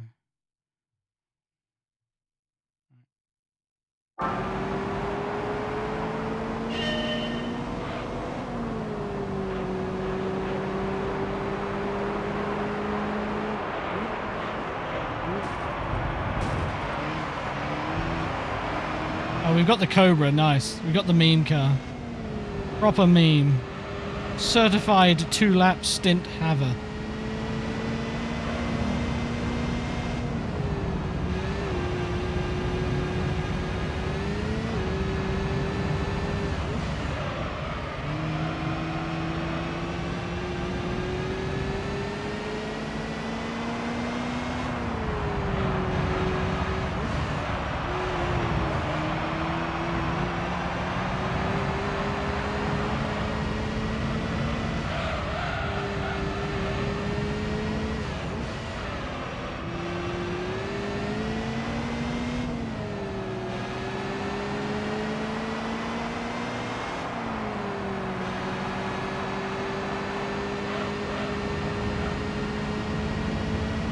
Yeah, it was the Cobra, I said.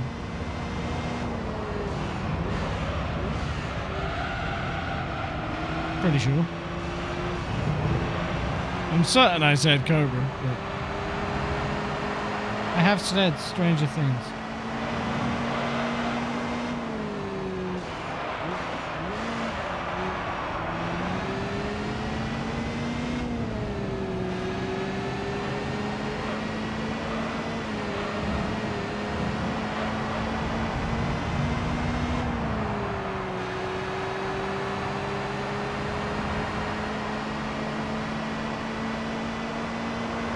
Rude.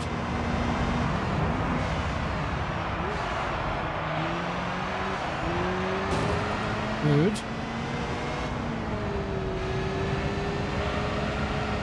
Here I am trying to be considerate. I nearly bought the Viper to do this and just did it stock, but I think I want to use that for an NA race.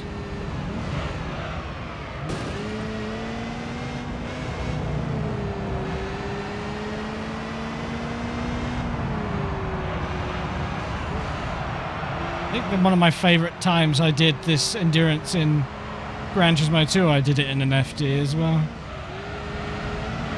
Me and a friend did a budget, we were playing the game together at the same time, streaming on Discord. We did this endurance and we sort of gave ourselves a budget of how much money to spend. And I think I did it in an FD, an early FD, and he did it in a 89 Skyline GTR. Or maybe it was the other way around. I don't know which, but I've definitely done this endurance in both an FD and an 89 GTR in GT2.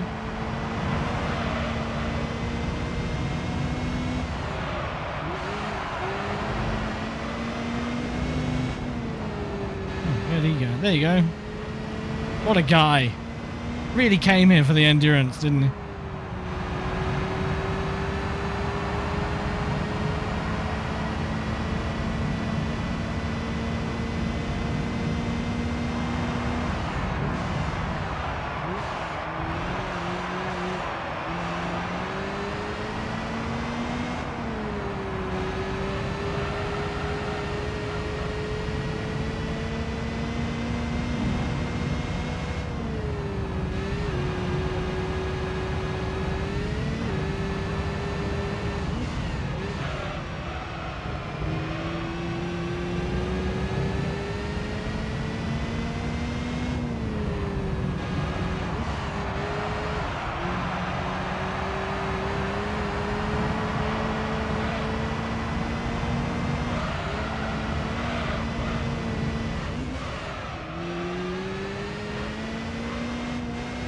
Stop staring at me like Ron was big incredible.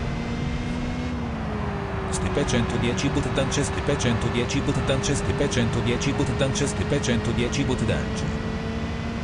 Somebody quick. Need to control shift escape this boy. He's crashed. Jamie, thank you for the 56 months.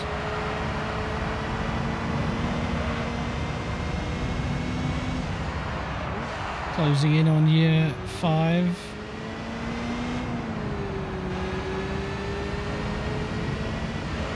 Not looking. Should probably do that. Recommend it.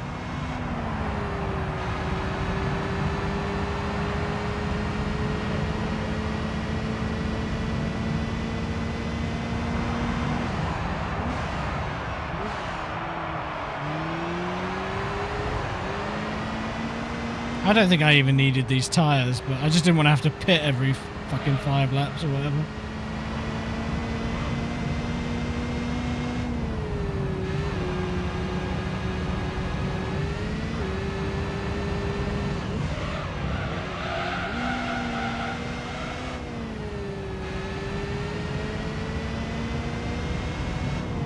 Yeah, endurance race. 40 laps is fine, it's only 100 miles. She'll be alright. He threw it in no time, he says. I didn't pick a very fast car, so... Not that it's slow, we're leading. 100 laps to Tokyo, yeah, looking forward to that one. Whee! Yeah, I didn't really know what car I wanted to use for that one, so... decided to just not.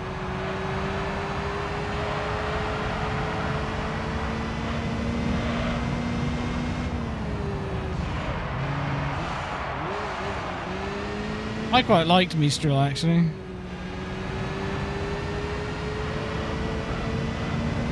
Driving the GT300 MRS was pretty fun. I liked it more than I thought I would. But that's probably because the stream before that I did the Professional League JGTC Championship, and that shit sucked.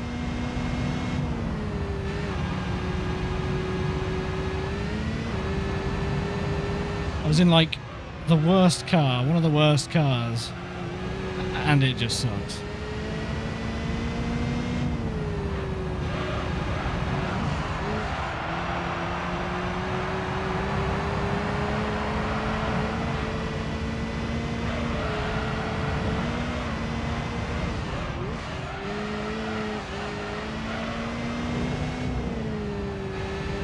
Does anyone want to... If anyone's free and they've got nothing they're doing right now, do they want to do me a favour and check what the PAL prize cards are for the Seattle 100 miles endurance? Because I can't remember. We need to figure out which we want.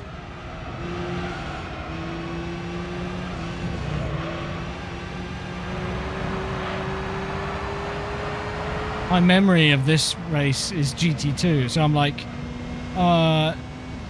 Escort rally car or GT90. I believe those are the prize cars.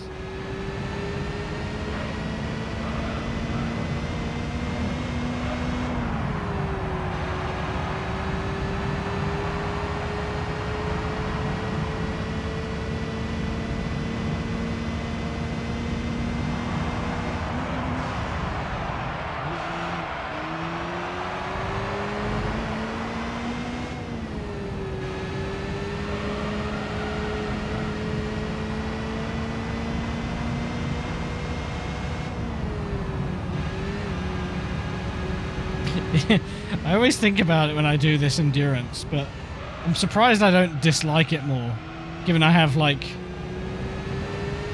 a childhood trauma associated with it. Trauma is a little bit of hyperbole, but I can't remember how many times I told this story, but plenty of times already about the whole playing this on a PS1 back in playing Gran Turismo 2, sorry, on a PS1 probably in the year like 2000 or 99, I don't know, and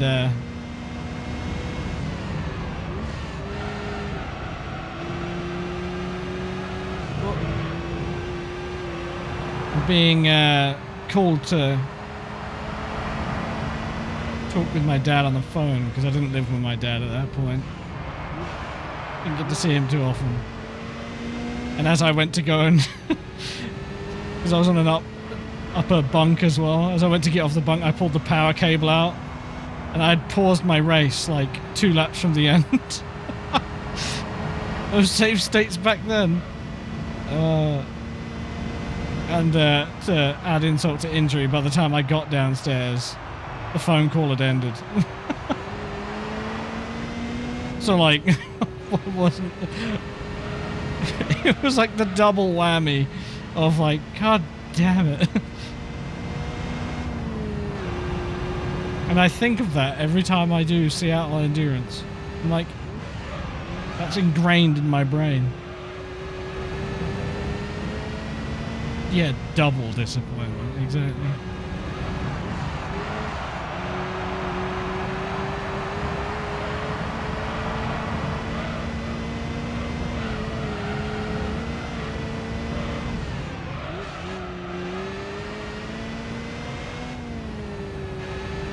Yeah, it truly is a cool memory.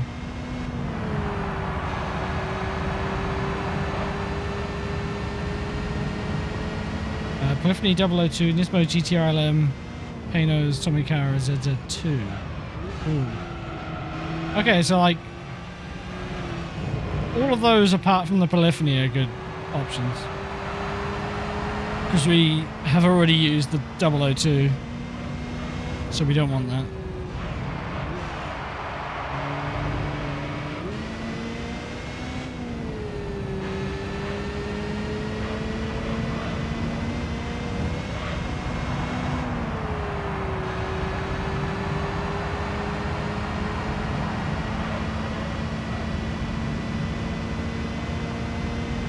It depends if I can get the ZZ2 anywhere else.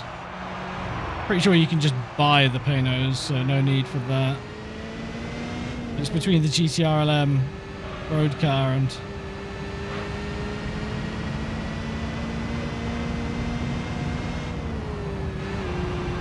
ZZ2.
Alpha GTV for Seattle Enduro.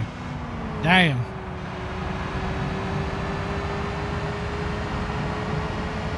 Never thought about running a front-wheel drive car in any Enduro, really.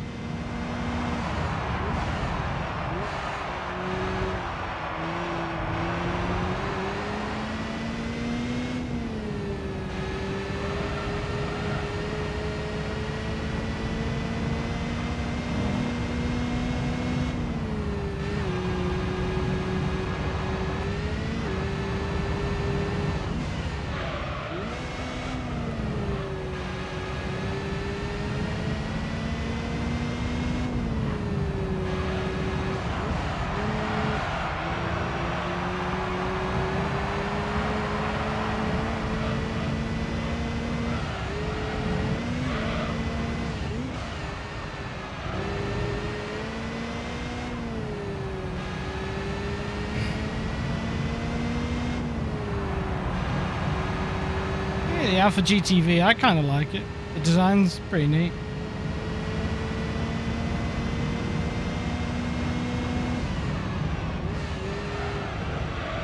Some things about it I'm not so keen on, but it's okay. Certainly looks a lot better than the Alpha 166 to me, anyway.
We'll just do a two-stopper.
I was not expecting it to bite up that much. Gonna lap that Cobra in no time.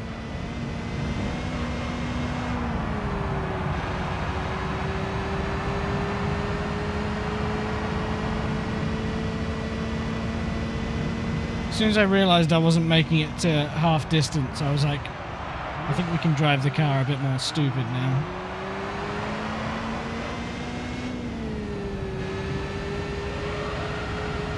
Burn through those tires.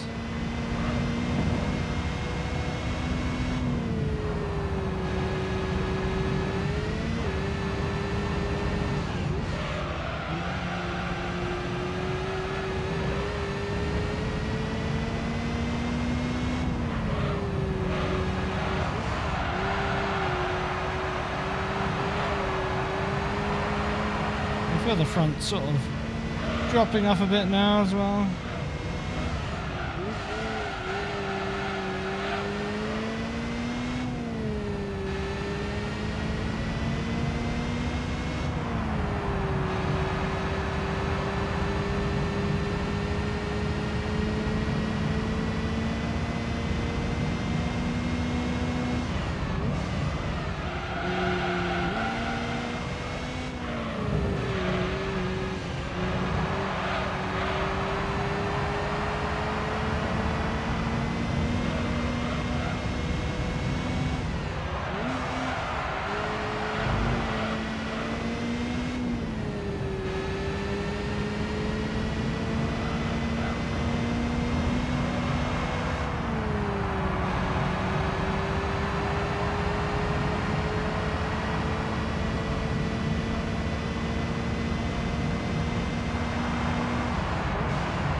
It probably could make it to halfway, actually, but... eh.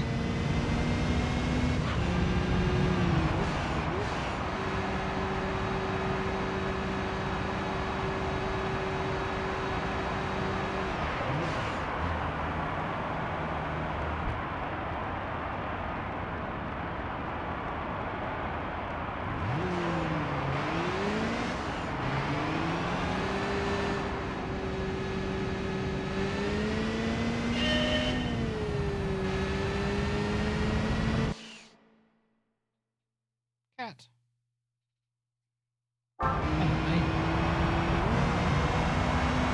Fast demanded, fast received.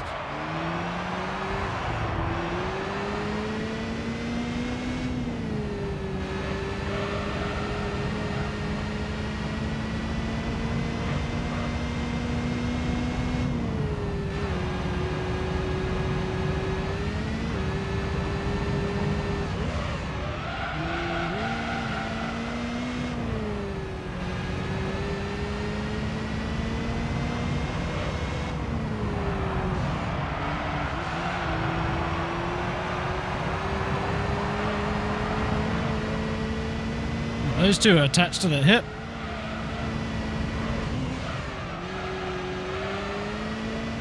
Hitting on the same lap as well.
I think what I like about this car around here is it's got just enough power to do some sliding. Very balanced. I liked about this car in GT2 and GT4 as well. It's enough to have a fun time. Which is good, because it makes these 40 lap races feel, or these longer races in general, just make it feel a bit less long. I mean, this race is going to end up being like an hour and 10 minutes at most. Probably less than that, actually.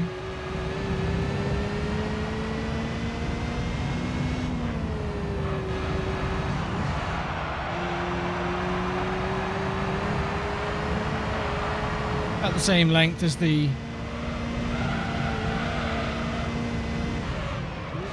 Roadster Endurance at Apricot Hill.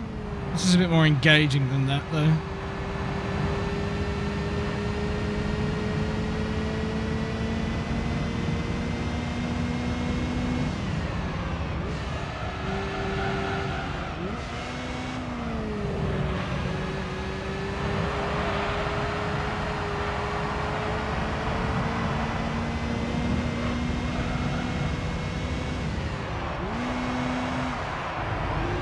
Much grip.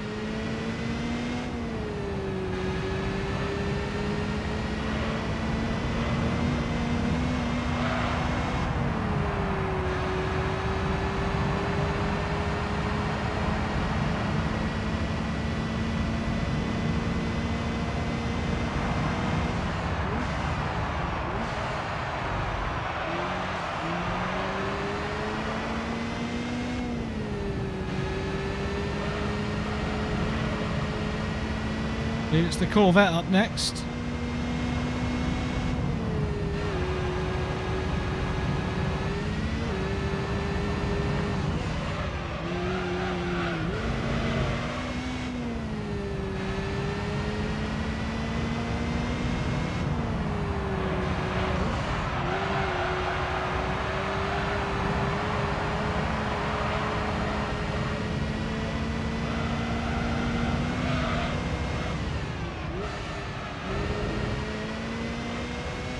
There he is.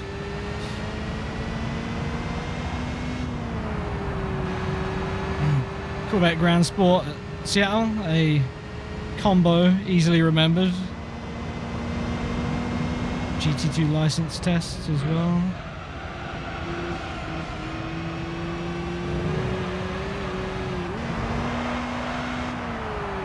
This is GT3, yeah.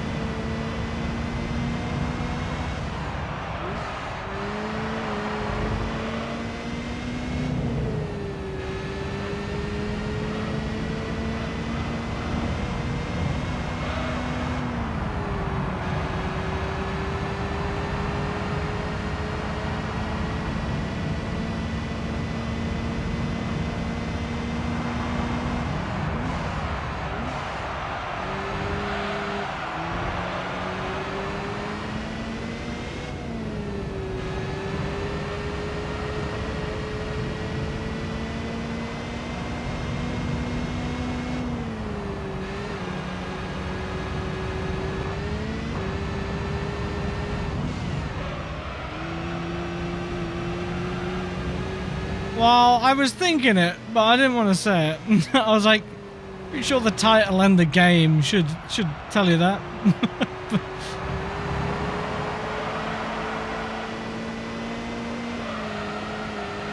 Okay, I'm in a good mood today.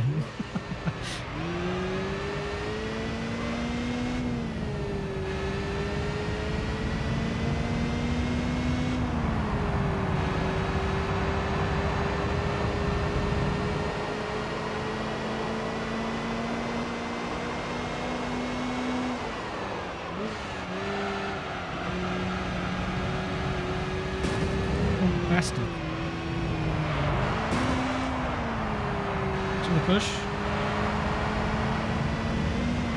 It happens.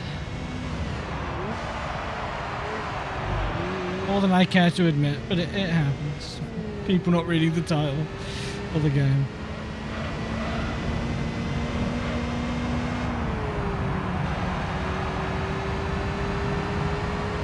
It's okay, you're not a regular offender, so I'm not upset.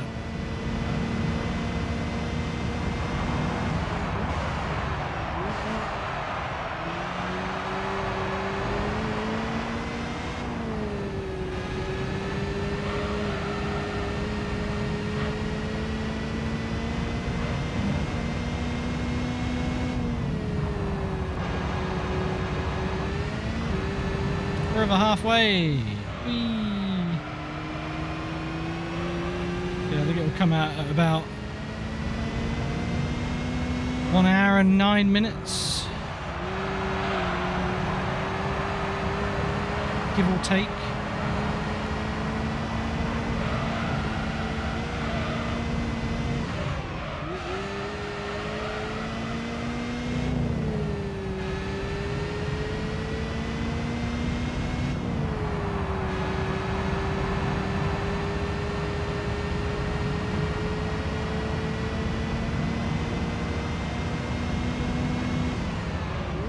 Sort of why I'm trying to chip away at these Enduros by doing one of them per stream, because that way I won't have them all to do at the end, like I did with the GT4 playthrough.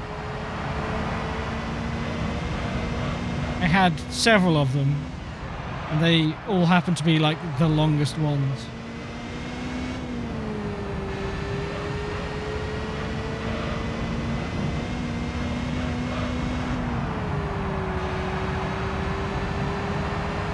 I'm just grateful that Atomizer decided to remove one of the 24-hour races, because 2 was enough. 3 would have been...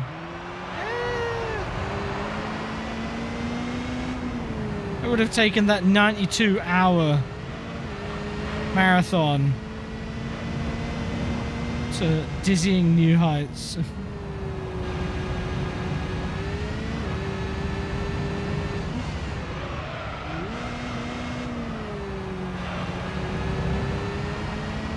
Well, depths. Yeah, no, I think you're probably right there.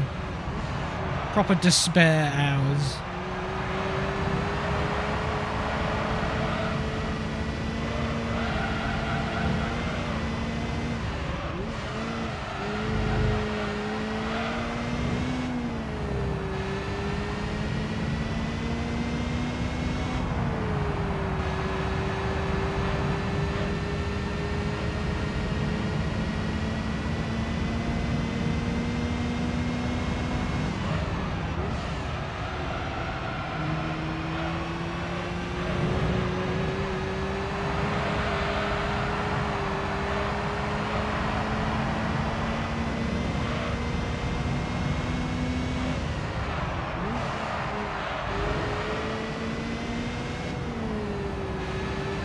Well, they're separating a bit. And the Viper's going to get beat.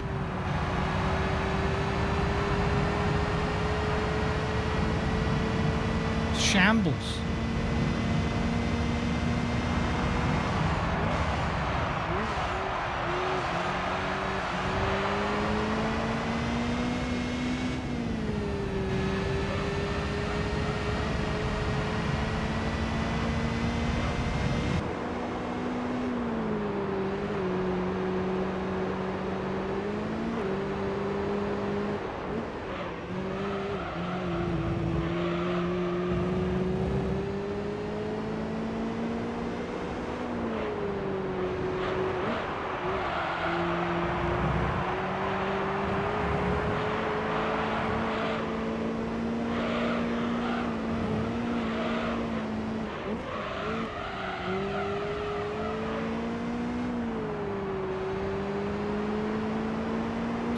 Yeah, AJ.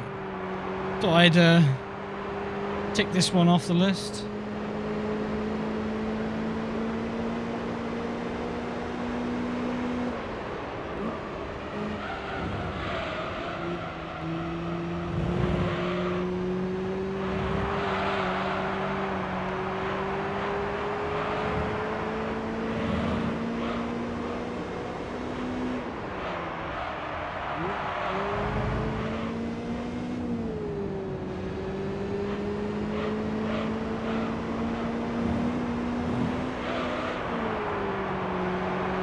think I was saying earlier, having an endurance at the end of the stream is a nice way to chill out and tick one of the what feels like a never-ending list of races off the list.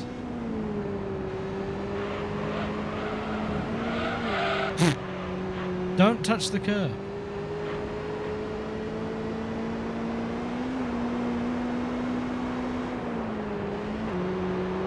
It's my engagement bait, or my please don't stop watching bait. If you want to see the enduro, stay to the end. Or it might end up working the opposite. Nobody arrives until the end.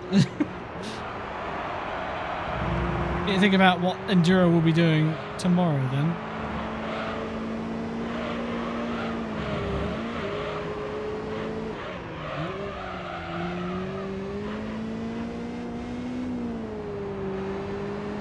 Could opt for one of the longer ones, one of the 2-hour races.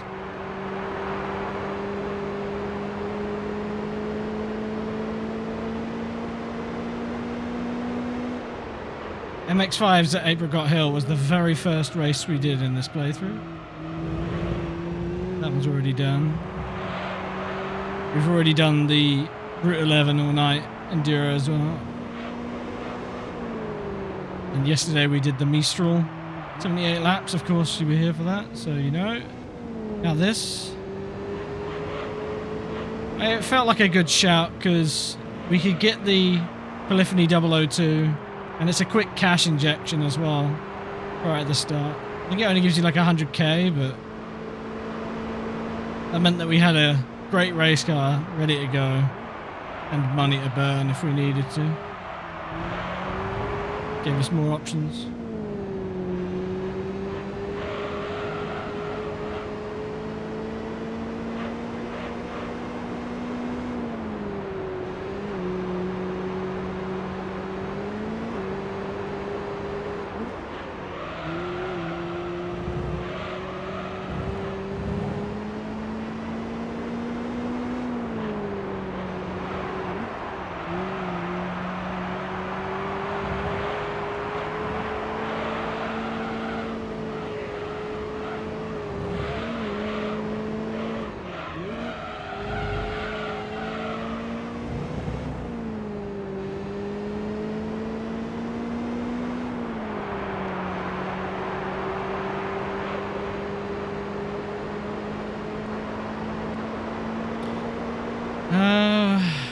Yeah, we still didn't.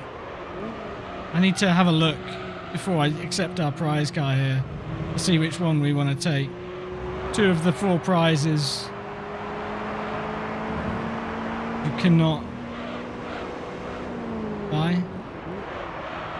3 technically. I think one of them was the Polyphony 002, and we've already had that, I should say. But it's between the Nissan GT3 road car and the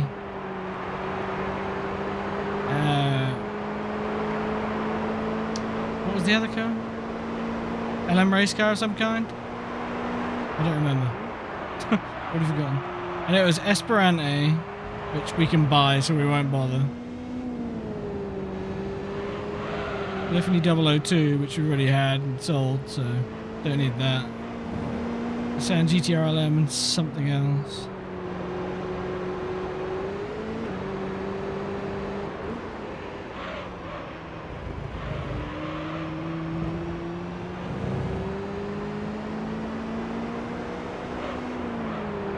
We're safe staying anyway, so there's no biggie. We'll figure it out. But I'm really not good at driving in this camera angle, which is a shame because I like looking at the car I'm driving. And the audio is less obnoxious back here.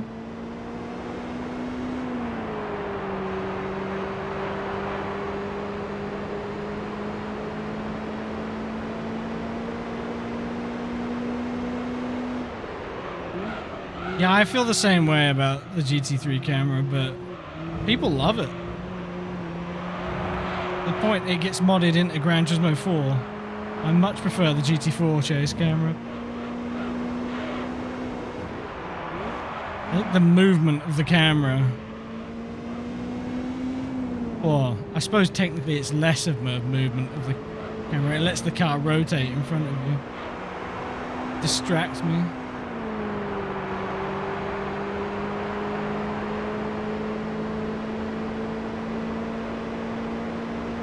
I can't tell the trajectory the car is on as well. I make mistakes like that.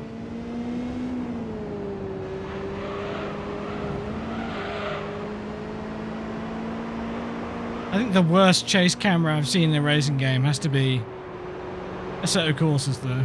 It's so bad. It has like some really weird reverse logic where when you steer the car at the camera goes the opposite direction. But fortunately there's support for custom scripts to add your own custom chase cameras now.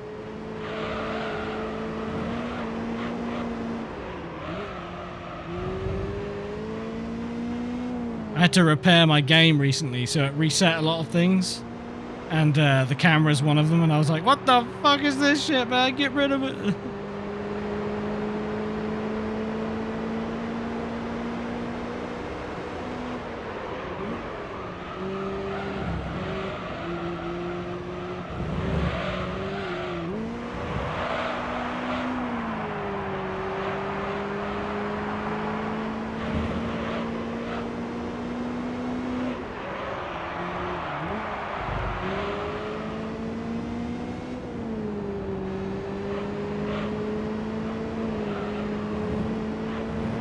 I was supposed to pit.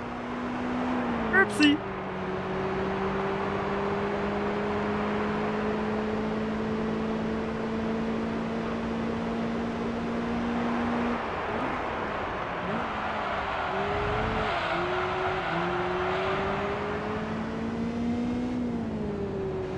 It just feels like the camera's lagging behind.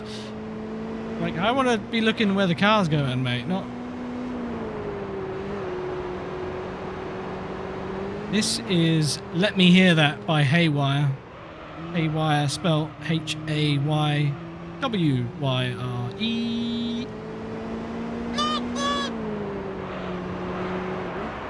Love me some Haywire. It's been a staple on these streams since I started streaming, really. Some bits of Haywire.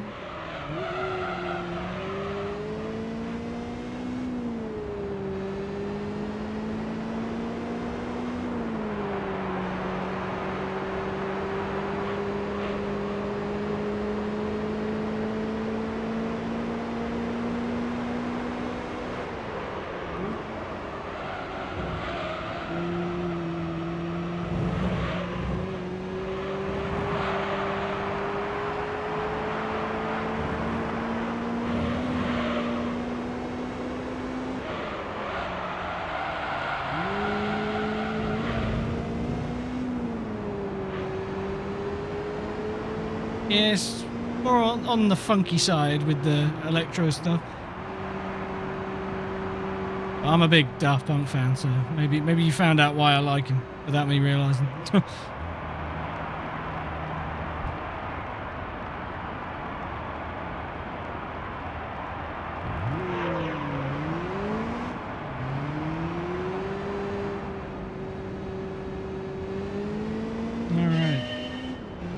To the end.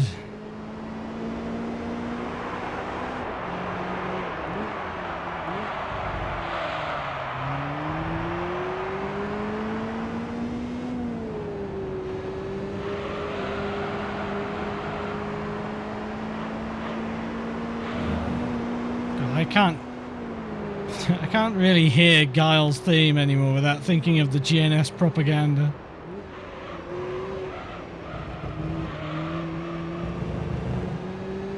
GNS, you son of a bitch.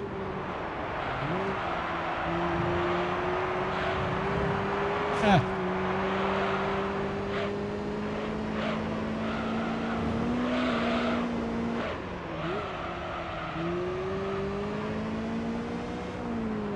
These first laps are... Tyres not so happy.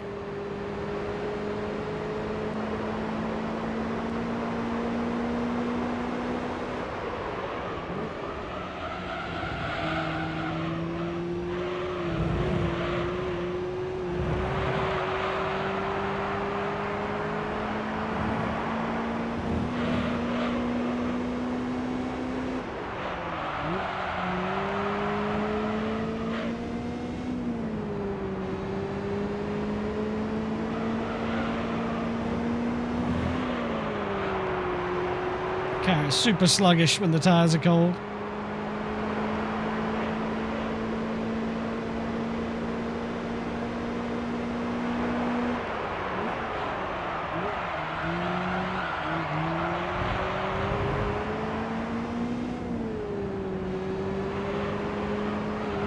Yeet.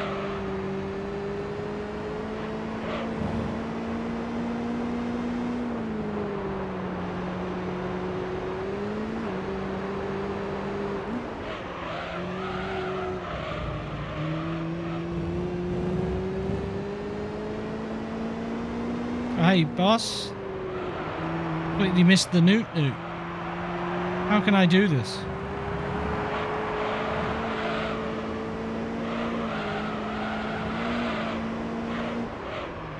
I failed.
Chuck it hard enough.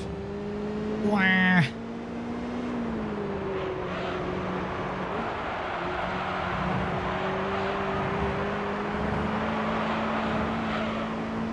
Well, it's the final stretch.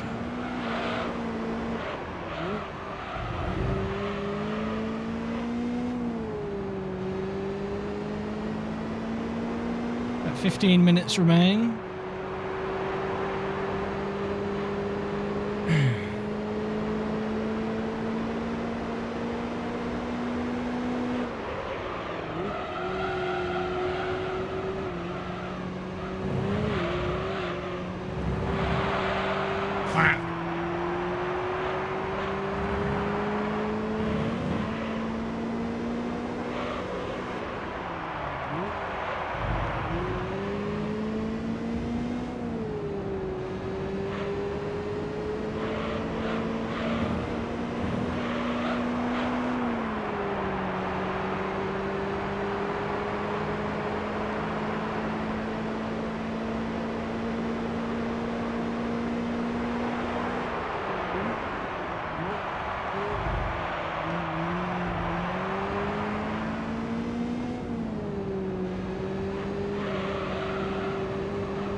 Oh, wow. Guys, don't know if you knew that, but Cobra's pitting in? Yeah, cool. Just thought I'd let you know.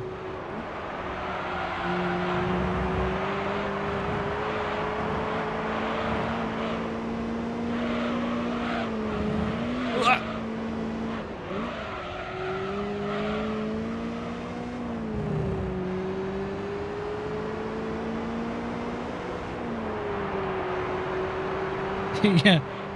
Don't worry, the strategy will work out and the race will come to you. Proceeds to go 2 laps down.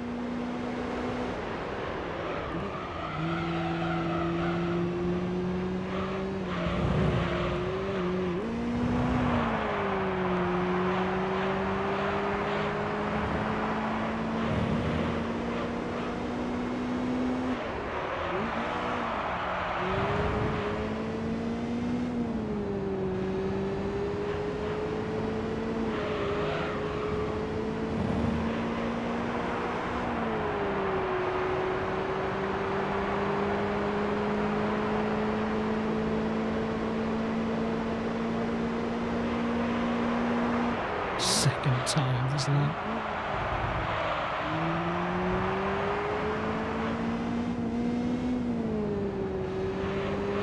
He's got his own little pit box on the back straight there.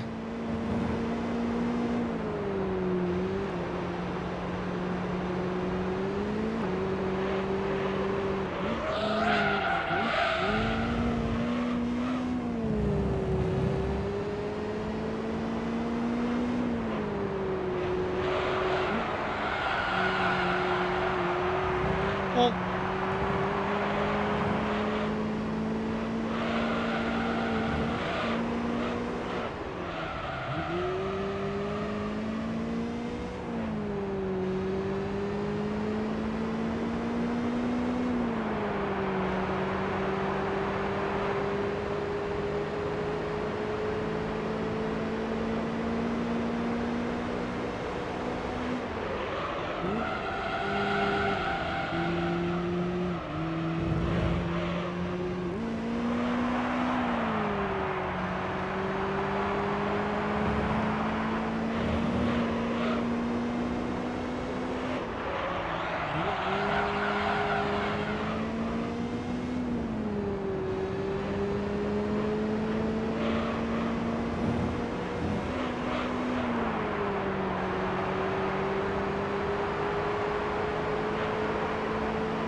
He's doing it again.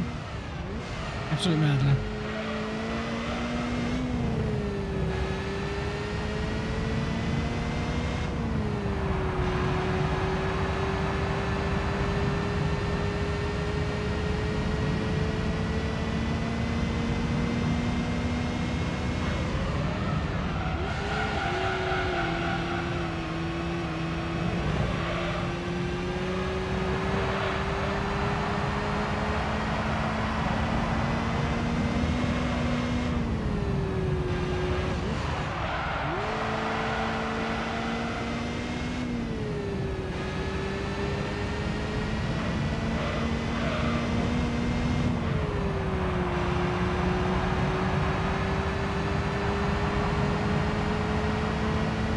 I wish I could see the progress of those tires wearing out on the Cobra.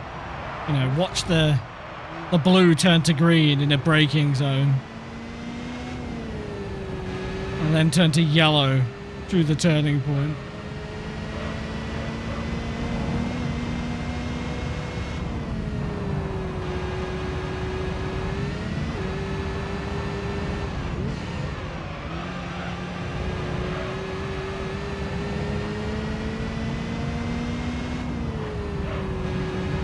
yeah, there's a Camaro in this race. I was about to say, sucks to be last, but then I remembered the Cobra exists.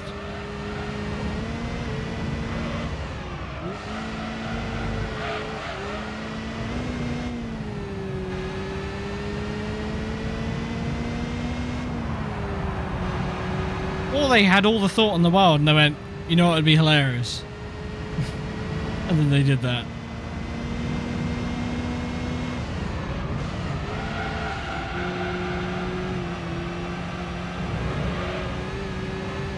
And the best bit is, you asked anybody, they wouldn't know the answer anymore. Why does the Cobra pit every 2 laps in the Seattle 100 miles in Gran Turismo 3 Kazunori Yamauchi? Huh?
Genuinely impressive how closely matched the Cobra, not that one, the Mustang Cobra are.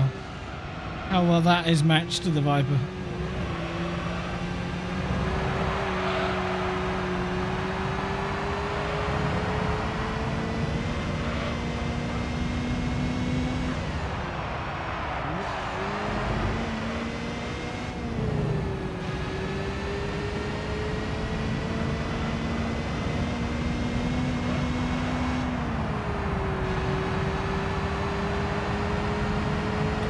Three to go.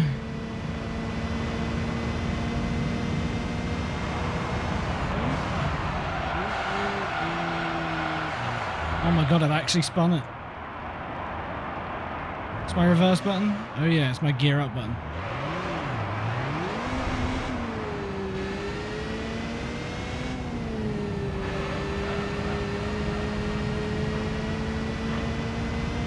Done it, Cobra. My tyres survived though.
Two to go.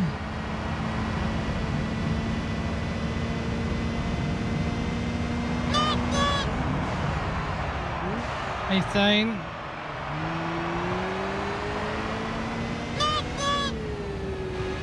Kieran's been saving that one up.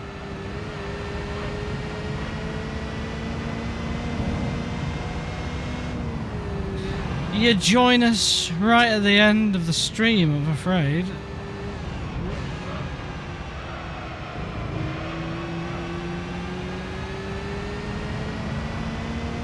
X looks like pain. It's okay.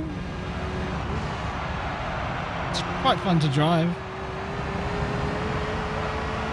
I like the track. It's dragging a bit though, I won't lie.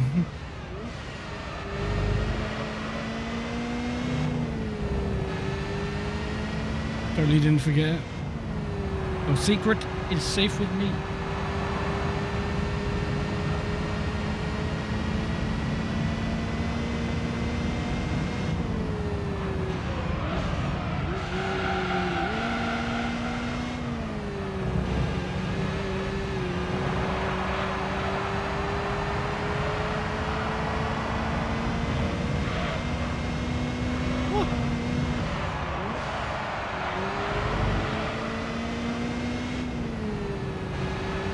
The tires feel good. They're about as quick as they are standard right now. I'm just driving poorly. Because I'm losing interest. There we go, another lap on the Cobra. Just in time for the end.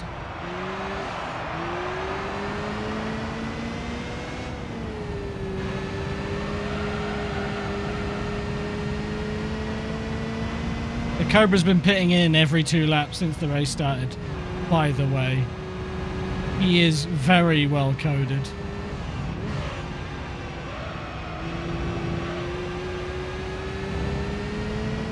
And as you'd expect, even though it's the quickest thing on track, it doesn't matter because it never gets to set a fast lap. And, yeah. Go for 2 minutes? No. You will not get your nice minutes. I was too fast for you. It's not special if you wait for it, okay?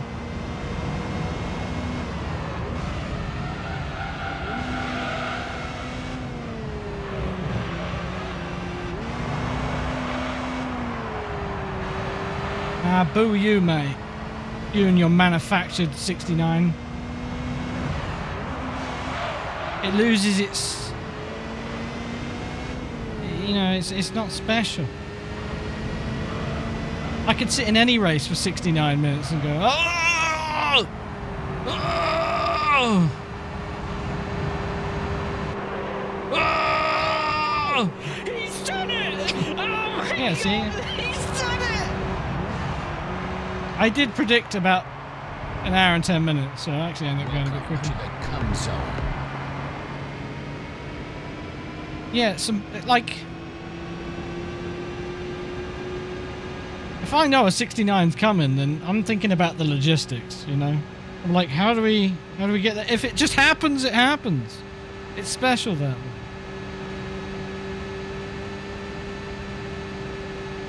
Only 3 laps down? That's a lot, though. In a car that is considerably quicker on pace. In a 40-lap race.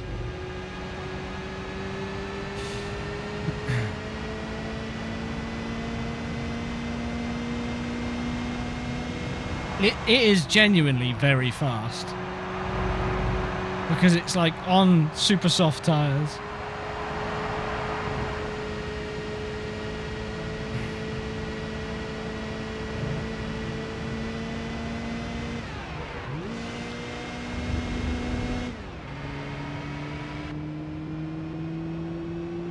I think 6-hour streams are sort of pretty typical around here. This playthrough anyway, they have been. It would be a bit longer, but I started late today, as I did yesterday. But that's fine. I'm happy to end it here because I'm thinking about dinner. Thinking about those foods. I need a save state.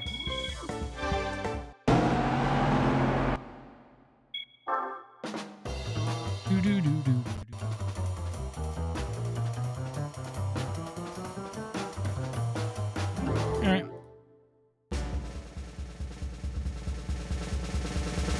That was Tommy Cara, that was it. No, we don't want that. I need to figure out. I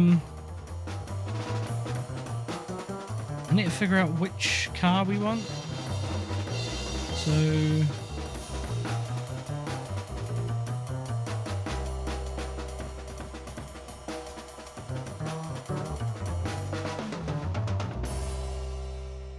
Our professional mid-engined is ZZ2 guaranteed.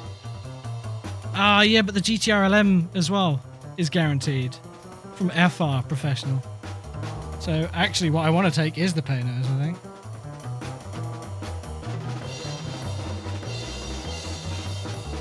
That's funny.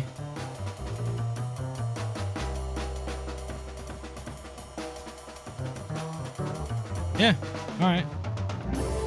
Take the Panos. I should have. I got it right the first time. Fuck. How long is it going to take me to get it back now? Oh, never mind. Cool. That's the 002, I believe. There's 2 Formula cars in PAL. The 2 and the 1. We've already had the 2. And I think we get the 1 for completing all the endurances, so... What? Even though you can buy the Panos, it's like 1.5 mil, I think, so... And money is always going to be a bit of an issue.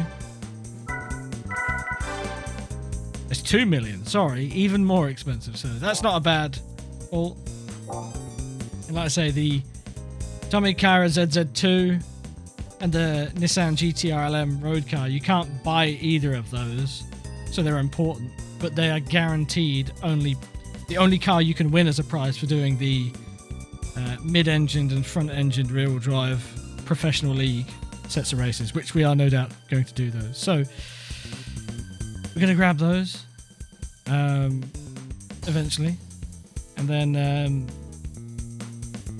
there's other races that I already know which I'll be getting, like the 150-mile super speedway race. We'll want to get the Ford Falcon V8 supercar because that's 1.5 mil to buy as well. And the only other car there that we'd really want is the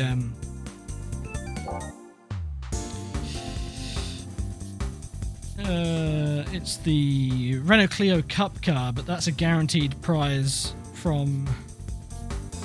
No, it's not a guaranteed prize from anywhere, but it's only 300k to buy, so... There's a lot of planning that goes into this, I think, as far as trying to spend the least amount of money, because money is a finite resource when you have to use a new car each time you do a race, so you can't even really grind for money. So, yeah. Let's mark this down. This ween. That makes car 77, I believe, used.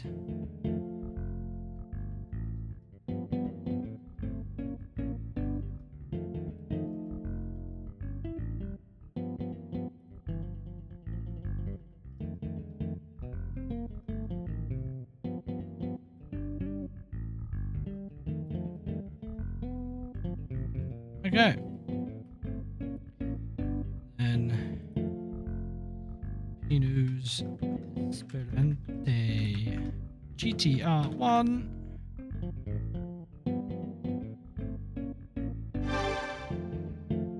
Sell. I mean, that was a good car, that. 150 kilometers. I'd been wanting to drive an FD for a while. There is another FD we have to use as well. The RZ, I think, as well. So we can look forward to that one too. 1.162 million. Not great money.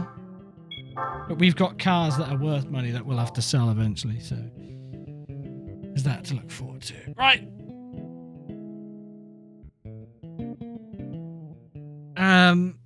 Guys, thanks for watching. I hope you enjoyed.